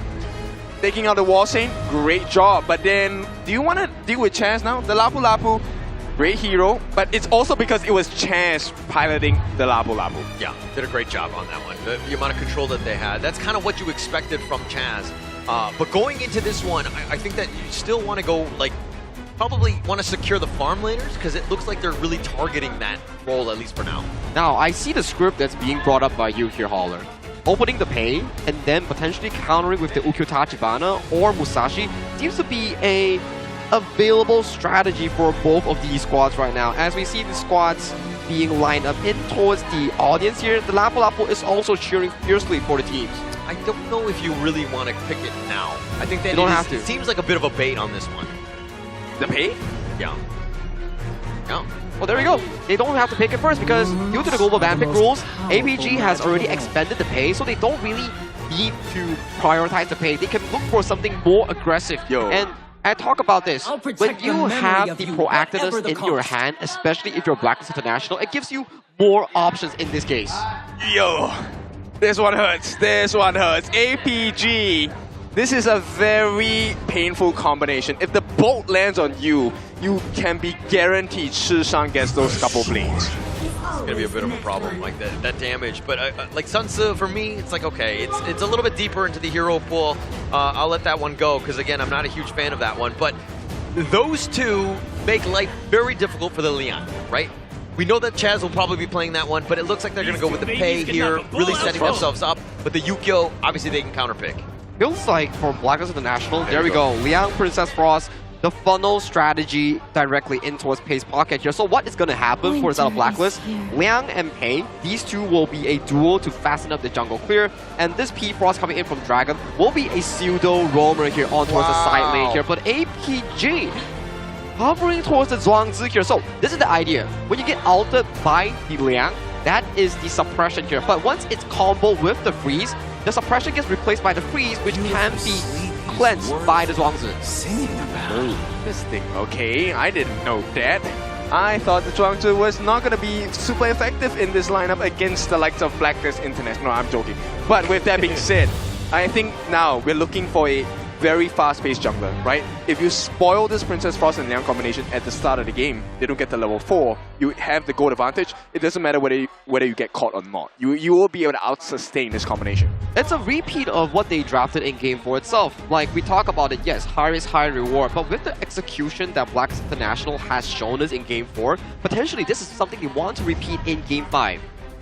Definitely going to be something that they can go. I mean, the ban for Fatih, Chano as well, Jing on the other end. I mean, you have ways, like, they're trying to protect this pay, but they didn't really, I mean, are they going to look to ban the Yukio? No, they want to go the Huyi. The Fatih was a great answer for the side of Blacklist, actually, because he can actually eat the boat from the Sun Tzu and cleanse it with his ultimate, right? And immediately go into attack mode. Go, attack, Viking! No. There is still a worry. Blacklist International, are they going for an all-in composition here? Because with the tank of the jungler being removed from the equation, Just is the pay, right? So what does the Clash lane actually pick? You don't really have much of a front line to begin with in this end stage of the draft in Game 5. I am looking at... Wow, okay, so I like this idea from the side of Blacklist, right? Ambrosa, obviously with the Undying State, gets that second life. He will be the one responsible to trying to force out the ultimates coming in. Number 1 from Zhuangzi, right? The Dream Wanderer. Saber, if he does not give extra shields to the rest of his members, they could get melted down. But only on the situation the Chami one out-farms his counterpart in the lane. There's a lot of firepower coming in from Blacklist International here. Like, it's the same story for Game 4. Yeah. You make a mistake, you're entirely out, but that's their entirety playstyle here. So this early game matchup here, especially between the K, the Tigress against the Swift Strike Ukyo Tachibana between the two junglers will be super duper important here. Whoever gets an edge will control and dictate the early game. For me, my vision is all the way in the mid, because I play mid the most. I feel like this is a game where Shishan or Dragon dictates it. The one that gets a better control, the one that gets a better result for their team will influence the result of this game. If Shishan performs like a god, APG, move on. I think that's definitely the case here. And when we talk about the Liang pick as well, this is one of those picks that is, if you don't find the first few ultimates to be in a big of a advantage, you will come to your senses where, so it's late game now, what do you actually do? Because your formation doesn't have a solid front line. So the moment that your first ultimate fails, what's next? But it's the same could be said of the reverse as well, right? If nobody can find a stun onto him, I mean, it's going to be value galore for the side of Blacklist International. Many different lines, many different realities here. Blacklist International, this is the last lifeline. Alpha Gaming, this is the last battle to be had. They want to win. Both sides want to win. Execution is the name of the game here coming into this game number 5. I feel like execution has been the name of the game for the entire day thus far. But I want to save the talk. I want to let Blacklist International and Alpha Gaming show us what it is to mean to make champions here in the Honor of Kings International Championship 2025. This is Game 5 between Blacklist International versus Alpha Gaming. This is lifeline on the line. Thank you so much, Saki. As we go into game number 5 here, again, Blacklist International elimination game yet again. 1-3. Is this draft good enough? Are they able to go fast and furious with this pay?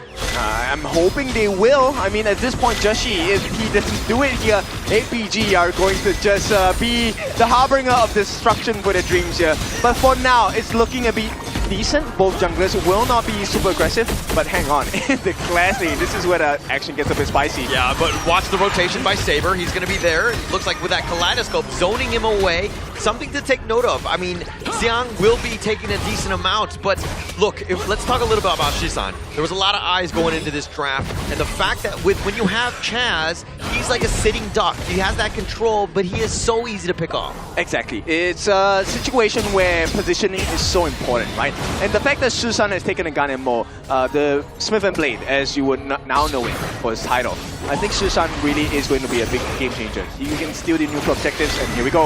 Yeah, they're looking to go for this one, and now with that little stun, they find him. A Champion one is so low, and they have the damage. First blood making a double kill, going the way of Yulong. Big win for the side of APG, and this is the success they wanted. Now for them, one more blow would do it. They will kill off this gold advantage that Blacklist have. What a great rotation there, making them pay. And that's a great start for APG, who didn't have a great one in the last game. And now things are looking to turn. Dragon is showing up, and Saber actually is going to cancel the recall, finds him, and he just gets on out. I mean, he's fine. He does have his passive, right? Which means he's going to cleanse himself every 7 seconds. But the real issue here is Blacklist. Because of this rotational speed from this side of APG, they need to be really wary about the positions, especially for Golden Kai. He cannot be shut down. Flash already used. Yeah, used on that one, just staying alive. That's the biggest thing. And Yulong already making some serious headway in terms of these gank attempts. You're forcing things out and you're putting the pressure on, although you're not really farming when you're doing it. Talking about the farm, this is where, you know, Joshi, we talked about this the other day. Joshi as a pay, he needs to keep farming. If he can't do so, Yulong is going to outskill him. And for every death that either Joshi or Yulong has, this one hurts much more. Yeah, and here's the set sail, trying to find Chammy1, but he gets over the wall. He actually gets boated, but now with that recall, he's going to be coming back, but he's going to be killed a secondary time. He's a Gemini. Easy. This one is going to be straightforward for the side of APG and Alpha Gaming, showing you that they have the advantage right now in their palms. Yeah, that Final Frenzy is just not enough. I mean, the reinforcements are on the way, but they're a little too slow. And now in the top lane, the Space Sprite is getting gone on this one. They find 3 members of Blacklist, and with that barrier there and that control, but the shields are going to be on point. He's looking to turn this, but Siak is going to be picked off. Yulong is looking to show up. He's got the Heavenly Hack, gets the 2-man stun, killing out Chaz on this one. And Yulong doing some serious work, but he's stuck in the frigid prison, and he gets pinged. No!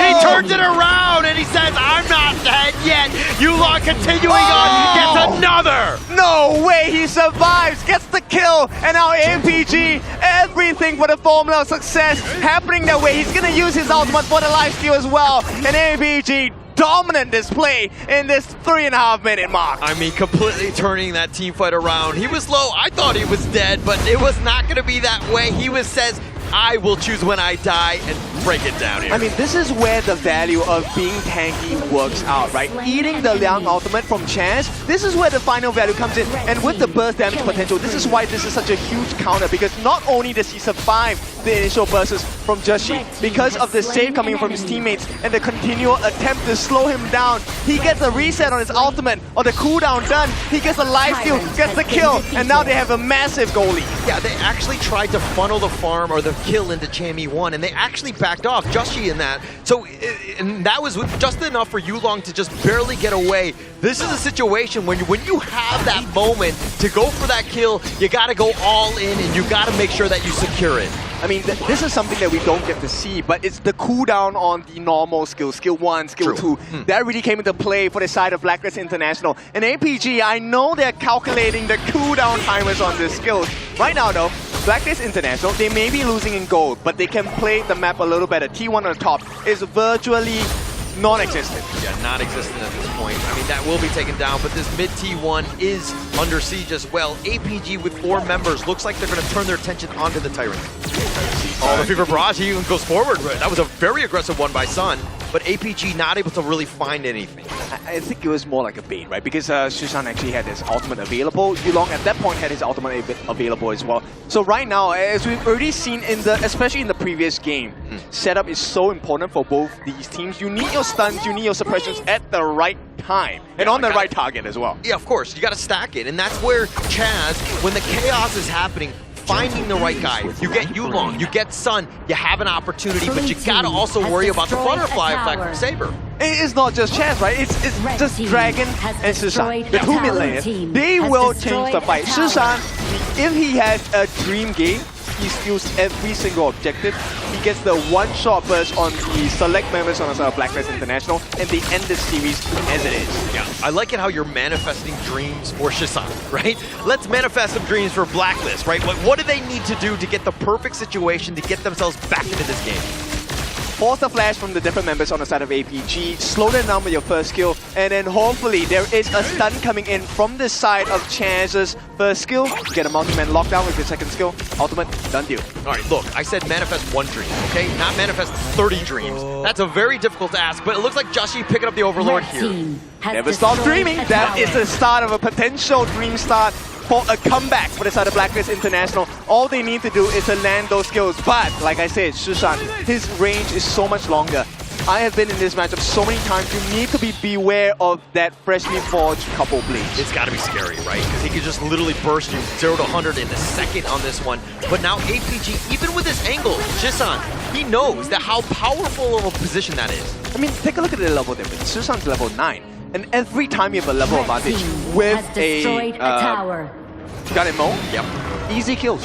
You have extra damage. There's no way you don't get the kills. Yeah, so at the same time, Blacklist International need to find a way. Obviously, the vision game is going to be key for them to find out where Shisan is so they don't get sliced and diced. We'll see how that's going to work out, because at this point, Sun, they haven't really forced him to use his Purify at any point of time in this game. And that's a cause of concern for Blacklist International fans, because if you can't force him... Oh, they get the burst, Golden Kite, blink and you might miss it, and again, Shisan with those blades. What did I tell you? Gun and Mo, this is one of the biggest answers. And look, Sun's pick is also something that's very scary for two reasons. Number one, if you do not put him in a very uncomfortable situation where the Purify needs to be used, he's going to have full confidence. He has the back of the team. FIFA Barrage will be a win condition. But at the same time, even if he doesn't get the team fight, he can split push like a monster. Yeah, and that's going to be a bit of a problem here. But APG don't need a split push. They just going to want a death ball, taking the mid T2 down. And Blacklist International, no answer. I mean, this is what you need to do as a Garden mode. Look, Savant's Wrath already, I have to point you in the direction that this is Shisan staring Blacklist in the face and telling them that the answer is no. Yeah.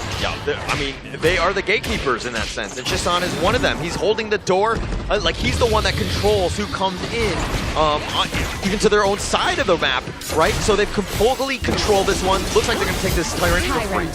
It's a free one. It is definitely a freebie. There's no way you come and get a steal from Joshi as well, because that is such a risky play. You're already looking at your entire team struggling to keep up with the pacing of APG. If you lose your life here, there is a 4v5 situation with an over-level Shisan with so many items on hand. There's no way you win that. Yeah, you can't win that. And you're squishy. That's another big problem with this lineup. I mean, everyone on that side, I mean, Chammy 1, yeah, you have that secondary life, but everyone is vulnerable to Shisan at this point. It was such a great pick. Yeah, I mean, Saber as well. I think this Zhuangzi pick, Dream Wanderer, has been a... I mean, okay, I hate to say this is a dream on the side of Alpha Gaming, because it nullifies the impact that Chaz has. You need to land that first skill, you need the barrier so that you get the stuns, and then you can potentially set up a free freeze for the side of Dragon. But that is not possible, because right now they have the goal lead, they have the EXP lead, and they have the map control as well. So everything in favor, APG. This is looking like a great game for them. Yeah, looking very good. I mean, this draft has just been the perfect counter. Everything that they want to do, Blacklist International are having a hard time even playing just this game. Yeah, and it's not something where, hey, maybe there is a potential comeback situation. You have not found a solution to burn the Purify.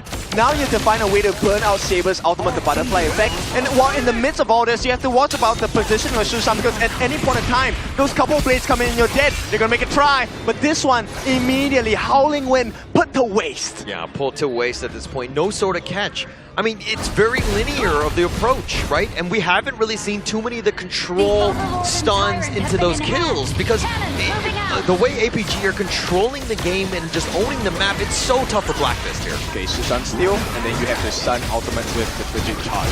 Look, Chammy 1 taking a lot. They have the control, but it's not enough. The Fever Barrage is on it too, and they find him. And the final frenzy is going to be popped in for Chammy 1, but he's going the wrong way. They've got Golden Kite as well as Dragon. It looks like they will find Chammy 1 as well. And this is all APG at this stage. Everything Alpha, and Saber has found the next target is Joshi. It is him against the dreams of APG. One-man army. He needs to clear the waves and do it quick as well. Everyone's surrounding him. Oh, the set sail. Joshi sidesteps it. He's going to be pouncing away, but the blades are unreal. And the wrap around, they find the Tiger and they take him down as well. And APG off of the ace. Looks like they might go on. No, they're going to wait up just a little bit longer. Yep, Joshi bought so much time. They're juking, the weaving in and out now, right now. He has given Blacklist International another chance, but this may be the final chance, because this is the Shadow Tyrant. not much more time, not many opportunities for Blacklist to come in, and they did this last game where they took both of the big neutrals. APG's like, we can do it too in this game. And I mean, this is looking like the final chapter for PKL's #1 seed, Blacklist International. At this point, you would require more than a miracle to turn this whole game around. I mean, they're just sticking around. They're waiting for somebody to potentially show up. This is a Hail Mary play, if anything. They need to recall because they have so many of the lanes that are pushing in the top and the mid lane. Yeah, I mean, if there's any person to make this change, like we said, it's the mid lane, it's Dragon. He needs to hit some crazy freeze of some sort. The Frigid Prison needs to be the game changer here. They need to lock up as many people on the side of APG as possible. I mean, they need to try, but the winner is here just looking to zone, not hitting everything, but they've been kind of pushed away. Looks like APG are going to turn their attention towards this mid lane, but the Shadow Vanguard pushing in the bottom. Okay, maybe this is the chance they had to wrap around. Sun is in danger. Josh pounces forward, finding Sun, the Fever Barrage on back just for safety. To set sail, he's looking for the target, he finds Justy. That's going to be the nice little knockup, but they find Golden Kite. That is the prime target that they're looking for. Sun turns it around off of the double kill, and now they're going to continue to chase, taking out the top T3. All right, they've gotten rid of that big problem of Susan. Right now, Dragon and Champion 1, they need to hold this. Could this be the game that ends the dream? I mean, the winter is here. It looks like it's not going to be enough. Champion 1 throwing himself at this one, and congratulations to APG as they will move on into the lower bracket finals. The end the dreams of Blacklist International. APG make it an all MKL final. MKL's fans rejoice as your three back-to-back representatives of all three seeds they march it for, and it is a guaranteed MKL team that will be winning the grand finals here for the KIC. But as we celebrate the victors here, definitely Alpha Gaming put up an alpha of a show today in this BO7. Well, that was a great series for them. They have taken this 4-1 here. A very dominant display in this last game of the series. Well-deserved for the side of Alpha Gaming, but the challenge does not end here. After a short break, they will be going up against the #2 seed of MKL, Nova. Well, they will have to gear up whatever it takes to take on that series here, but they get to be happy because with that win alone, they do push forward in towards that lower bracket gauntlet here, and we thank them for their achievement thus far because they will be going up against Nova again with the upper bracket rematch. Yeah, and Blacklist International, props to them. I mean, they had a great showing. Top 4. I mean, it's tough to go into this one.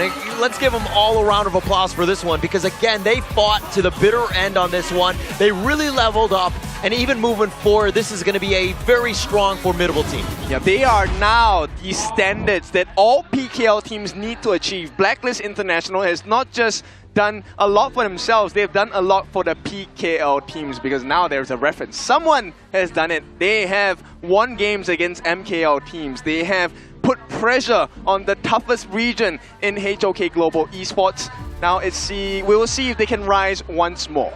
We do thank them for their efforts though, because you have to really acknowledge the fact that through spring itself, they didn't make it into the tournament, into the full extent of S3, where they ended as semi-finals here. And then you look in towards KWC, not their best performance as well, halting as the first exits here. And then you pan yourself to look at the Honor of International Championship 2025.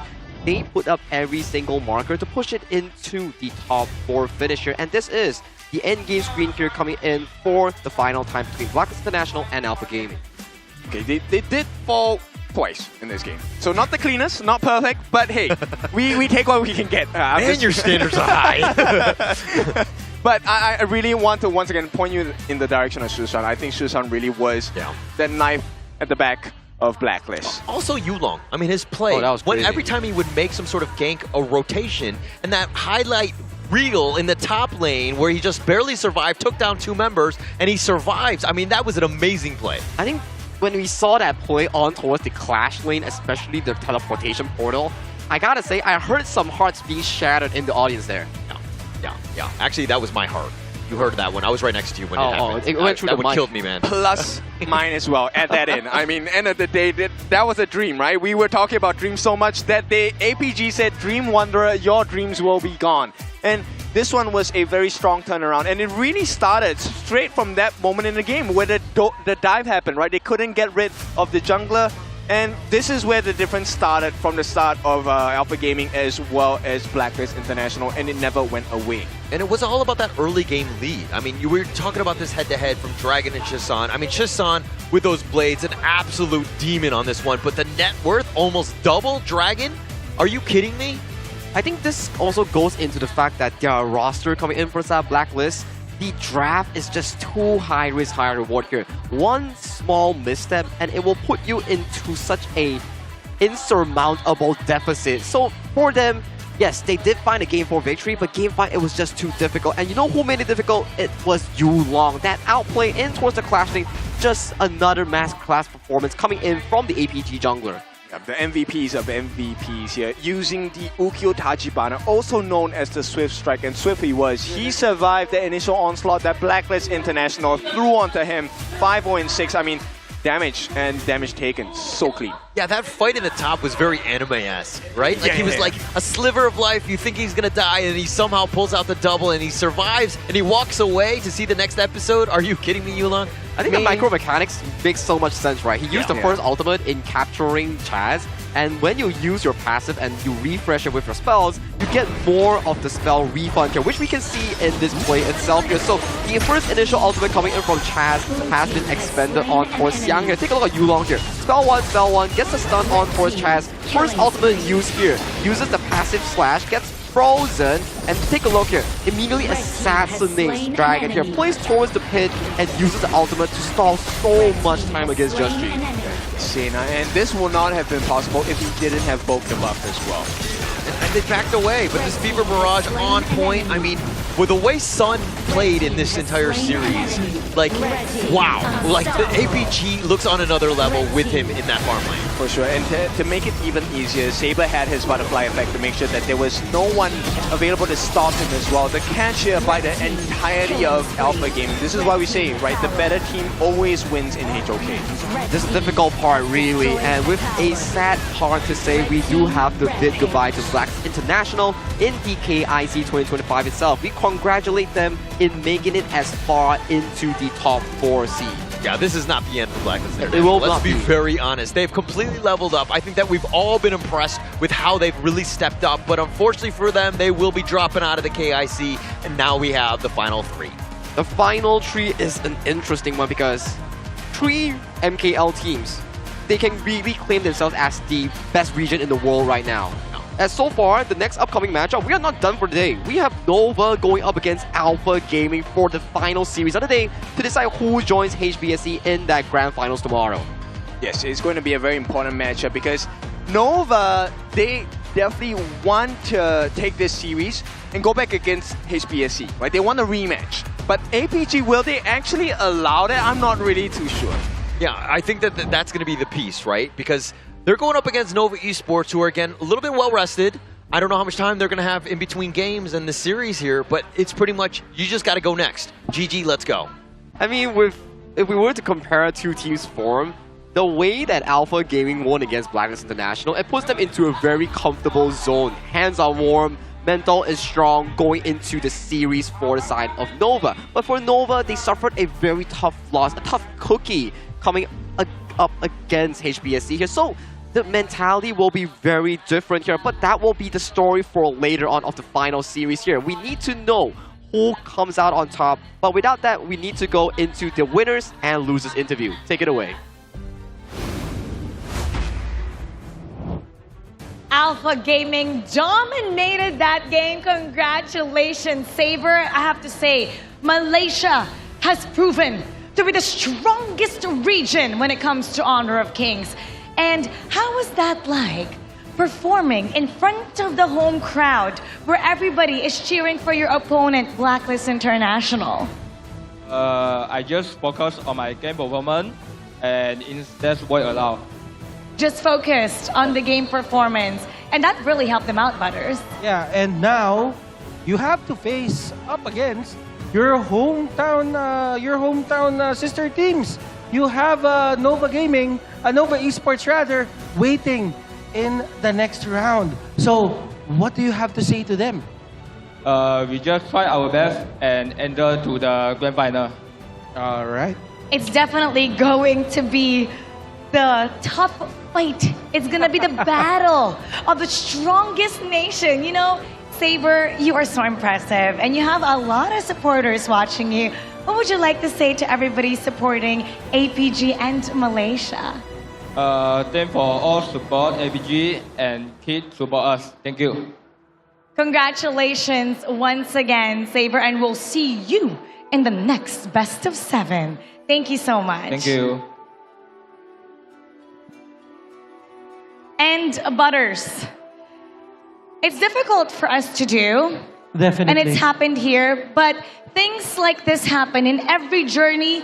There must be a champion and there must be somebody who will fall.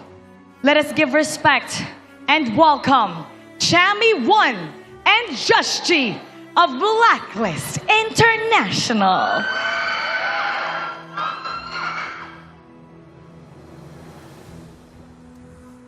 Hello, Chami, Jushji. Yeah, thank you for such a wonderful performance. You represented the country well.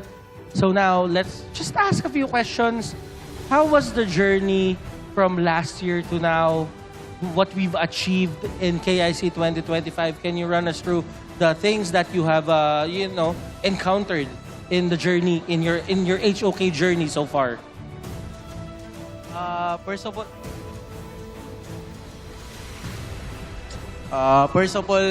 natutuwa kami kasi sobrang laki ng improvement namin as a team and sobrang nakaka-enjoy kasi nakakalaban na namin yung mga Malaysian toe-to-toe. And sana next year, mas maganda pa maipakita namin against Malaysian teams. They're really happy because they recognize that they have improved and they saw that they can go up against Malaysia toe-to-toe against the strongest region, and they hope that they can come back stronger for the next year. Now, Jushji, in this entire journey that you guys have had, what was the biggest learning? And what is it that you want to learn?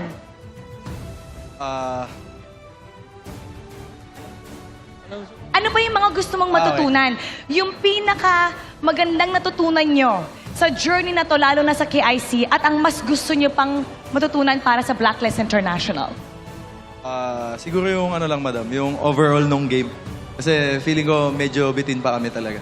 Tapos compare sa mga Malaysian teams kasi sobrang pulido na nila, ganun. Pero yun, siguro dahil ang tagal na rin kasi nila naglalaro talaga. And ayun, proud din naman ako sa team ko kasi kahit mag-almost 2 years pa lang kami naglalaro, kaya namin may pagsabayan sa mga Malaysian teams. What he wants to learn is more about the game, right? He wants to learn more about the game because he recognizes that Malaysia, they still have a long way to go. And they want to learn more. And now he's really happy because going up against them, he could see that they could go toe-to-toe. And he's proud of the achievement and the growth that they have. Malaysia is playing perfectly, and they still have room to grow. Thank you so much. And top 2 team, top 2 country, second best country in KIC 2025, Philippines. Now it's time for your messages to your families, the fans. What do you want to tell them? First of all, thank you sa mga fans na pumunta sa amin para i-support yung Philippines. And sana patuloy nyo kaming supportan sa mga next namin tournament. Babawi kami. Ayun, thank you guys sa pagpunta. Babuyan natin yan next year. They will make it up to everybody next year. You know, Chami 1, Jushji, regardless what happens, we're still proud of you. You once lifted the trophy and proven that you could become champions. You've inspired fans and you've made your region proud. This is not the end of your story. We know that you have many more stories to write. Thank you for giving us the honor. And everybody, let's give him the honor and give him a big round of applause. For the last time, when I say Blacklist, you say break the code. Blacklist. Blacklist. One more time with all your heart. Blacklist. Agents, thank you so much for your support.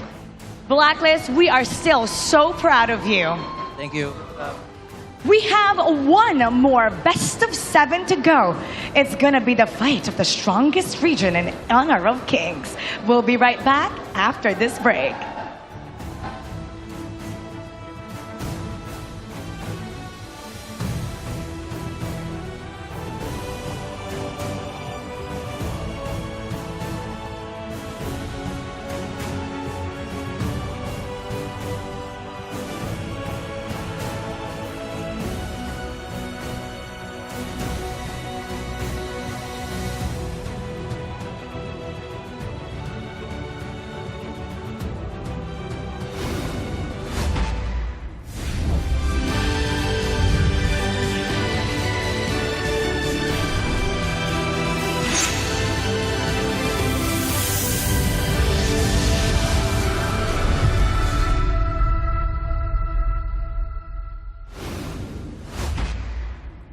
Hey, Car, you need something?